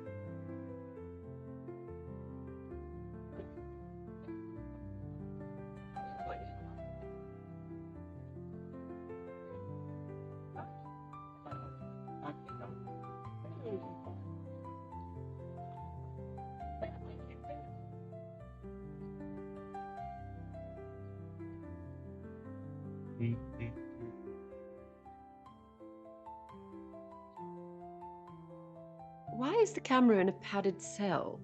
Anyone would think it was a lunatic. Certainly unpredictable. The microphone must not pick up any noise unless I have approved it. The padded box contains the sound of the camera working. So we're really in your hands now, Mr. Stubbins. Words, not mine. Everyone ready? Let's go for a take. Please be aware of where the microphones are and speak clearly. And this time, Myrna, mime, but don't talk. Not a word, you understand? I'm not stupid. I only want to hear Lady Mary. Mary, please. Very good. Albert, you ready with the clapstick? Ring the bell. Roll the camera. Albert. And action. Madame, monsieur, placez-vous Paris. Bill, You came back. I always come back. Sorry. Cut. Sorry. Everyone back to ones, please. Roll the camera.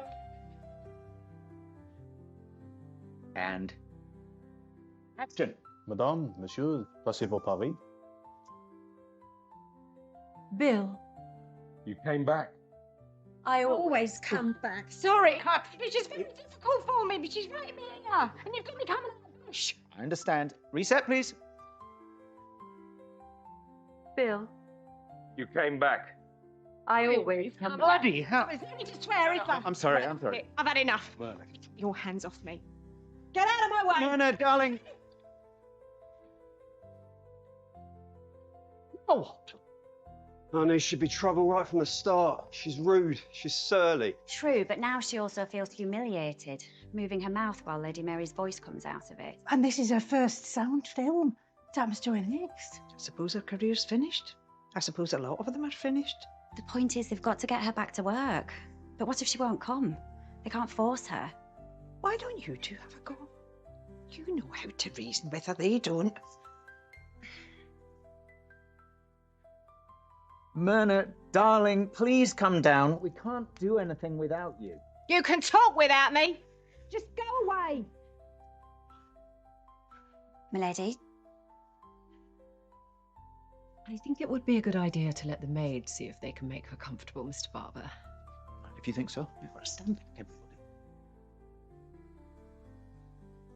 Please let us in, Miss Dalgleish. We understand what you're going through. That's true, and you know it.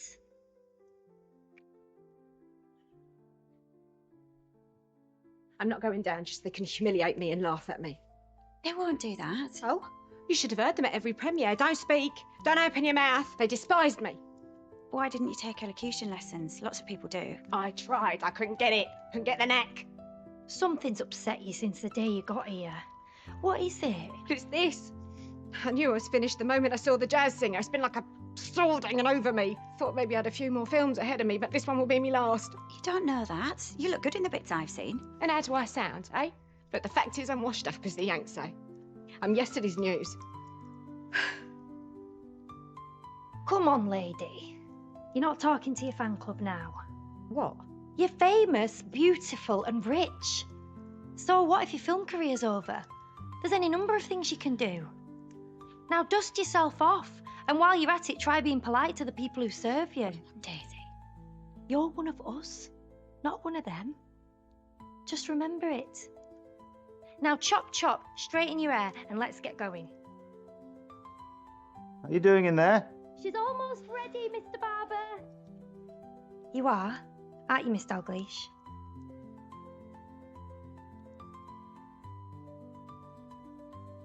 I had a sister just like you once. I miss her.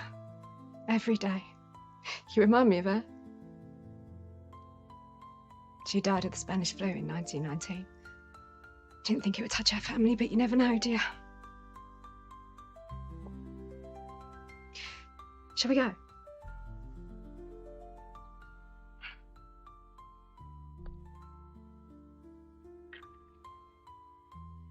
Not worth it. You're worth it to me.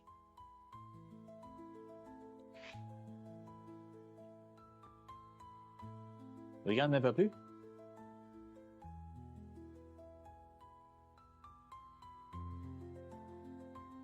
Seems you're my savior. And I intend to remain your savior for a very long time to come. Mary? What on earth is going on? Cut! Oh, no. So you put them to rights? I think I can say so without fear of contradiction. I left them in no doubt as to how things are done when they are done properly. Hey, Mr. Bates? You made your feelings clear. They certainly know what it is to deal with an English butler. Get your coat. Watching you, it took me back to the plays you three used to put on in the attic. Except there's rather more riding on it this time. I don't mean to be harsh, but how do we know she's any good? She's absolutely superb. I showed Granny Papa's telegram, Tom, but you ought to look in. Perhaps we should go up now. You're right. It ought to be you. You can give her the miniature. What miniature is this? It's a long story. Talkies must be good news for the actors in the West End theatres. Good news for them. Bad news for me. Death by microphone, eh, Guy? Our business has always been a game of chance. Well said. I have an idea, Miss Dalglish, which might just help. I'm taking your mama to the hospital first thing in the morning. I'm dreading it, of course. But that's for you to hear, not her. I thought they might put up more of a fight. So did we. The mother wanted to. And then Edith found this. It's inscribed to you on the side. Oh.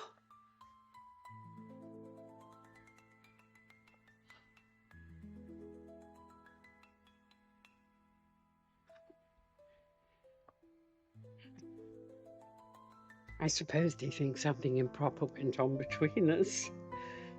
I suppose everyone does. Oh, no. I wouldn't say that.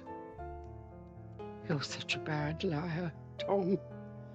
I'd never got anywhere if I were as rotten a liar as you. We're going to try and meet at the villa every year. The whole family together, in the summer. Won't it be too hot? We hope you'll come and find out. Oh, no. No. That's all over for me. Never mind. I am happy to have known you, Tom. I think we got on pretty well in the end, don't you? I think we did. In the end. You weren't quite what we had in mind for Sybil, but we got past it. And that's life, isn't it? Getting past the unexpected. And perhaps learning from it, which I think we can say we've done. You've been a good friend to me through the years, Violet. I hope I've been a friend to you. And now you're settled. Maud's back in the family. Everyone's happy. When was the miniature painted? Did you sit for it? No, we went for a walk in the town one day, and there was a shop where a man was taking photographs. Yeah, I remember because he was the first photographer I'd ever seen. They must have copied it from that. Montmirail sent it to me in London with a silly, scribbled letter. I sent it back. Of course, I should have burned it. We'll leave you to rest. But we wanted to say how very grateful we are. And Sibby will be too. It's a beautiful place. That I do remember.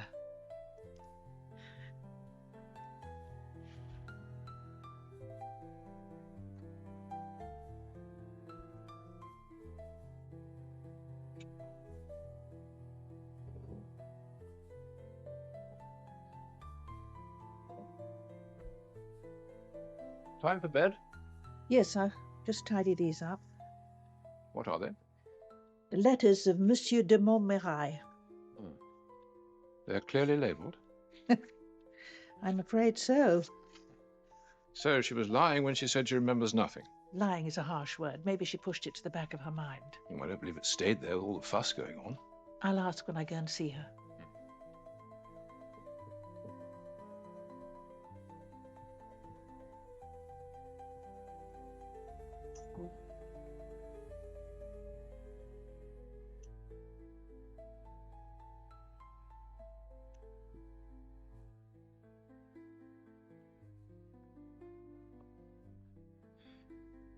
Is this the way to find Mr. Barrow?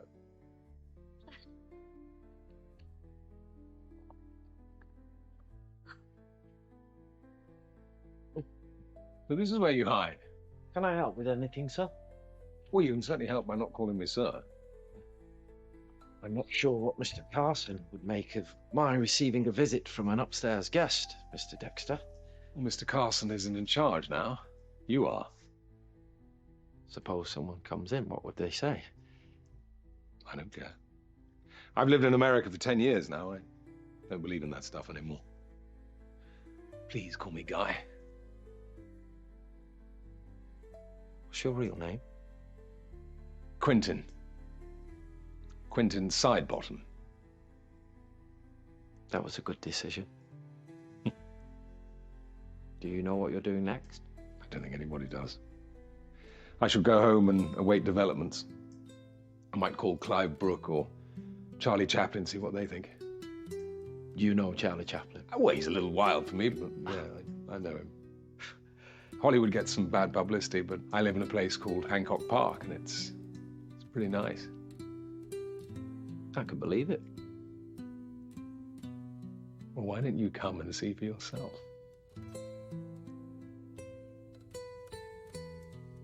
What? I mean it. I travel a lot for my work, and I don't have a wife to look after me, so you could do it. I'd be your valet. More than that. You'd run the house and organize our journeys, make me comfortable, make us both comfortable. Of course, if my career folds, then we'd have to think again. But your career won't fold. Good. Well, you let me know when you've come to a decision.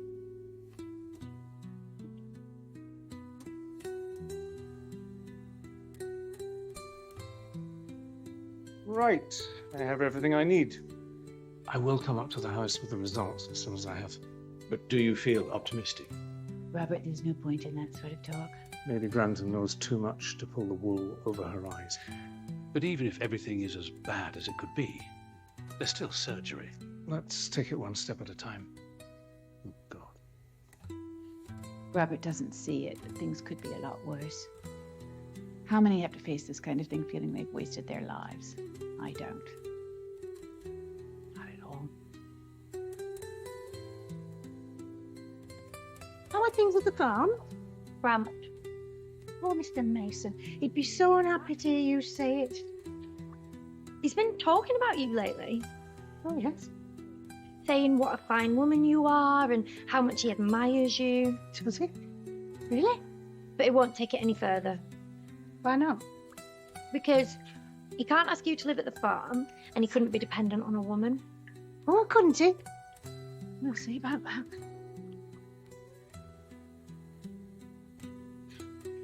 Look what we found when I was going through Violet's things. The letters of the Marquis de Montmirail. Oh dear. It doesn't look good for Papa if she felt the need to keep it a secret. Well, let's not jump the gun. Oh, I'm so sorry. Are you in the middle of something? No. Could I speak to you alone for a moment, please? Yes.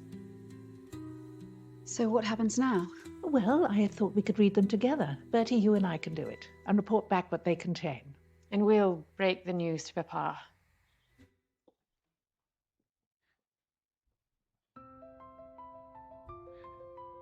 What is it?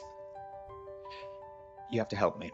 We're just about to film our last set piece, the dinner, when Benson realizes he must give her up and rushes off to London. I know, I've just been learning it. Molesley's done a wonderful job. I told you the extras were fed up with not being paid, and I don't blame them. But I'm still waiting for the money. And they won't do anything too drastic.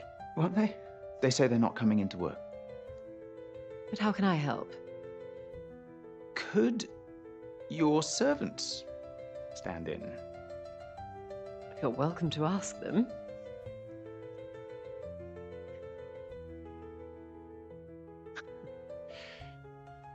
Is there something else, Mr. Barber? I could never have got through any of this without you. If that's true, then I'm glad. May I kiss you?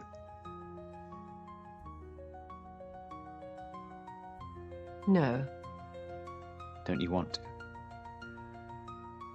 I'm afraid I'm too old-fashioned to believe that what I want is the only thing that matters. if I offended you. Not at all. Nothing is nicer for an old married woman than to find she's still an object of desire. You better not tell your husband when he gets back. He might hit me on the nose. Wouldn't that be thrilling? Two gorgeous men fighting for my favors. You rang, my lady. So she'd kept his letters? Seemingly every one. I won't ask what she had to hide in case you tell me the answer. Well, most of them are rather sad. There was clearly no love lost between him and his wife. But what do they tell us about the days they spent together in France? I'm afraid they didn't write to each other then, so we still have no proof of what really happened. I suppose that is where the mystery resides. I'll come and see Violet tomorrow. Should I do it? No. You're what the lawyers call an interested party. I'm not.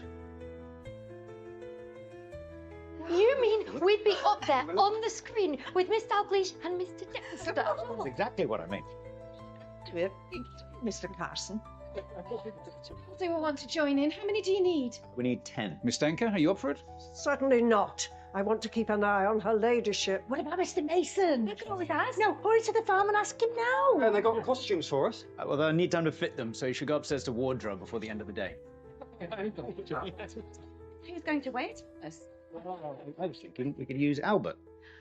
Would I be serving Miss Dalglish? I suppose so. Right, let's get back to work, please. Come along.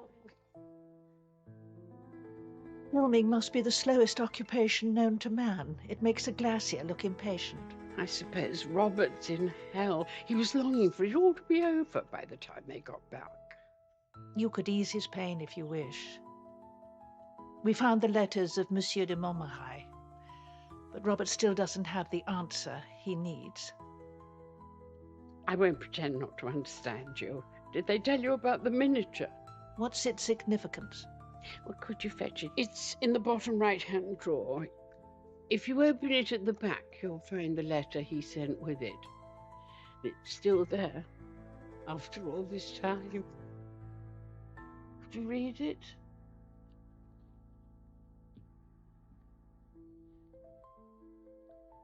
Chère Violette, we have missed the chance to know perfect love.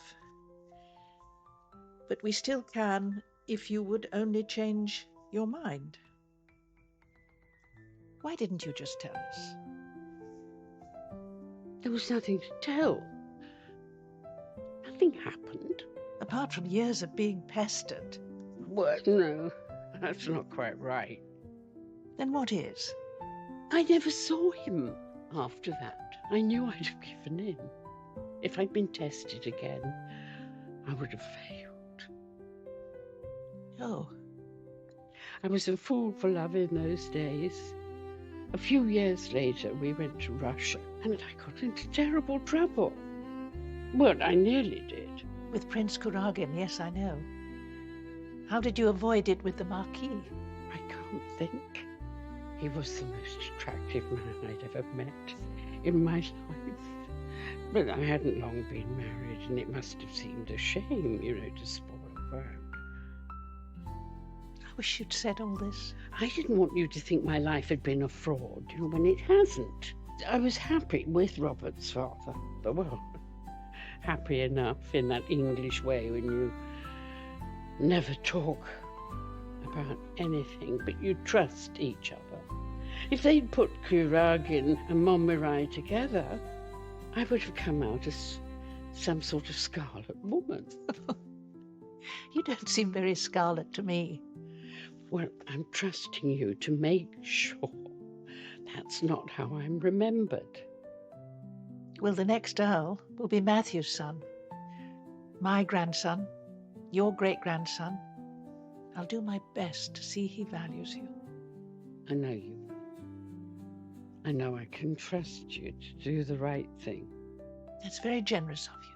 Well, because we've had our tussles, you and I. Well, it's true, but I'm glad you came to Downton. I'd never known anyone whose opinion I could trust to be morally right. Not for years. Well, not since my mother died.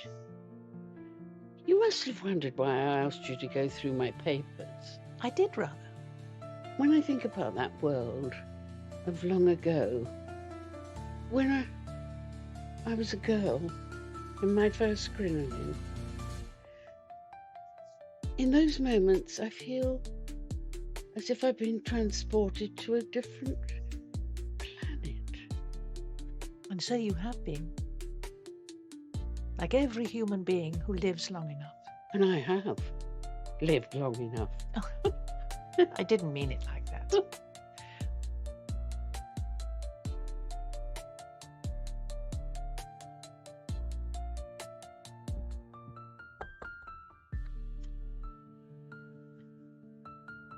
I'm sorry, but I just couldn't wait. It's all right. Nothing happened. You're your father's son. I can't pretend I'm not relieved. I can't pretend I'm not insulted. Why do you think he gave you the villa if it has nothing to do with my birth? I think it had everything to do with your birth. When you were born, it sent a message that what he wanted was never going to happen and it was time to move on. He never loved his wife as he loved you. The villa proves that. Well, that's not for me to say.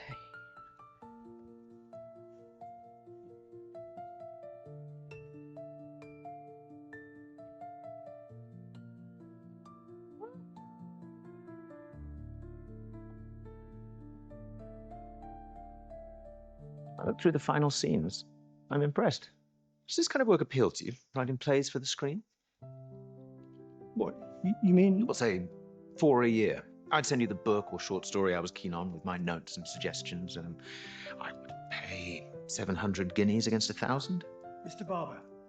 Sorry? You get 700 for writing the script. That would rise to 1,000 if the film is made. Great script.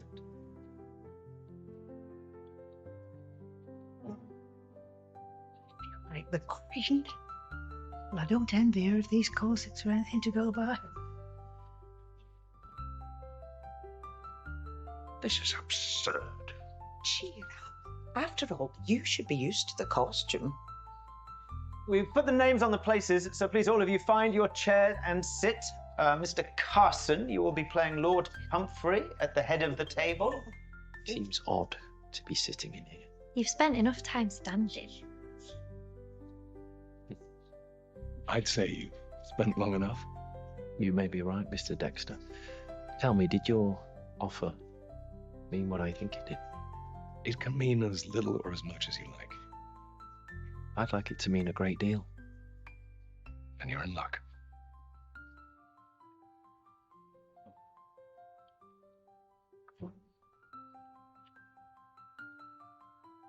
Hughes.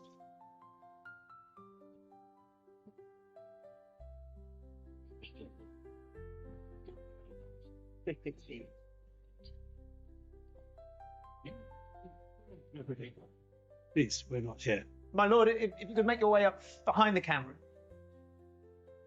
Thank you.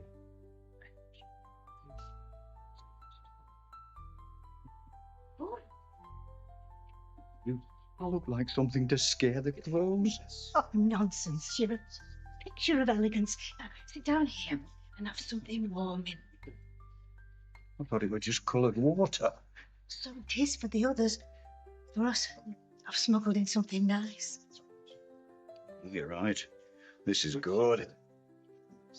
Don't the young couple look nice together? It must be wonderful to feel you're helping them. I'd like to do more. Well, this is what I want to talk about.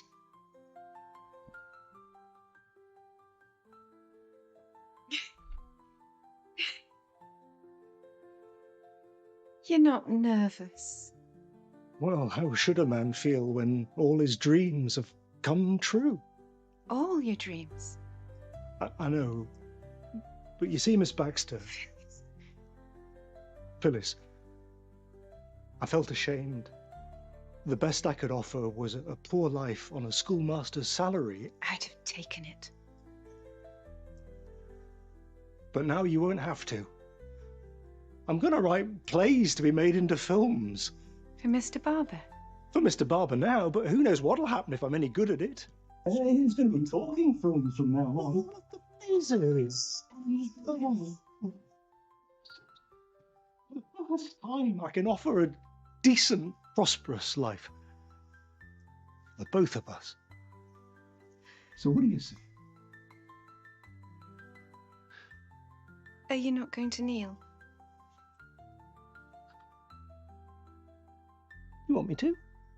I think so. It'll never happen again.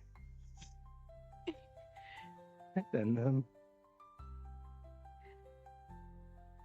will you marry me, Miss Baxter? I mean, Phyllis?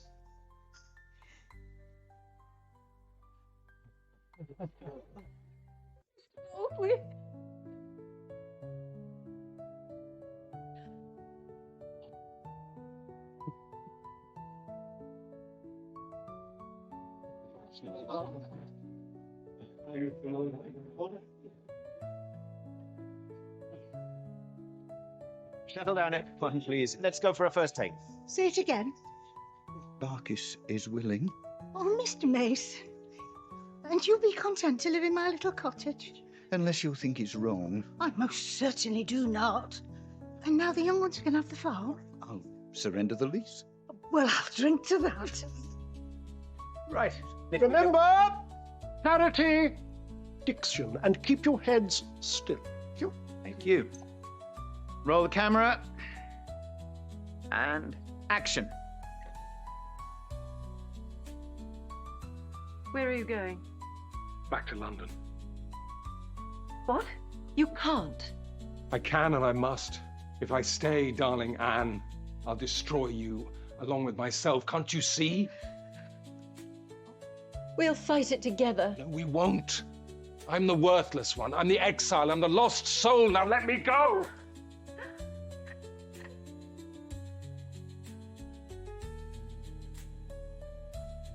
Bill, please wait. And cut!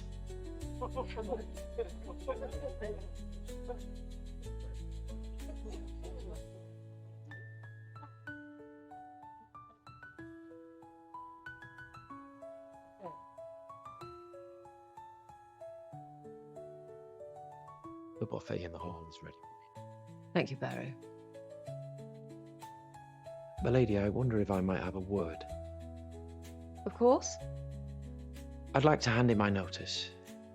Oh. Well, I know you haven't always been happy here. It's not that, my lady. I've had good years at Downton. But I've formed a sort of, well, I'm not sure what it is really, a working friendship with Mr. Dexter. Guy? That's it, my lady. And we mean to travel together. He'll make films and I'll look after him. I'll be his dresser, as the film people put it. And if I'm right, then it's the nearest I've come to the offer of an honest way of life. You don't need to explain, Barrow. I wish you well. And I hope you'll be as happy as our cruel world allows. Thank you, my lady.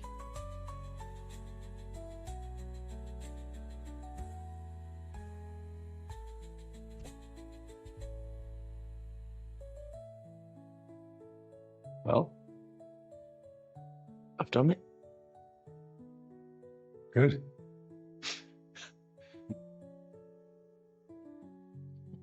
We're all wondering if you'll miss your acting career. Oh, please say yes. Come up to London. We'll find you a part. No, thank you. I've enjoyed it, in fact, but once will suffice. Can I help you, Miss Douglas? I'd love some of that ham, if you can reach it, and a little sauce.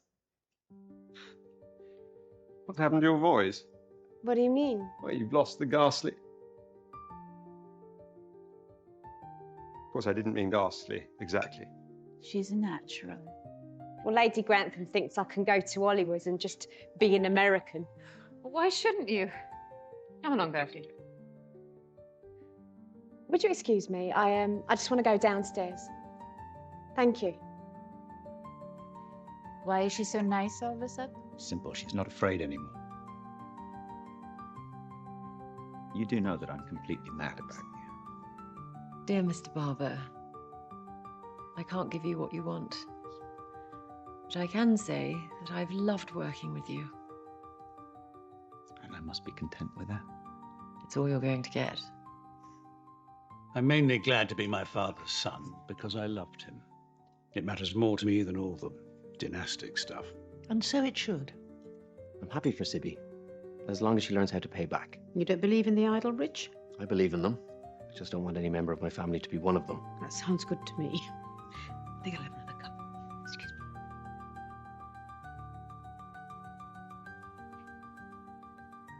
Does that include any future member of your family? Yes, of course, because... It's early days, so don't say anything yet. Oh, my darling, I won't say a word, but I think that I can kiss you.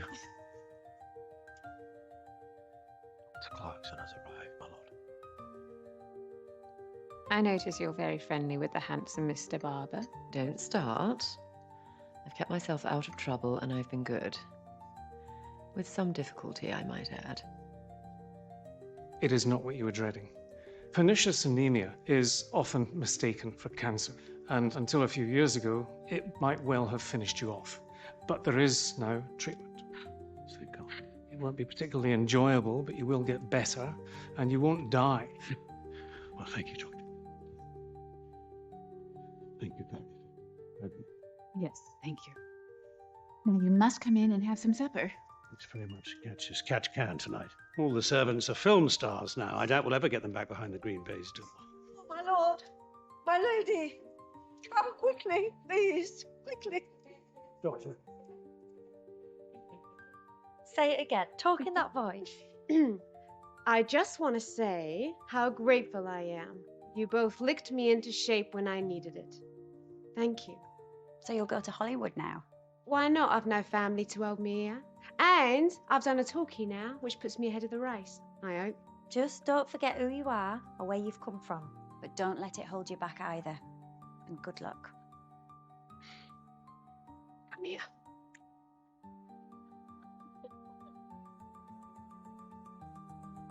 Old Lady Grantham's sinking fast. They're upstairs with her now. Get some coffee or something stronger just in case.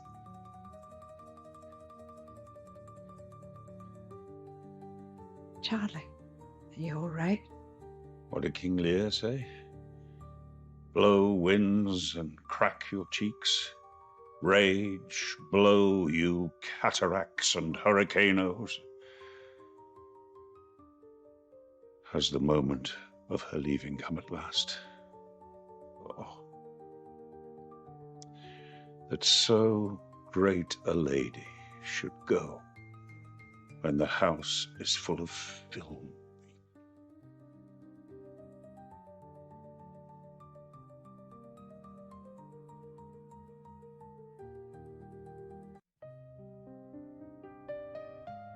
Oh. What are you doing here? Well, you won't believe me, but I shall miss you. Or have you just come to check I'm on the way out? Is there anything you want? Whatever I have wanted, dearest boy, you have given me long before now and many times over. Dear Mamma, I hope I haven't been a disappointment. You were always so much cleverer than me. True. But don't let that come between us now. You are far kinder than I have ever been. Cora, I owe you an apology. I didn't think you'd last the course. I know. But I was wrong. Now that's something you haven't heard me say until now. It was worth waiting for. Oh, Mary, dear, and Edith. You've been wonderful granddaughters, and I leave you both confident that your lives will be happy and fruitful. Oh, Granny. Darling Granny. Now that must be enough, or I shall be like one of those guests who pack the car and never leave. Lady, oh, stop that noise. I can't hear myself die.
Strange day for you and me. We're orphans at last.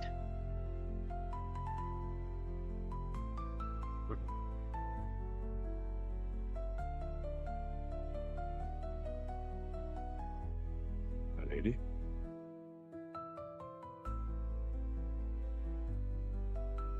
She'd be so pleased you're here. I can remember the first time I really saw her, my lady. Close up, I mean.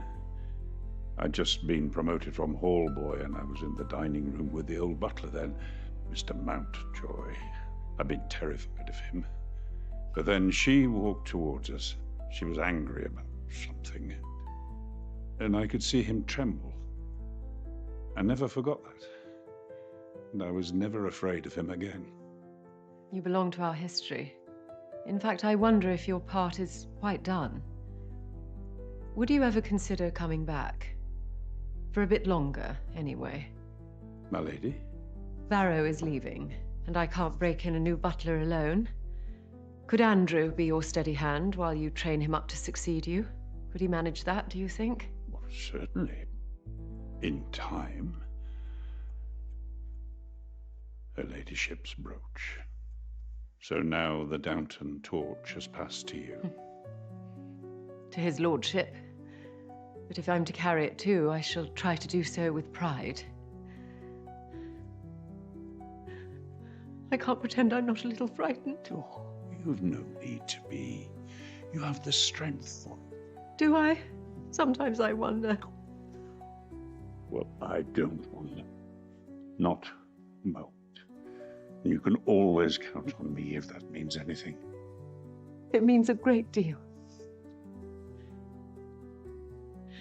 And I think you know. Now I just need a moment before we go. My lady.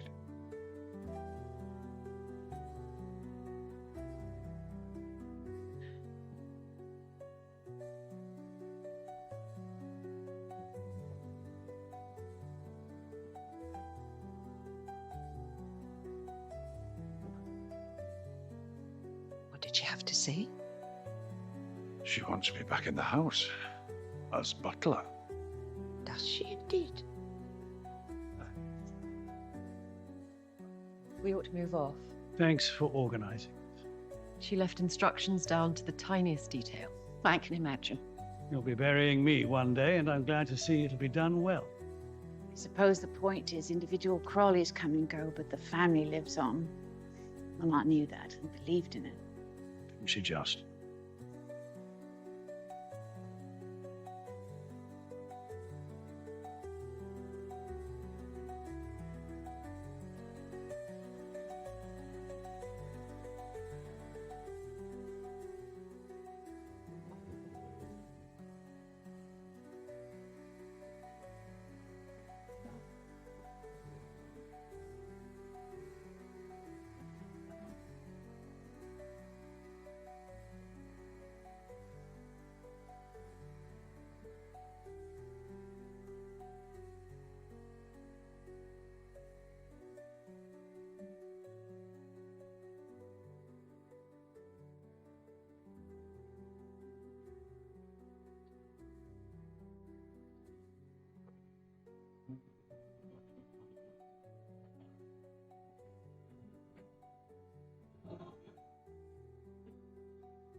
My king, we have her.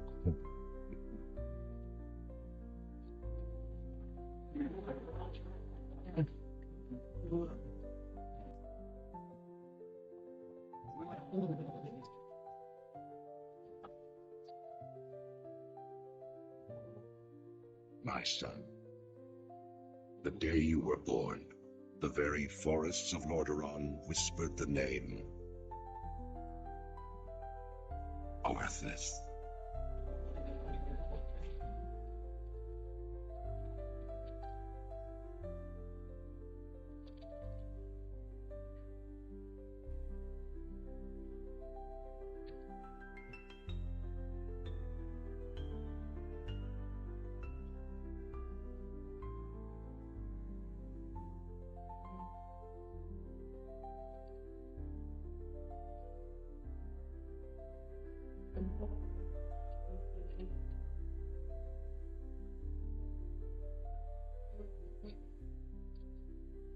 My child, I watched with pride as you grew into a weapon of righteousness.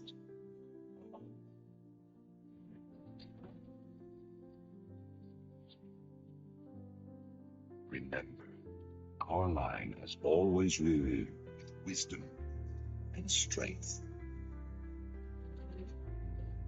I know you will show restraint when exercising your great power.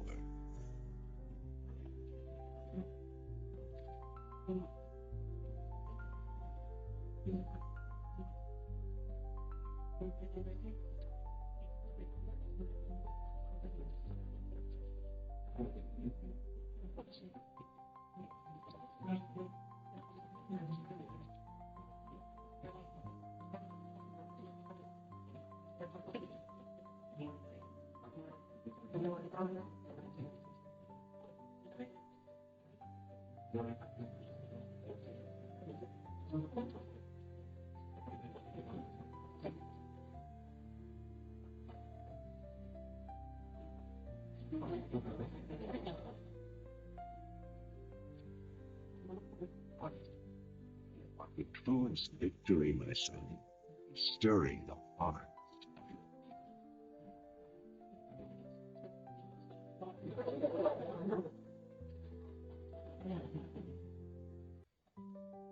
Tell you this, for when my days have come to an end, you shall be.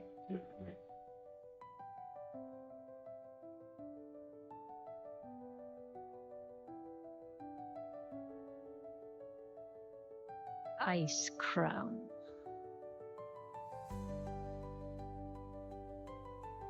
A monument to our suffering.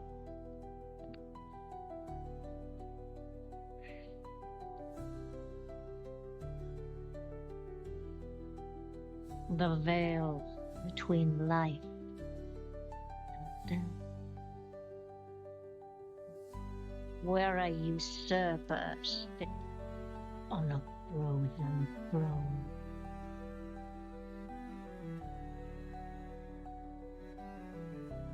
But no king rules forever.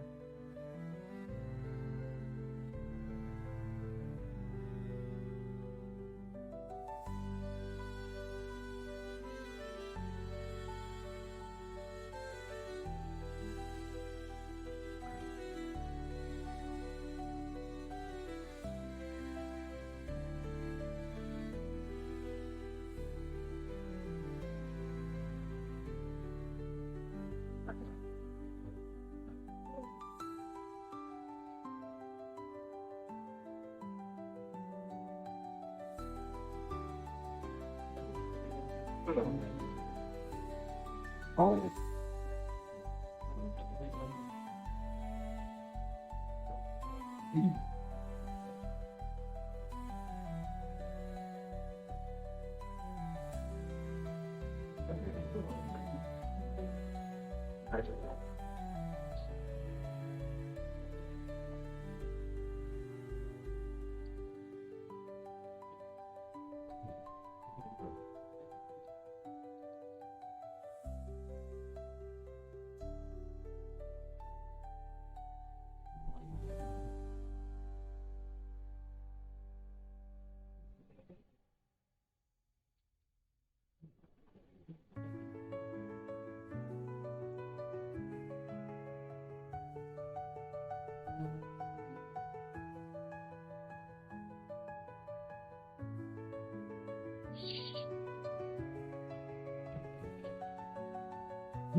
You are unfit to wear this crown.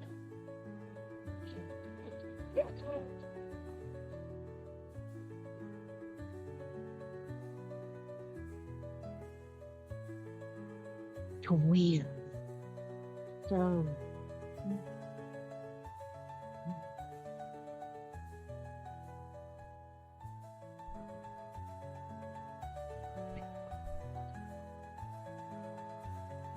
This world is a prison.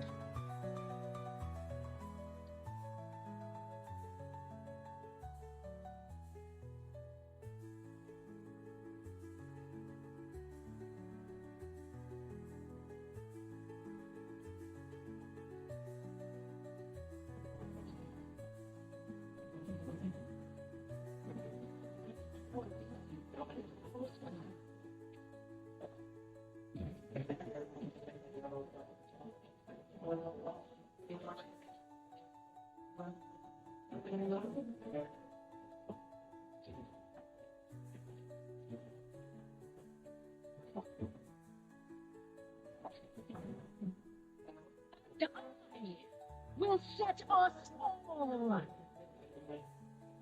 free. Free.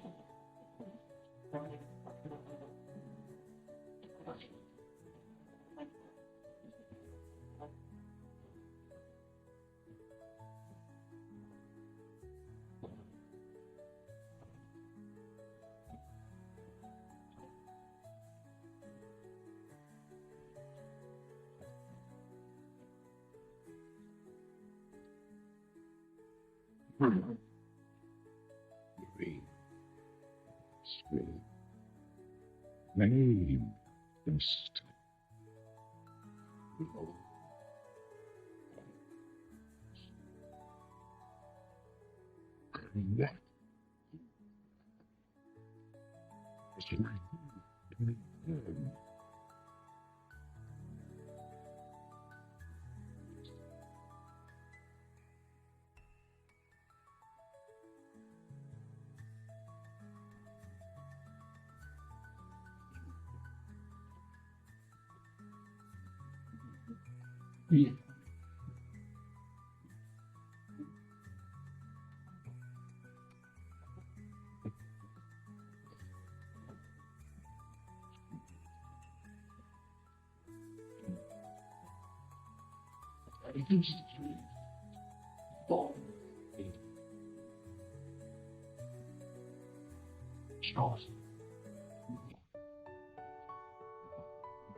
What?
Yeah.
So, this is home now.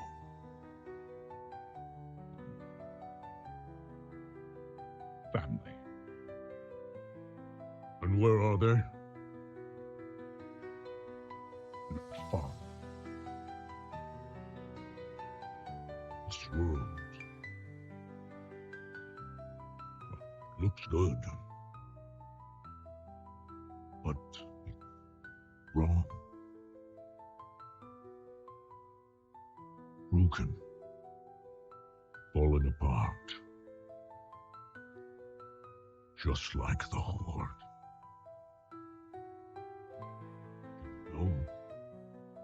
Know what she's done while you've been hiding. I left that life behind. I'm no one's savior. I will not lead the Horde. I didn't ask. But I hoped you would at least fight for it.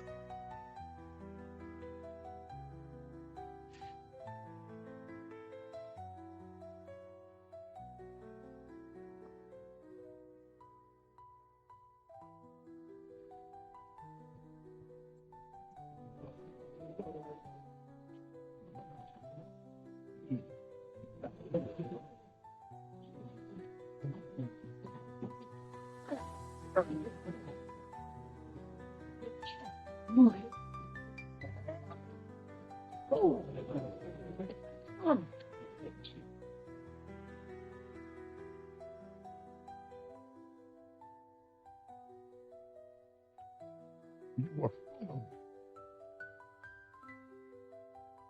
I followed them.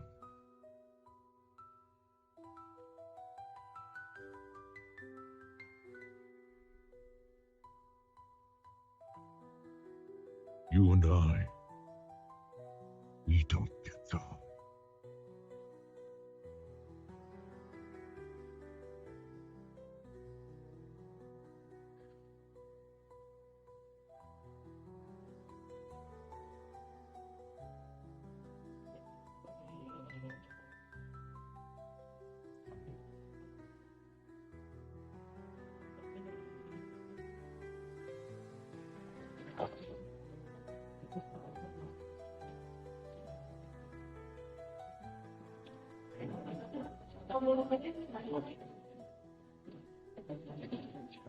Darkness has returned to our world.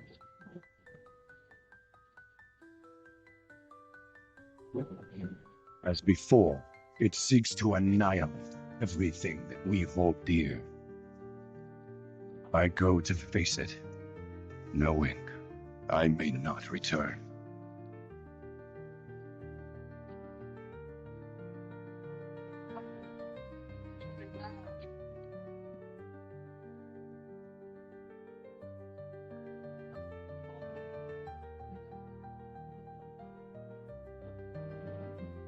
All my life, I've lived by the sword. I've seen kingdoms burn and watched brave heroes die in vain.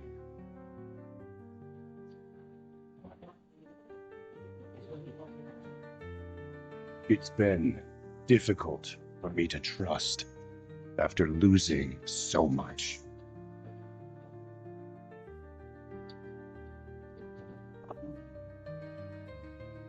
But from you, I have learned patience, tolerance, and faith.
Anduin, I now believe, as you do,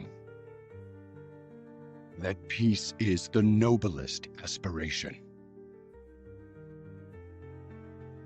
But to preserve it, you must be willing to fight.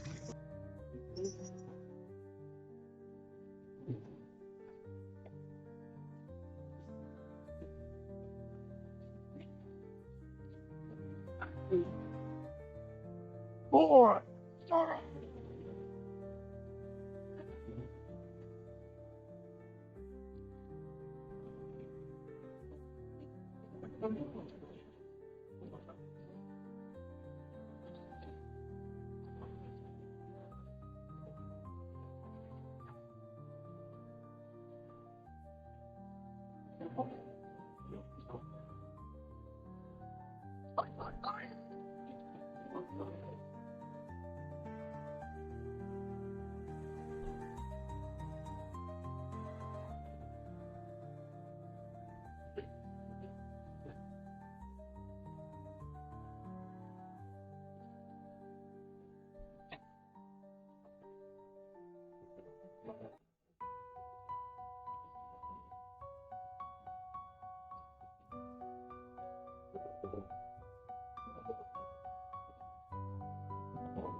The world has been sundered.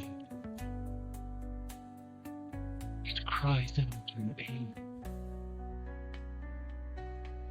We must go to its aid. We entrust our ancestral home to you, the Watchers.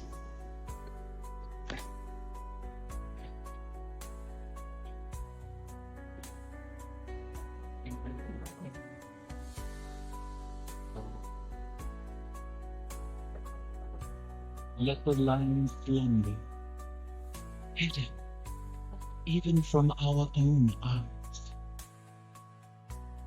You will feel our return in the waking of the Lord.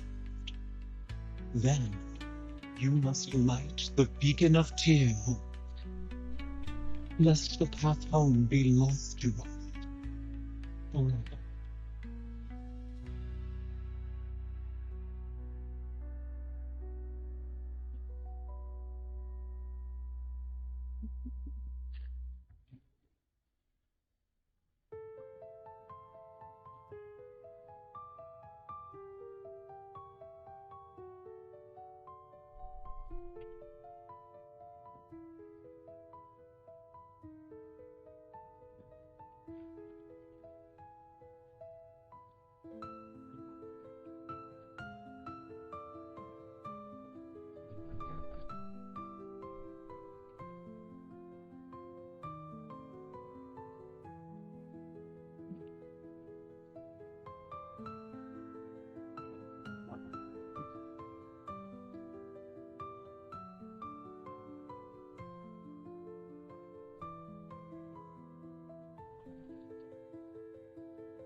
The world is healing, but her fate is yet uncertain.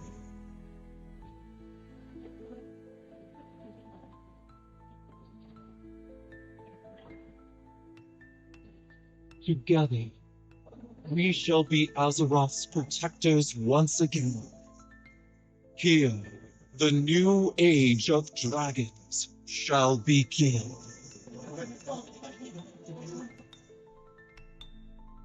Imprisoned for 10,000 years.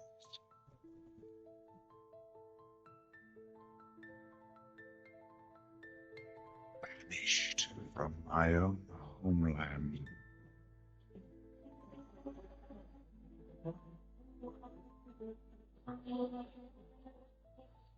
And now you dare enter my realm.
Varrock, it's time.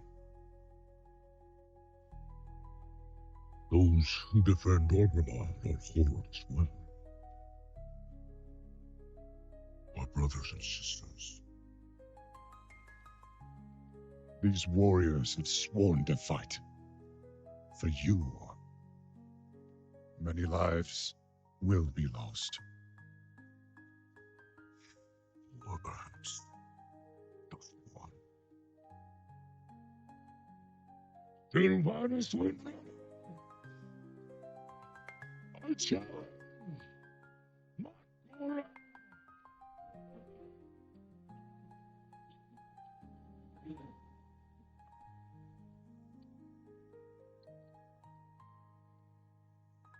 A traitor leading traitors. Why should I accept your challenge? Not to make me suffer.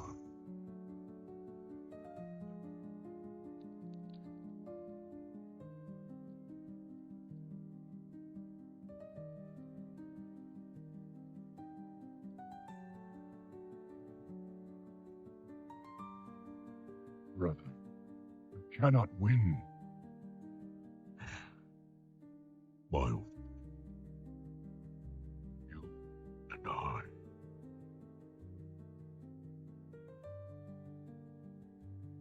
We don't get to.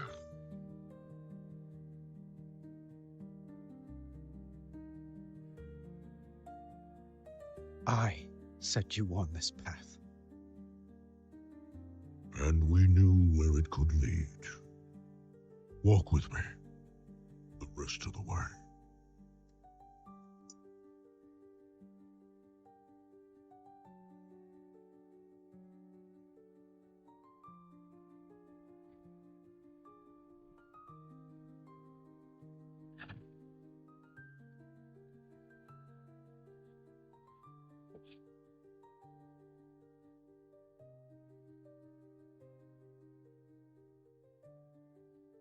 Let it be finished.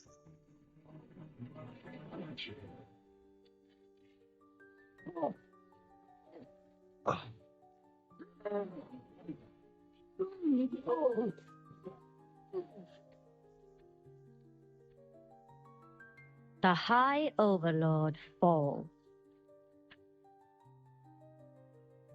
I trusted you. And so did they. Death comes, old soldier. And all their hope dies with you.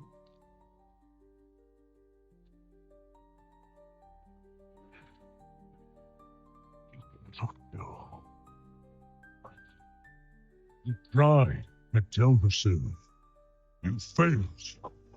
Hope remains. You set us to kill each other at Lordaeron. You failed. Here we stand. With you, just keep killing. The Horde will endure. The Horde is strong.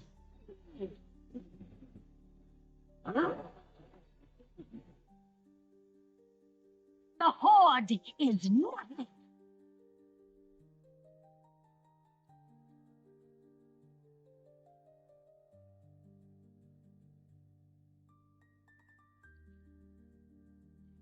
You are all nothing.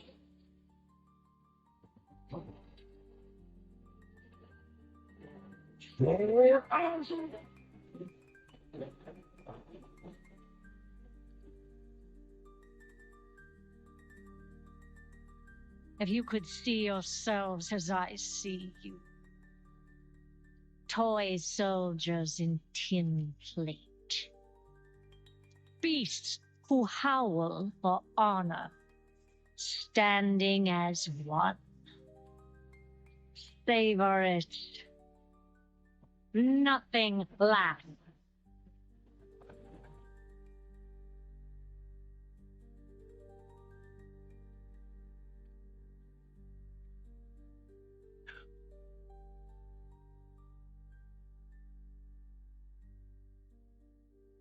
What do we do now?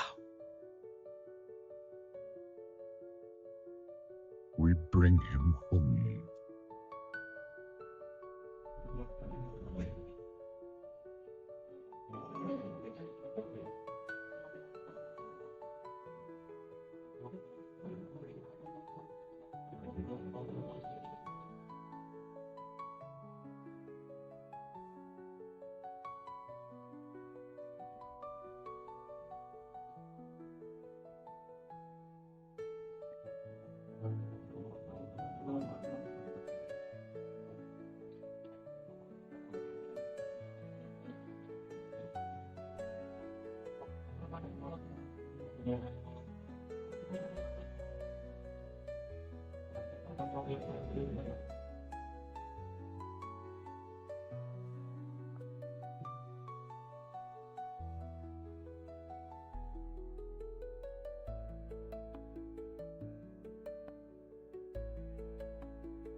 You're here to tell me we don't get to hide.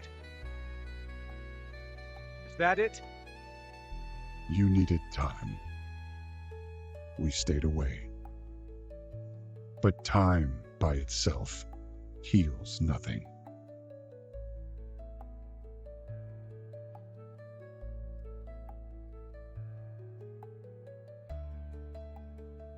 You didn't just come here for me.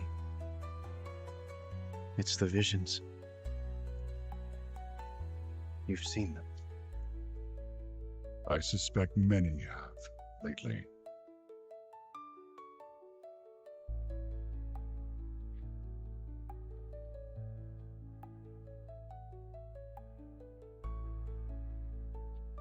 Something, someone, is calling out from the heart of the world,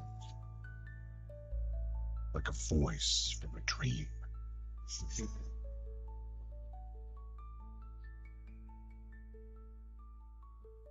Something dark is coming. The world needs your light again, my son.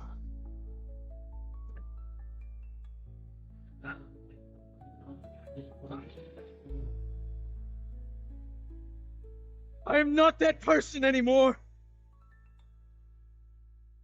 I have no light. Not after what I've seen. Not after what I've done.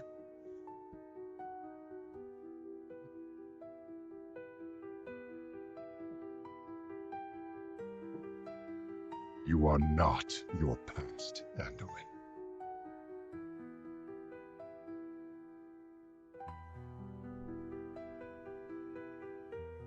I trust you.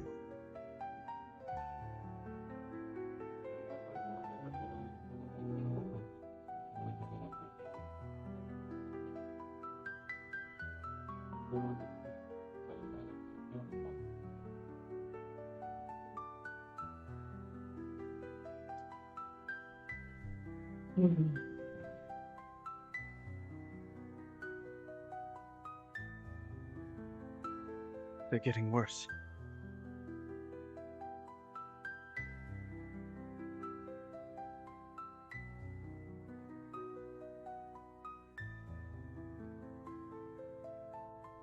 Look, whatever's coming, I'll stand with you. Of course I will. But we were drawn here by the voice. Who is it, Thrall? Who's calling out to us? I'm not sure yet.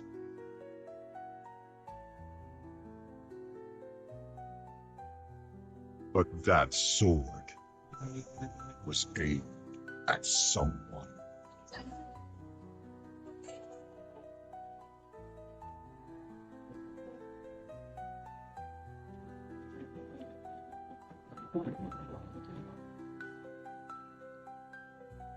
Never paid any heed to the ancient prophecies.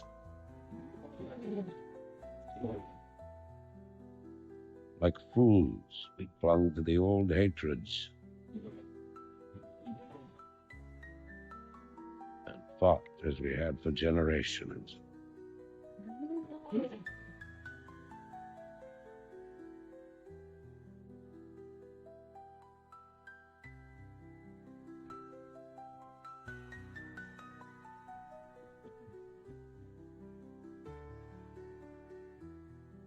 Yeah.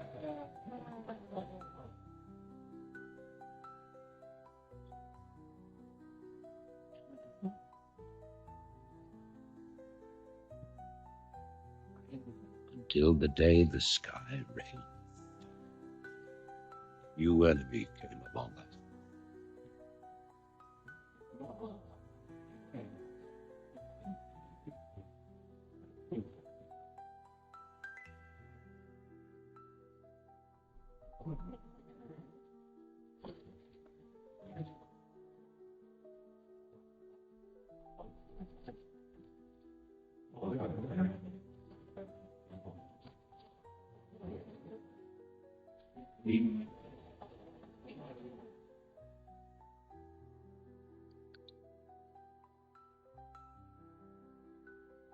We stand now upon the brink of destruction, for the reign of chaos has come at last. 4 years have passed since the mortal races banded together and stood united against the might of the Burning Legion. Though Azeroth was saved, the tenuous pact between the Horde and the Alliance has all but evaporated. the drums of war thunder once again.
Great.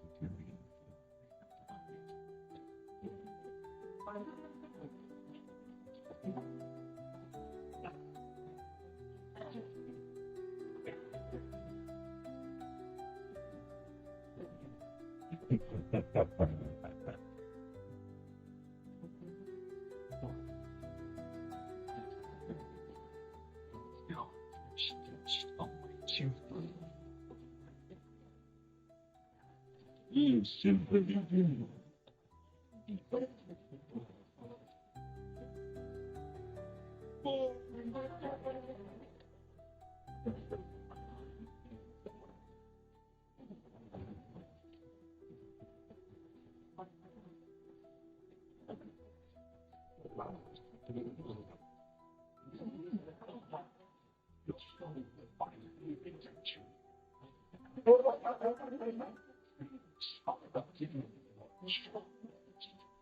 Well, you lose everyone.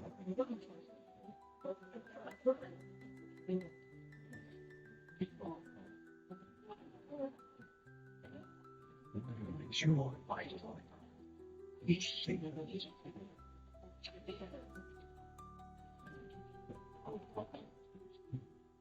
you belong to us.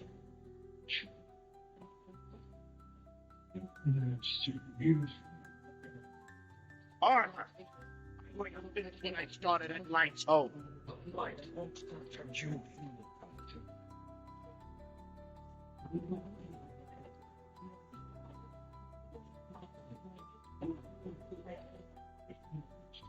Light, darkness.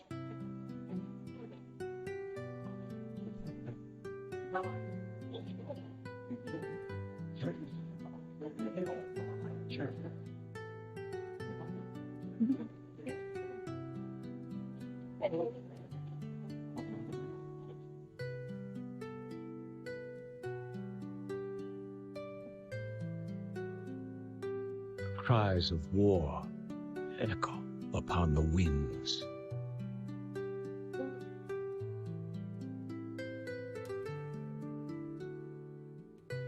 The remnants of the past scar the land.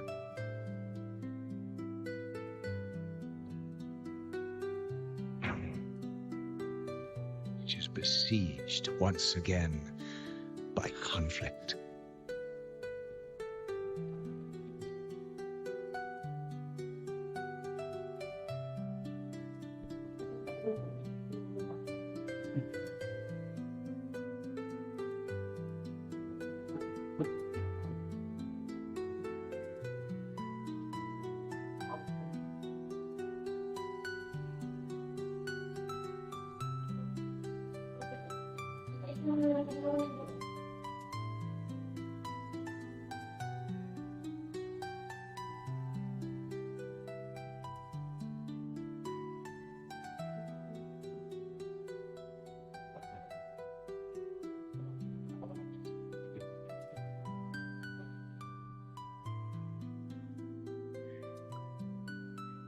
Heroes arise to challenge fate and lead their brethren to battle.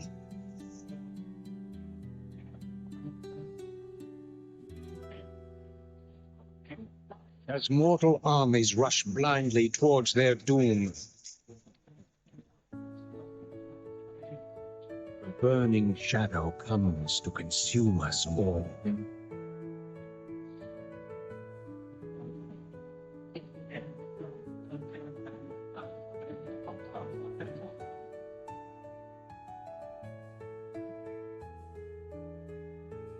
You must rally the Horde and lead your people to their destiny.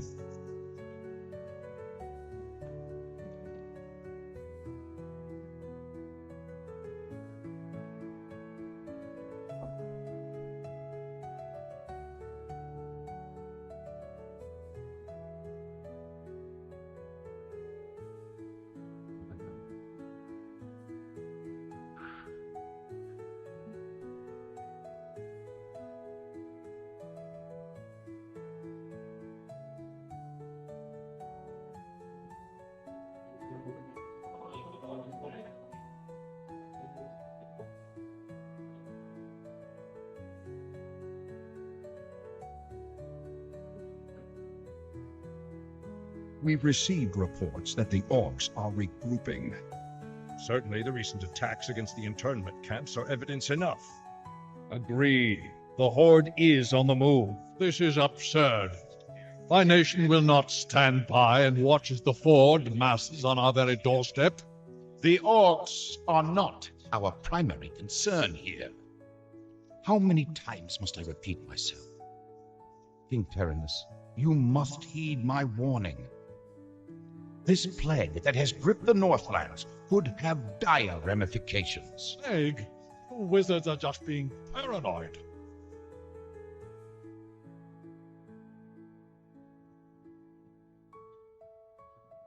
Let's keep all this in perspective. Even if this plague does pose a threat to us, what are you proposing that we do? It is simple.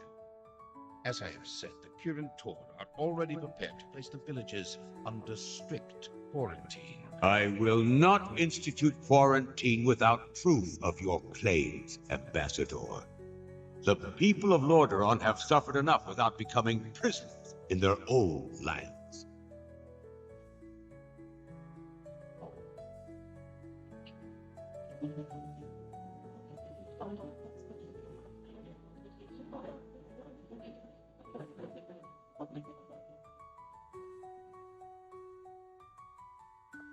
Yet prisoners they are, good king. What is the meaning of this? Who are you? Humanity is in peril. The tides of darkness have come again, and the whole world is poised upon the brink of war. Enough of this. Guards, remove this madman. Hear me. The only hope for your people is to travel west, to the forgotten lands of Talendor. Old Ambassador, I don't know who you are or what you believe, but this is not the time for rankling prophets. Our lands are beset by conflict, but it shall be we who decide how best to protect our people, not you. Now, be gone! I failed humanity once before, and I will not do so again. If you cannot take up this cup, I shall find another who will.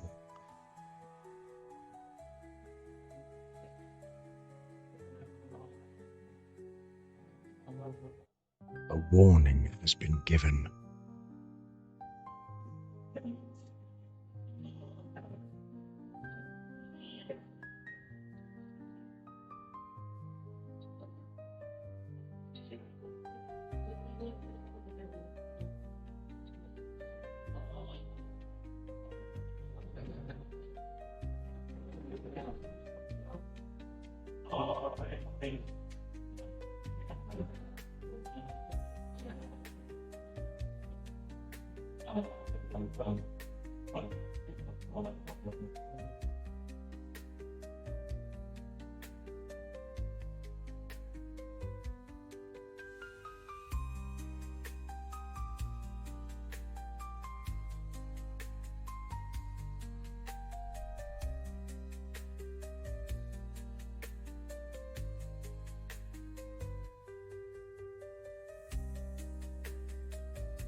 Ah, my son. I need you.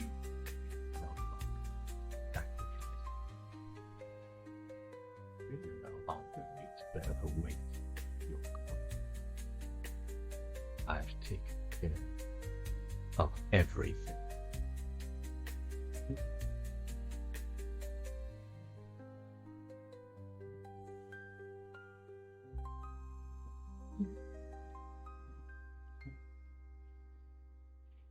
What is this? What are you doing, my son? Succeeding you, father. Oh.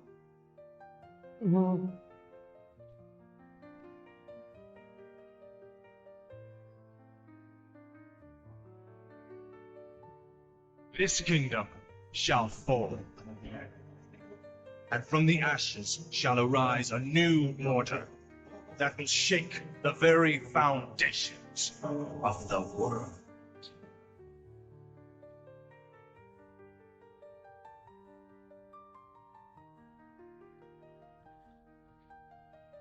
Pardon me.